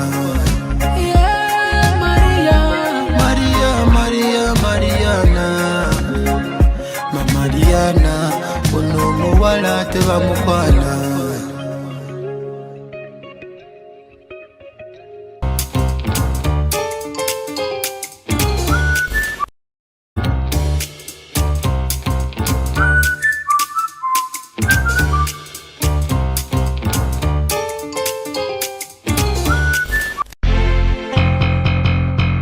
Yeah, it's M-U-N-Star G, the 8th way. Nkera muzi hustle, narandembera muzi battle. I know life is one big struggle, but sometimes nebuza kinagwa kino ngate fenna picture twatondebwa mu ya mukama fenna tulya fenna zike tusala fenna tuli basine era abasinga twenenya natobonabona nze asinga waime aye lwaki nze tyega lwaki nze sigaggawala lwaki bwentegeka ekivule enkuba lwetonya ne lwaki balama nsinga lwaki Uganda World Cup ekyatula ennyo nyingira nga lwaki corruption taggwa lwaki ba politician babeera batusiriwaza you I need some answers kubanza amazima mbikoye kyo kyekyo omuntu ave yambulira amazima nze mbikoye At some point you feel like giving up, nigga. Ndamanya hunderuga, ndareba hundi kuza mumisha hundi kuza chiga float charge kuza otawamani kwenda kwitwa chiniga Uganda yo misho lyakwate zo big figures jiro mujinya mwana kora na mani tindenda raparangira hip hop ereshashura lyari emyaka jakarenga bandavuga gari nashanga fani yangira ntiboro maramani ounda kantra handsome kwa tejo ipsam net shwara hip hop yanyereshashura lyari leka kusomese kuno kwefagao kurastole shanga twena twashongora leka kusomese kuno kwefagao rugamu byamunde kondereri we yehinjire ejini chiga flow ndajitamish ne mas ndazaha chatia nanye karuha Ethan ni kwechiri what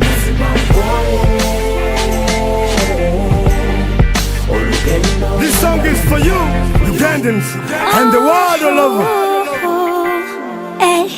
mwana wanyabondela lindi nebiri mu maso there's a brighter day topo watogwa mu manyi wadenge mbere kanye kole chisomo koyengo mwami wadense kutenga tekuta kole chisomo kobewo all the sun is gonna shine so bright you will know you've won the fight yeah. Keep on moving, don't stop, everything's gonna be alright.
have answers to life, but I know this love is for real. You give your life to me, that's why I'm so grateful. Whoa, whoa, whoa. And there's another side of life, for those who walk by faith, walking side by side with God. He will never let us down. He's the only one we need.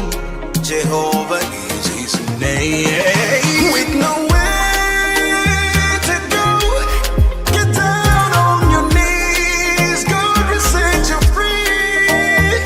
With nowhere to go, believe in God indeed. His grace will see you through. Oh yeah. When faced with tough troubles in life, sometimes you make when you wanna die. You should never feel that way, cause God will never ever leave you lonely. In the midst of your troubles, God is there, trust on Him. He will never ever leave you. He will never forsake you. Another side of life for those who walk by faith, walking side by side with God. He will never let us down. By His grace I am alive and I'm living free. With nowhere to go, get down on your knees. God will set you free. With nowhere to go, believe in God indeed. His grace will see you through.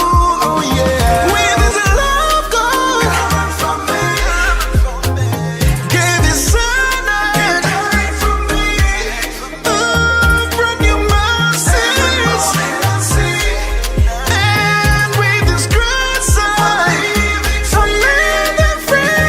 With nowhere to go, get down on your knees. God will set you free.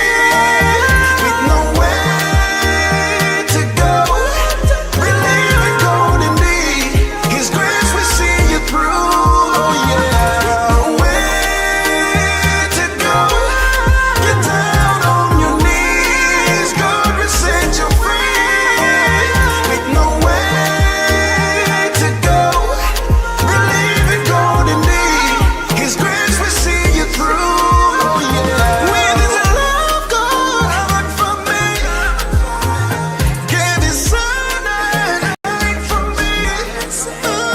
From your mercies, and with His grace I'm living free.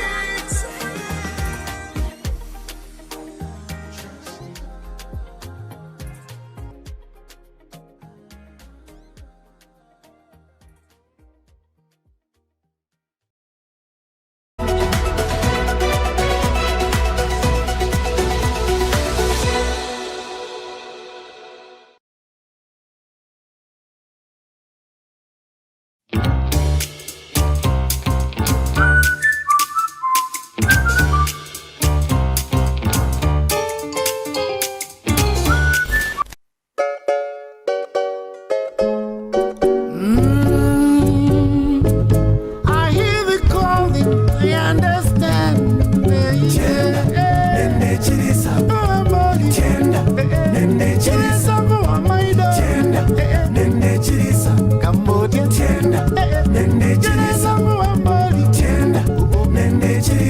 Deep in the soil, the love of the land. Oh, how my heart longs to be there again. Like the days of my dreams, and the nights alone by your streams. Feel the magic, I feel the peace. With the lions, wildebeest. With the eagles flying high. I want to take you to Mbale, and I want to take you to Angola, and I want to take you to Uganda, and I want to take you to Usoga.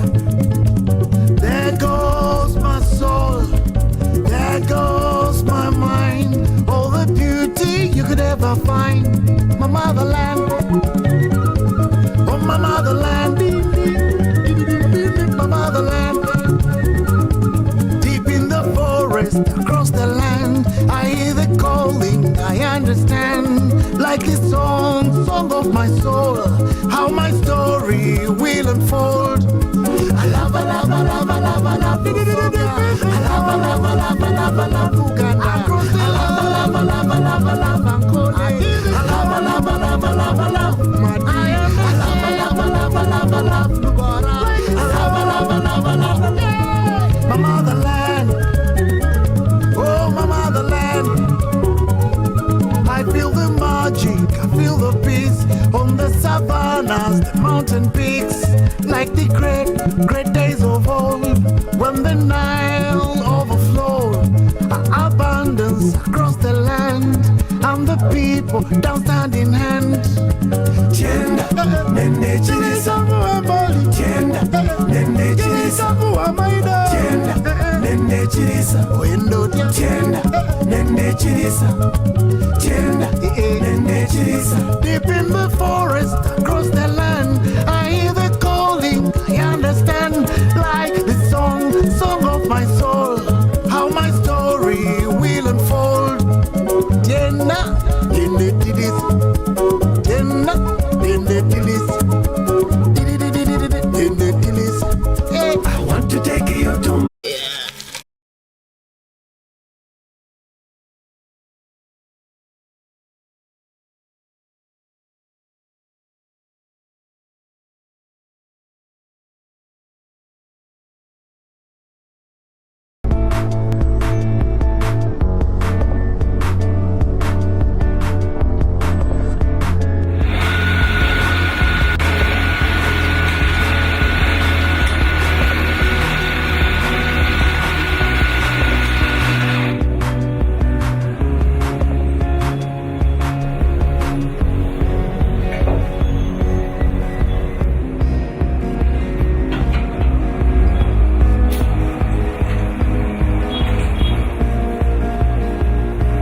Welcome to House of Talent Television. My name is Atengi Manuel. Wherever you're watching from in the world, it could be morning, could be evening, it could be afternoon. In the UK, they have a saying that any time is tea time, but here on House of Talent Television, we say any time is coffee time. Welcome to the Coffee Break Show this week. Like I said, my name is Atengi Manuel. This is House of Talent Television. Remember, you can catch us on our social media handles at HTV1.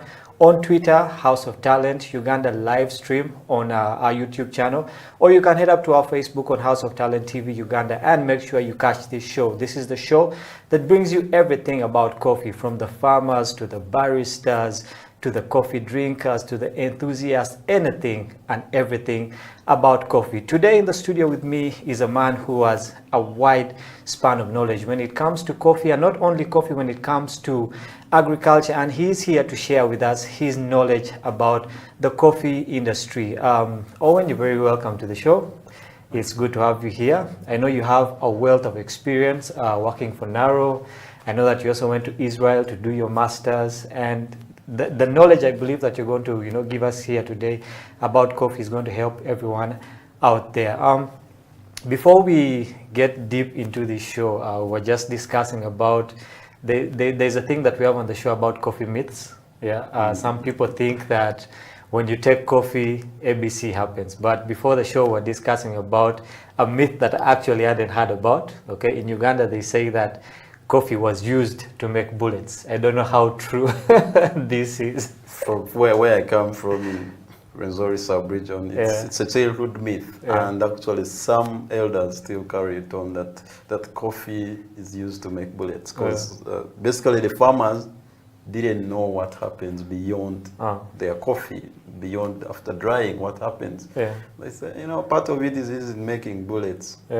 It's a myth. You should ask people from Rwenzori sub-region. That's an interesting one. I'd actually never heard about that myth. I'd heard about other myths, but making bullets. I don't even know how you get from coffee to bullets. But yeah, I mean, those are the things that us as the coffee enthusiasts really need to clear.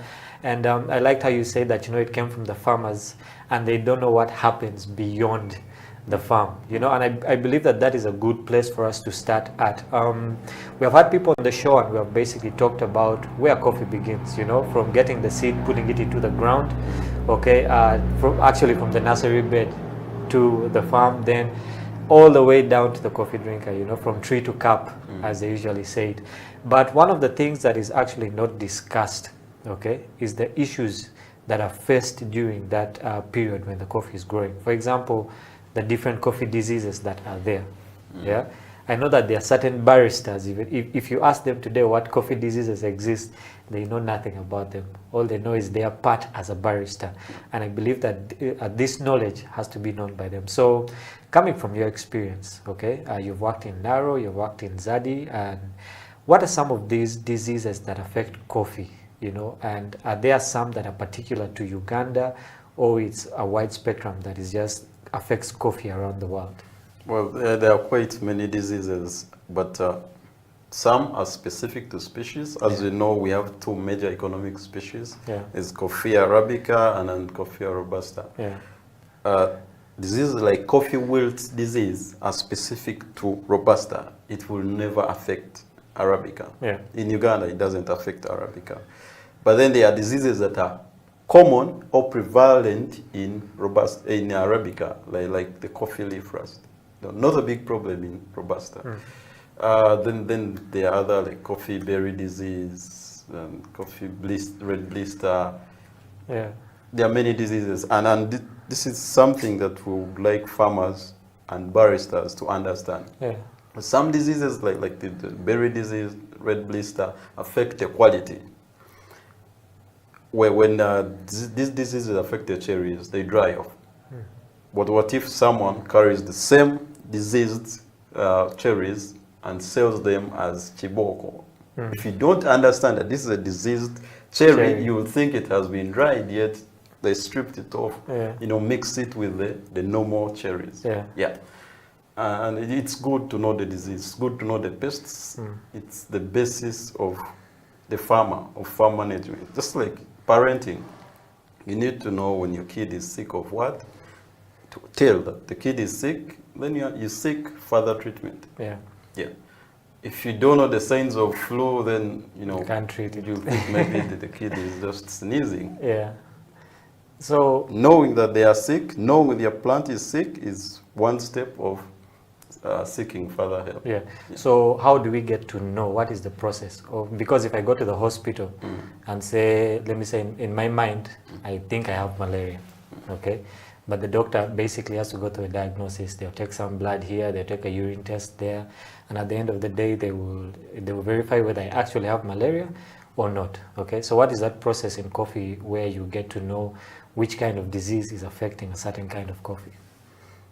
Okay, first is understanding them, is having regular talks with the extension workers, the researchers, and people who understand the diseases. A disease like coffee wilt disease, the most common obvious symptom is dieback. Dieback is when your coffee dies from the head, that tip, it dies going down.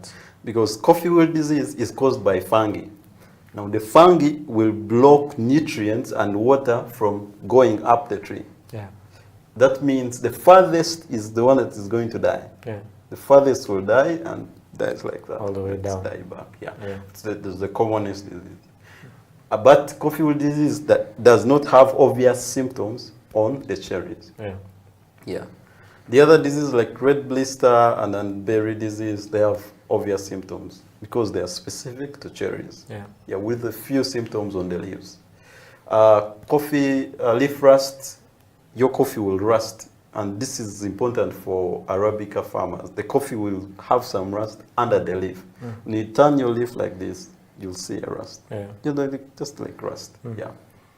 Okay, so imagine I'm a farmer. Okay, I have my farm. I believe in my mind that everything is going well. Okay, then you, as Naro, come and tell me, you know what, your plants have such and such a disease.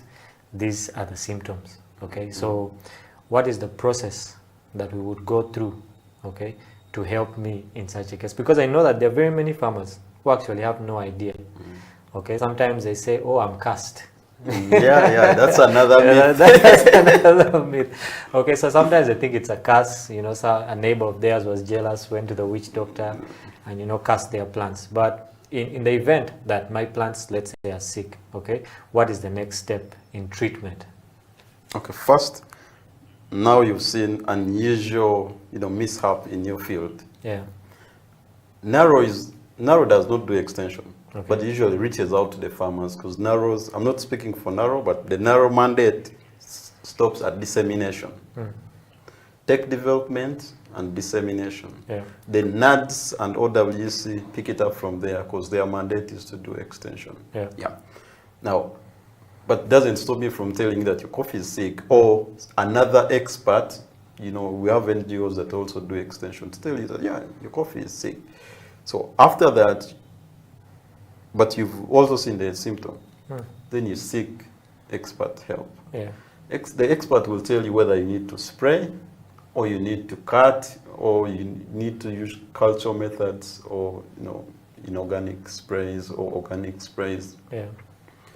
If you know it, you can take it upon yourself. If, let's say, you've had an experience with the disease and it has resurfaced, you can use the previous, treatment. Yeah. Yeah.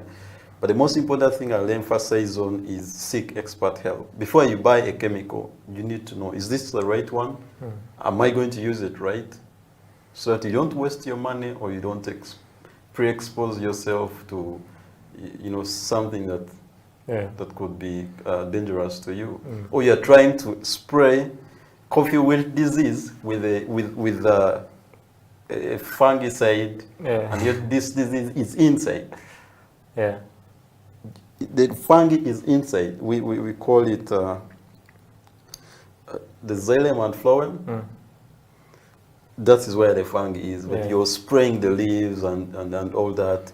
It may not help. You're wasting money. You're also exposing yourself to these chemicals. True. So it's best you seek expert knowledge. If you don't understand, if you know a farmer who has had an experience with the same disease, ask them.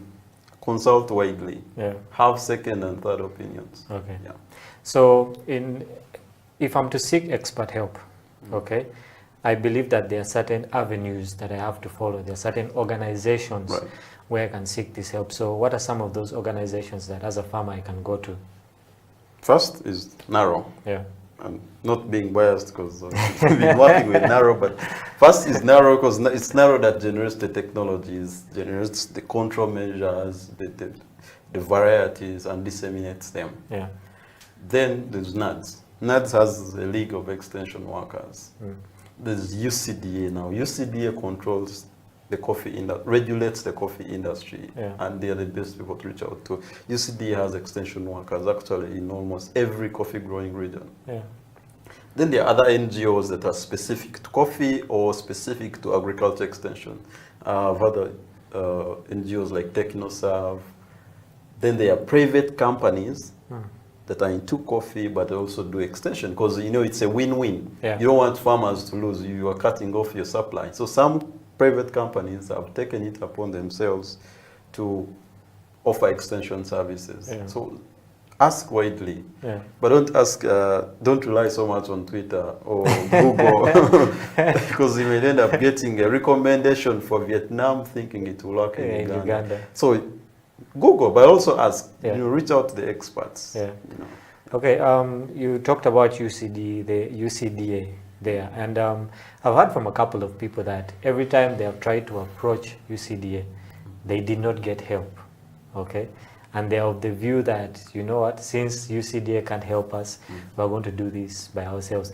How true is that? Does UCDA actually, in their mandate to regulate coffee in Uganda, actually help these people, or there's a lot of bureaucracy and red tape that goes into this, that by the time you actually get the help, maybe you've lost the morale? So does UCDA actually help?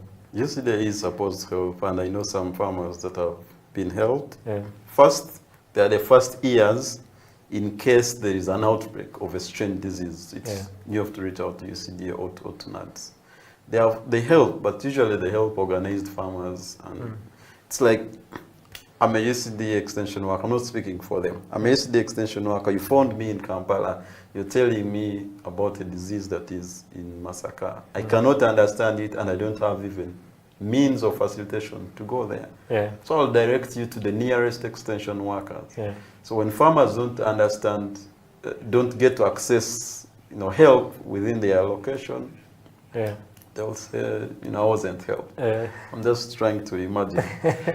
and also sometimes it's easier to work with organized farmers. Let's say you're an association, then you invite UCD extension worker. You can come. You're 20 farmers, 100 farmers. Yeah. That's a bigger platform. Yeah. Because they're also underfunded. Yeah. I like the way you say that UCDA is supposed to help. Yeah, they are supposed to help. Yeah, because they regulate the industry. Yeah. And now with the Coffee Act, they have more powers. Yeah, I think that brings me. That's what they have always wanted, and they have it. Okay, we're going to get into a break right now, but viewers will come back with more, about coffee. I believe that this is a very good discussion, especially for the farmers who are out there and may not have an idea about the various things that go into, farming of coffee. For example, the diseases, then what happens after you've grown the coffee. And we're going to have more of this discussion with Owen in the studio. Stay right there. This is the Coffee Break Show on House of Talent Television with me, Ateng Emmanuel.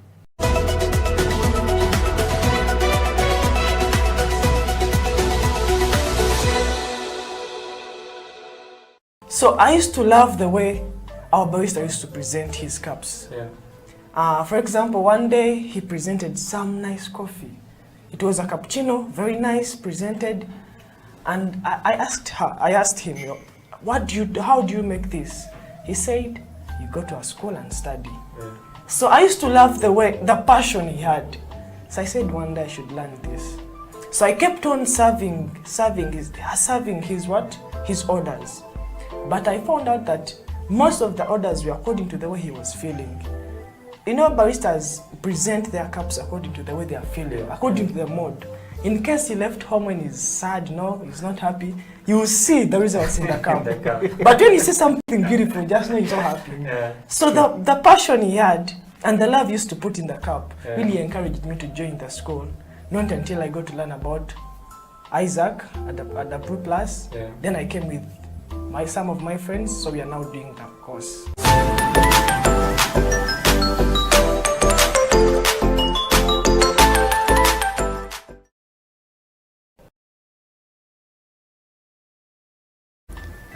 I think most female feel like being a barista is more of a male job, or being a farmer is a male thing, or being a quality controller. Yet they don't know that there are other perfect people that we are looking at. So we want to bring this gender equality into the coffee business. I would thank this the International Women Coffee Alliance. It has really done a very good job to encourage women into the coffee business. The brew ratio is very important. The most important. Brew ratio now most people may not understand. It is the ratio of Water. the coffee powder to water, and the yield. Water in this article will bring us to the yield.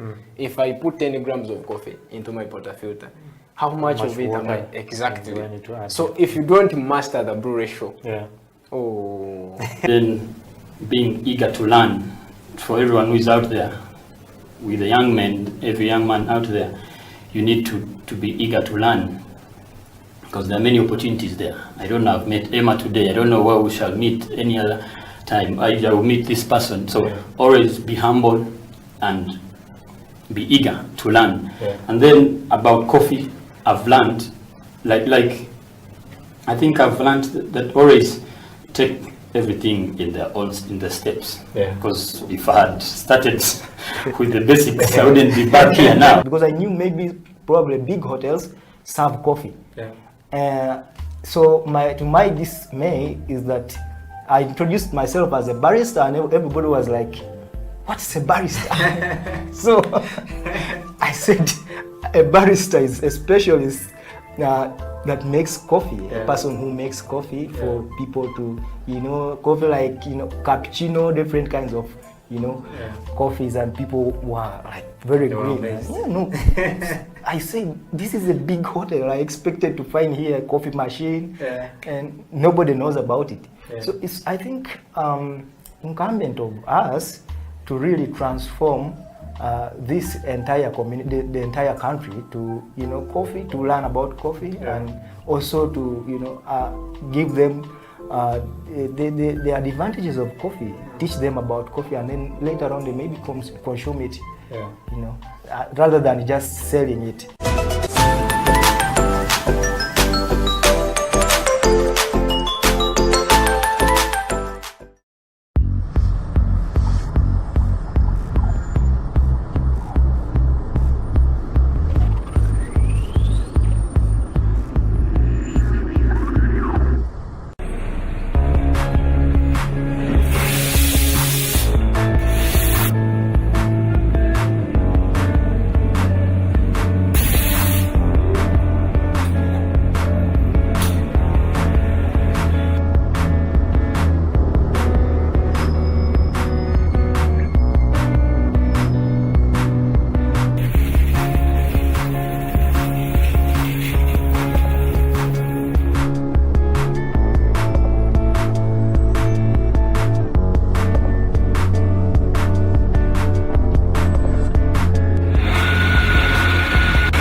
Welcome back to the Coffee Break Show on House of Talent Television. My name is Emmanuel Ateng, and before we went for the break, we're talking to Owen Singura, about the different coffee diseases that face coffee. We're talking about what happens during the coffee growing process. And coming back to the show right now, Owen, welcome back to the show.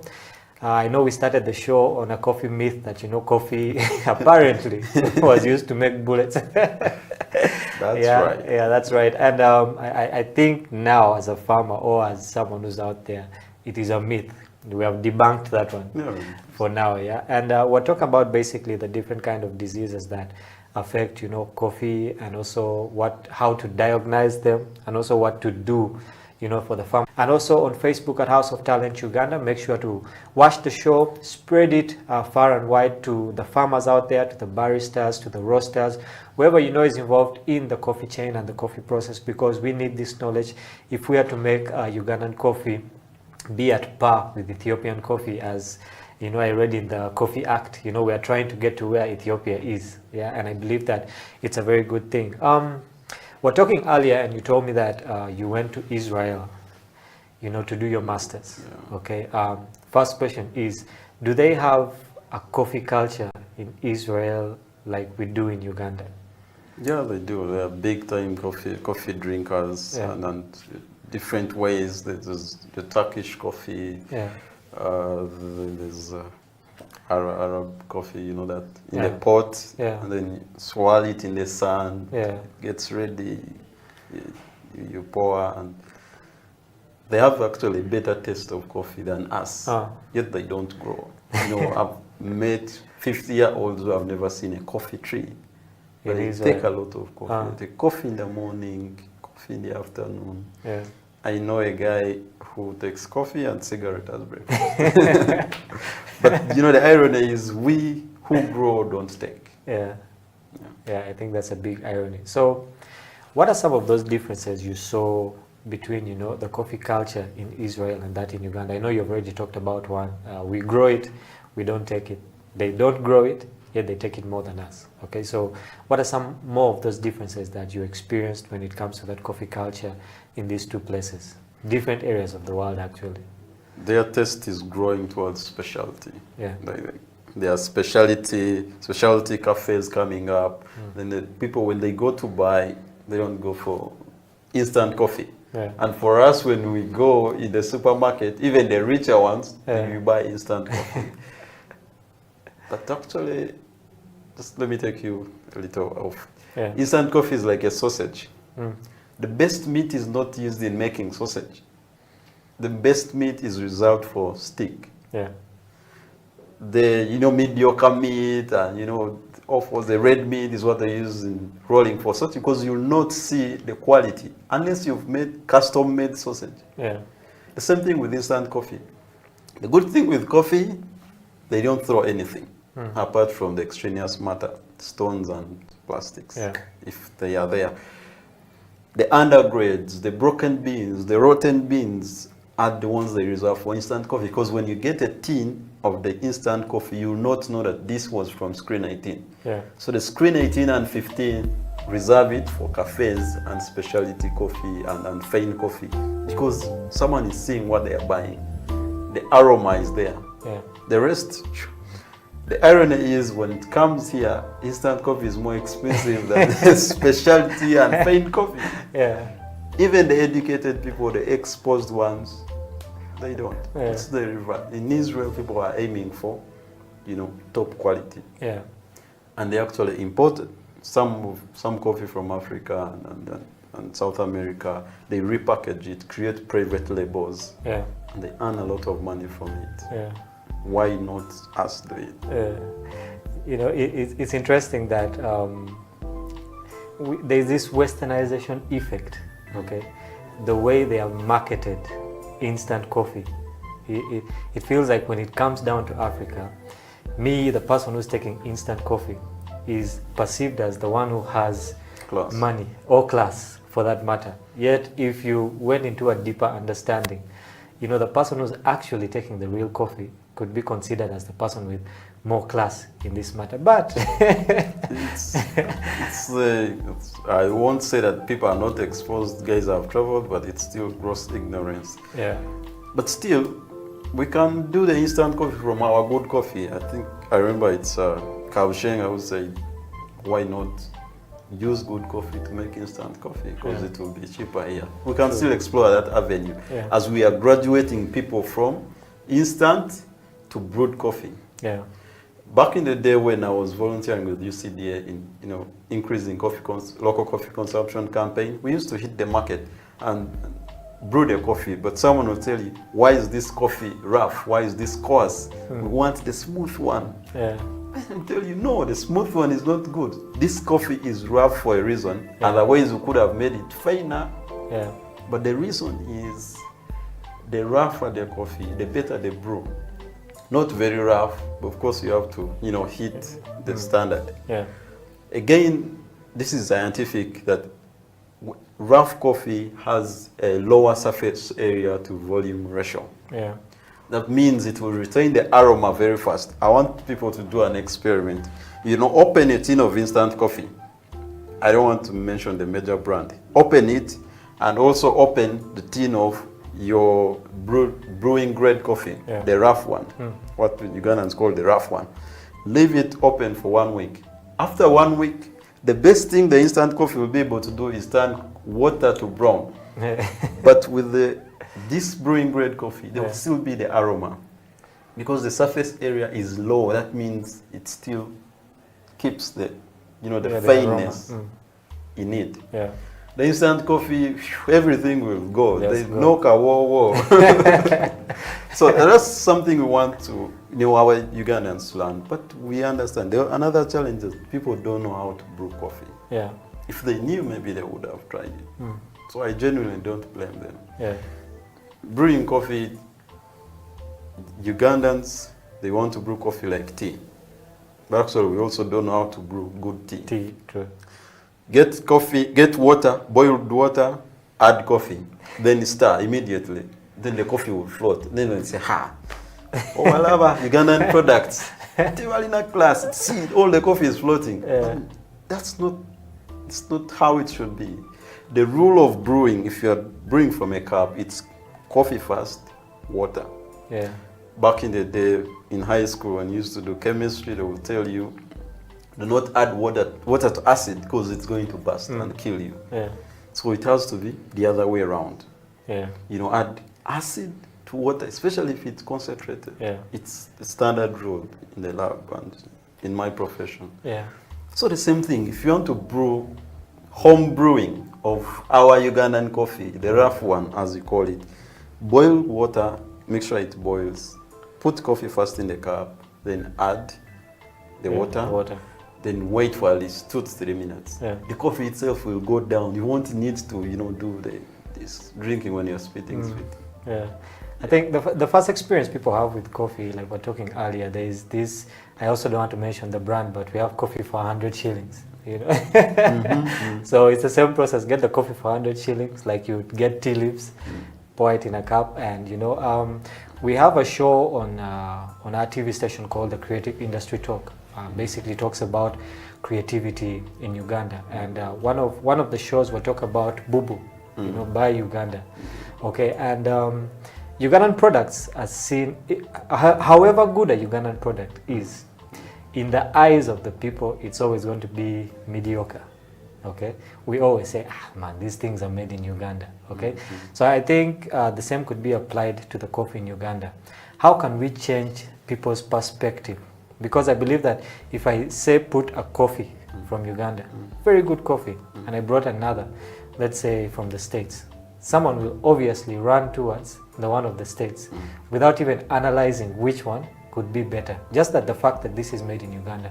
How can we change the perspective, okay, of Ugandans to actually start supporting Ugandan products, in reference to the coffee industry? So that's a good one. Actually, it's not only Ugandans struggling with that. Many countries also, the Israelis think foreign is best. Yet for us, we look up to Israelis. So it's a common thing amongst citizens of different countries. You think foreign is good because it has come all the way to here, champagne and all that stuff. Yeah. So one thing is the Ugandan people also have to imitate the standards of the competitors. Yeah. I look at coffee brands. You reach the supermarket, you look at how we are branding Ugandan coffee, and I will assure you that 90% of them are not going to cross the border to even Kenya. We have that cliche packaging of valve packs.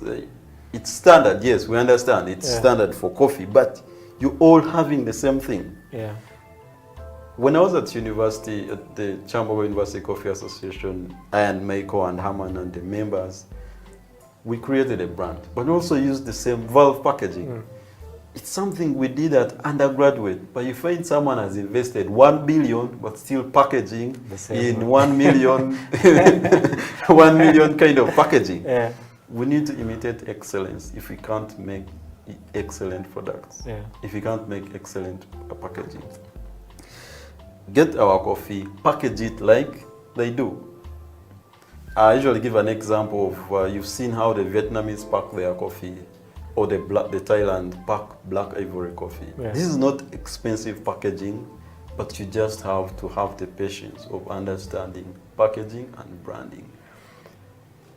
Let me give you an example. We used to do the packaging, valve packs, put a sticker. Yeah. Take it to the supermarket. The supermarket will tell you, we are not paying you until we sell. I used to be mad. You know, Herman was our marketing manager. We used to be mad that they are not paying us. They're actually surviving on us. Yeah. But after since they were taking our coffees, adding it down the shelf, you know, with other many brands of the same packaging. Yeah. Then they put the foreign brands at the corner Wow. where there's maximum attention. And the foreign brands, of course, they are paying cash upfront. For us, first sell and then pay you. In the end, the coffee gets stale. Now, when a consumer comes to the supermarket, and I know many guys who don't take supermarket coffee, is that you go to the supermarket, you're buying coffee that has spent 3 months, 6 months. It is stale. Yeah. Because of the packaging, and also the grocery managers have put them down in the Kayola. Yeah. So if you have to attain the boo-boo, if you have to boost coffee consumption and people support our brands, we need to do top-notch packaging, world-class packaging. Yeah. I don't want to talk about what we presented at the World Coffee Expo. But to be sure no one is going to buy it, or no one will even take it for free. Yeah. Because it is so cliche. This is packaging of 30 years ago. Yeah. But the good news is that there are few Ugandans who are aiming for excellence, looking for that, niche packaging, and they are getting markets in Europe and North America. Yeah. We can do the same. That's how we're going to compete with, Brazil and Vietnam. Yeah. Yeah. Well, that's an interesting thing, because I've actually been to the supermarket, and exactly what you say, the Ugandan coffees are thrown somewhere down there. I have a friend who does her own coffee, and she complains about the same thing. By the time you get paid for your coffee, it's stale, and if I buy a stale coffee, I'm not going back to buy the same brand again. So basically, I'm on the losing side. Okay, and the foreigners are getting more and more out of us, and even that money that they're getting is not really repatriated back into the country. It's not your money. It's not our money. So all of us are losing at the end of the day, and it's something that we need to really do to improve the coffee industry. I know one of your backgrounds is research in coffee, and we're talking earlier, and you said in coffee research, to come up with a type of coffee takes you 10 to 15 years. Okay, and to the normal person, they think, now how are we going to wait 10 to 15 years for you to come up with a different kind of coffee? Is there one that you have come up with? Is there one that you are currently working on? And if so, could you give us some more information about it?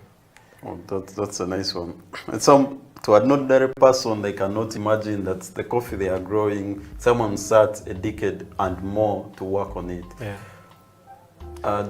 Towards the late 90s and the early 2000s, there was coffee wilt disease. It's really ravaged and destroyed almost over 50% of the Robusta coffee. Yeah. Now, Narrow had to sit, because every problem in agriculture, the eyes are on Narrow. They had to sit and try to create solutions. And one of the solutions, coffee wilt disease is a very tricky one. I told you, you will spray and you won't control it. Yeah. So they had to come up with varieties that are resistant to the disease. Mm. And from that time, during the early 2000s, and up to now, they have released 10 varieties. 10 coffee varieties that are resistant to wilt disease, that is KR1 to KR10. Yeah. Nowadays, KR10. But it's not that you sit and work on one. I'm not a coffee breeder, but I've worked with coffee breeders. It's not that they sit and work on one, release it. They, work in tandem. Yeah. Because these varieties, how much they are all coffee wilt resistant. They have different attributes. Yeah. And then they perform well, in different regions, different agronomic conditions, different climates. flavors. Yeah. Another thing is that after researchers have developed the variety, they have to take it to UCDA for scoring. Yeah. Because it doesn't help when you make a good coffee variety, high yielding, big, and it doesn't taste well. Yeah. So now that's how UCDA comes in. They have to assess the cup quality. Yeah. And it's a back and forth, years and years and years and years, and they say now this is good. Yeah. Because you don't want to spend 10 years on a loser product. True. You're wasting taxpayers' money, you're wasting your time. So the 10 varieties, in actual sense, it should be that KR7 is better than, KR10 is better than KR7.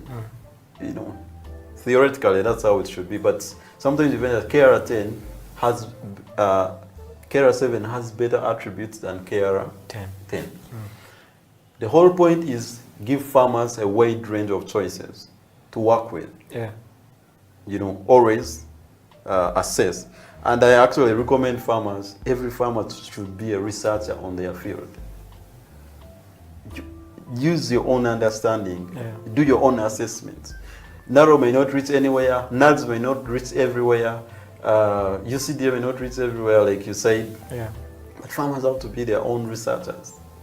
Compare, see, this one does well, this one doesn't do well, or this one is heavier, this one is lighter, this one matures faster. Yeah. But why did we go the cloning way? No, the breeders realized, okay, let me go back to the biology of coffee. Okay. Two coffee species, Robusta and Arabica. The difference, one of the differences that Arabica is self-pollinating. By the time an Arabica flower opens, it has, pollinated itself, or to pollinate itself shortly. Robusta is cross-pollinating. Now, you remember in our basic biology and science, cross-pollination is moving anthers from here and pollen from here to the stigma of the other. So you are creating variability. Yeah. Like man and woman who create a child who has characteristics from both. Now, Robusta being cross-pollinating, the fruits are going to be different from either of the parents. Yeah. But now you want to keep the disease-resistant top-notch. So you have to clone. So the nursery operators, the Narrow and UCD have mother gardens where they pick clones so that you have the same. If it is KR7, you're going to produce seedlings that are strictly KR7. Because even if KR7 is pollinated by another variety, you're going to create L8 seeds. Yeah.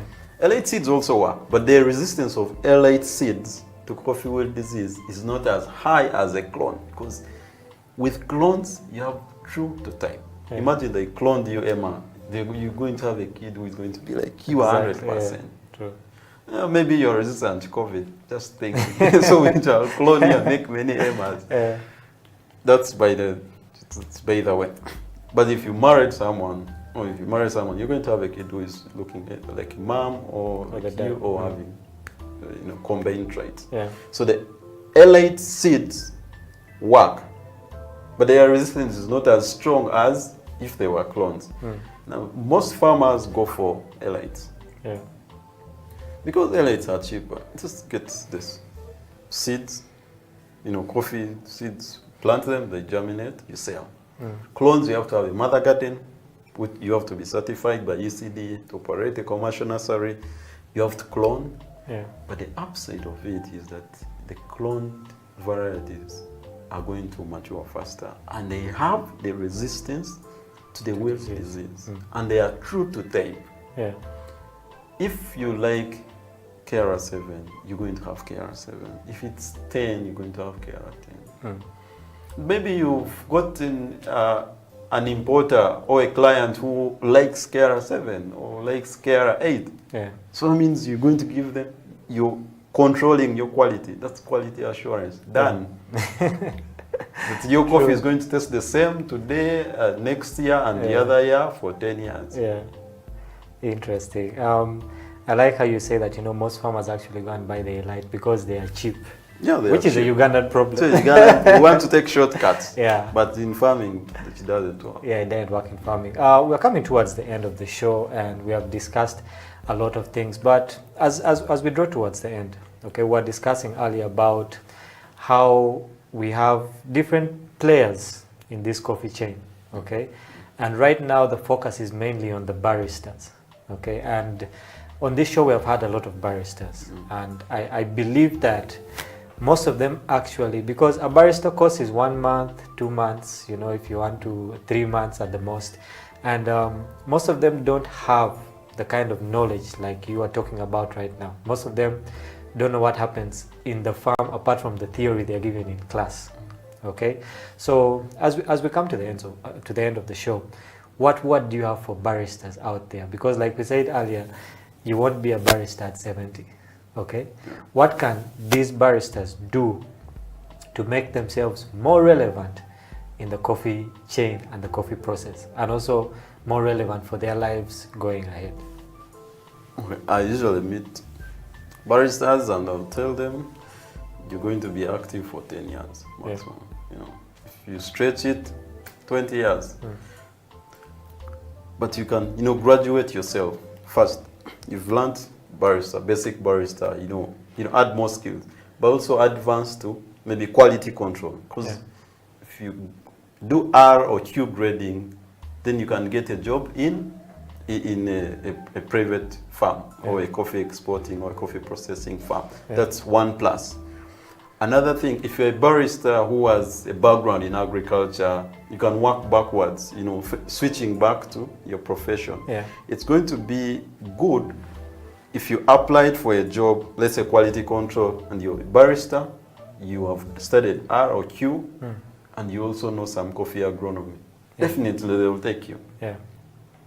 Also, you're going to be better than someone who has studied quality control but is not a barista, because you know every employee wants a bigger package of you at the same price. So the thing is, if you're a barista, you're 40 years, you've overstretched to maybe 40, 45, at least learn Q or R. UCD has free, you know, these are free courses. I'm not speaking for UCD, but they are free. R and Q grading, they are free. You stand a chance to get a job in the coffee industry, in growing or processing farm. But another thing, we have some people we are with who have a background in agriculture or biotechnology. I know some who have switched back to research, and again they stand a higher chance, because if I applied for a job with the counterpart who is just an agriculture expert, but I'm also a barista expert, I know some basic of quality control, then I stand higher chances.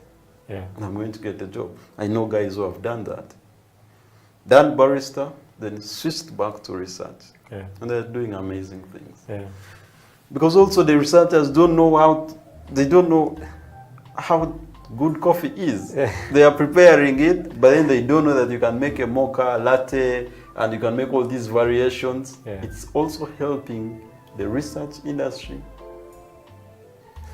When I was, you know, still in coffee research as an intern, our director by then banished instant coffee. He was a new director. He was like, guys, we are a coffee research institute.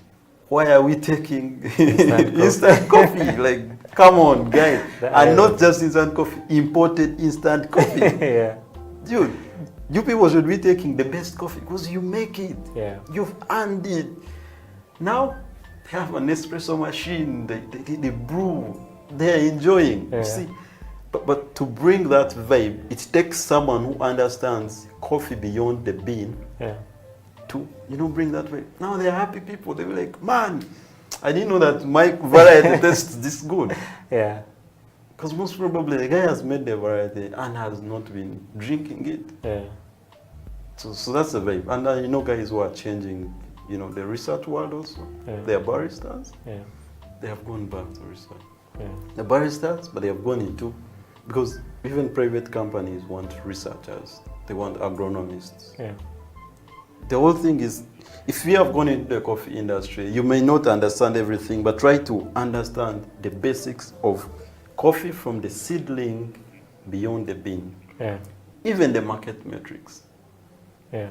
Especially the market metrics. Yeah. It's important to understand Yeah. the market dynamics. The biggest thing in the market dynamics right now, Brazil was hit bad by hailstorms and frost. It's a plus to us. It gives us an opportunity it's an opportunity for us. slide in there somewhere. The smart guy, when Brazil was hit by frost, should have bought more coffee. Yeah. Because actually there's a coffee crisis. It's Yeah. projected that 3 years from now there's going to be a coffee crisis. Yeah. If you can buy coffee, buy it as much as you can because it's going to be high. Yeah. Sorry for the Brazilians. But kind of good for us. Yeah. Well, Owen, we've come to the end of the show, but I believe that all the knowledge that you have shared in just this little span of time has really helped someone out there.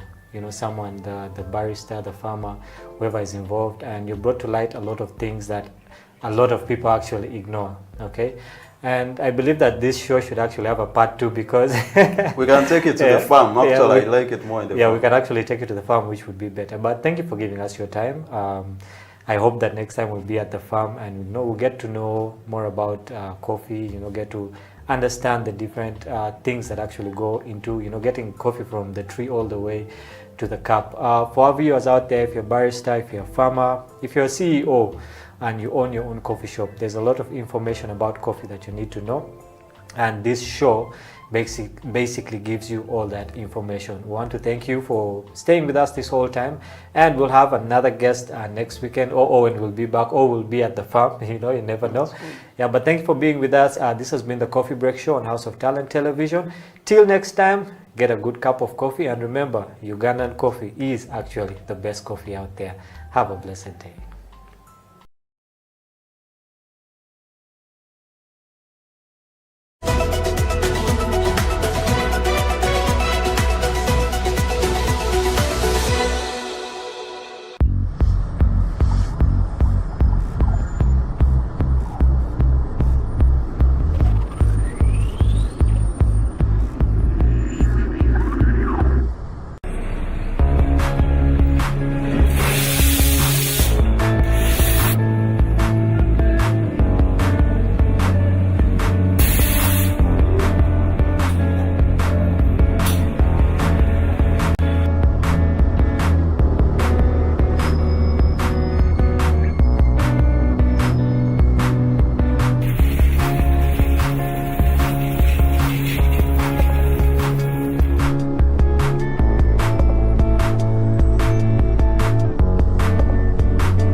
Mir Hamid Ali. I am the business unit head at EMT Distribution. I'm here in Uganda as a part of EMT Roadshow 2022. EMT is a cybersecurity distributor which distributes cutting-edge technologies to help customers mitigate the cybersecurity threats across the globe. We are an international company with offices over 11 different countries with over 200 employees. So when I say value-added cybersecurity distributor, we are a focused distributor which offers cutting-edge technologies which helps customers in protecting or mitigating the never-ending cyber threats. So if you see today's world, it's everywhere, it's chaos that's happening because everything is online. So we are trying to go ahead and protect customers from the attacks that they cannot see. So that was the main purpose of me coming to this part of Africa and present them the technologies that we distribute. So because I feel that this is the right time, or this is the era where people are more welcoming for these kind of technologies. So today we represent solutions like OpsWord, Secure Envoy, and we have other technologies as well in our portfolio which could help customers in protecting them against the cyber threats. Why this part of the Africa is because I feel that this part of Africa, when you compare East Africa, is much more open to new technologies. You have financial hubs, you have government entities which are actually want to adopt new technologies. That's where we think that this is the right time where we could present them solutions which is great and which is going to help them in securing themselves. So particularly Uganda, because I have seen governments releasing mandates, for example from central banks, that they need to have certain security policies in place to run the operations smoothly so that their infrastructures are secure. So these kind of mandates, these kind of laws that's been released by the governments, which is helping the organizations to have these kind of policies in place. So that's one of the reasons that we came into East Africa, so that we could present them solutions, what we have in our portfolio. The guest that we had today was very interactive. That shows that the solution that we presented actually addresses the pain points that they're facing on a day-to-day basis, or they see that they might face in the future. So that was one of the key reasons that we thought that this OpsWord technology that we presented is helping the people across the globe. So why not here? So we tried to replicate and it worked. And I'm sure that's going to help the customers in a way that they would be protected with the new cyber threats. See, the future for cybersecurity is very bright because cybersecurity is evolving on an hourly basis. It's not daily, it's hourly basis. We have solutions which caters to almost every segment of a cybersecurity framework, starting from endpoint to securing critical infrastructure. For today, as we have limited time, so we couldn't focus on the whole portfolio, so we pick and choose two technologies which we thought that, this is the technologies which is going to help and the customers that we're trying to focus on. So moving forward, hopefully by next quarter, we would again come back with another two solutions where we present them to much more larger audience. And my name is Mir Hamid Ali. I am the business unit head at EMT Distribution. I'm here in Uganda as a part of EMT Roadshow 2022. EMT is a cybersecurity distributor which distributes cutting-edge technologies to help customers mitigate the cybersecurity threats across the globe. We are an international company with offices over 11 different countries with over 200 employees. A wise man once said, "The future has a name, and its name is hope, a tiny flicker of light that we really believe."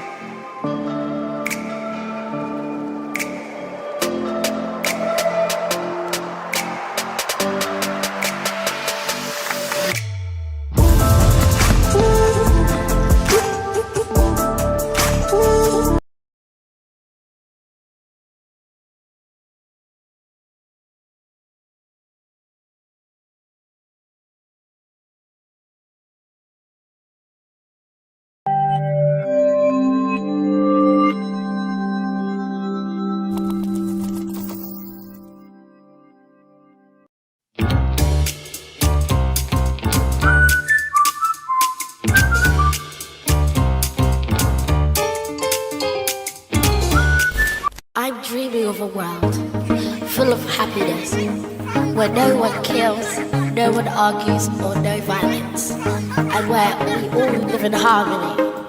We all celebrate all the things that we have with our families and each other.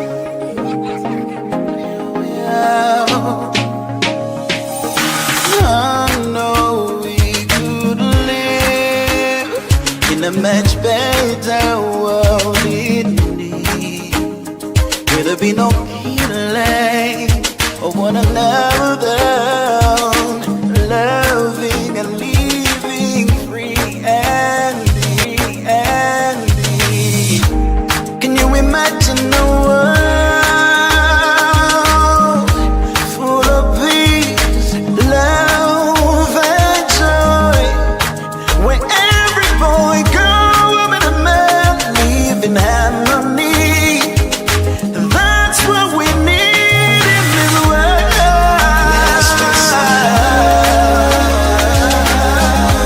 There is no need to fight. You and I are one. Let us get together now, and there will be a better place for us. Let us spread some love. Let us spread some love. There is no need to fight. You and I are one. Let us get together now, and there will be a better place for you. It is so refreshing where we sit down and sort our differences. We don't need to fight a war. We don't have to lose another life at all. We can work it out. We can get it right this time. Can you imagine a world full of peace, love and joy, where every boy, girl, woman and man live in harmony? That's what we need in this world. Let us take some love.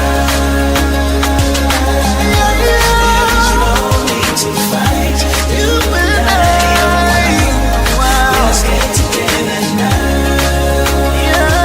and there will be a better place for you. Let us spread some love. Let us spread some love.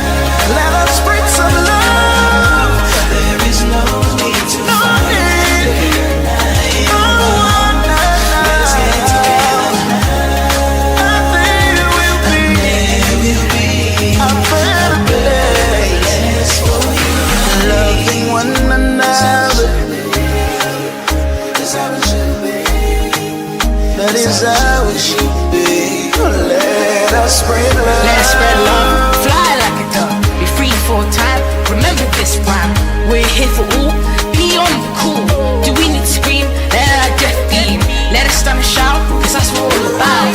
Let there be hope and joy, so we don't destroy. We'll fly like a dove if we spread love for the Lord God, who is above.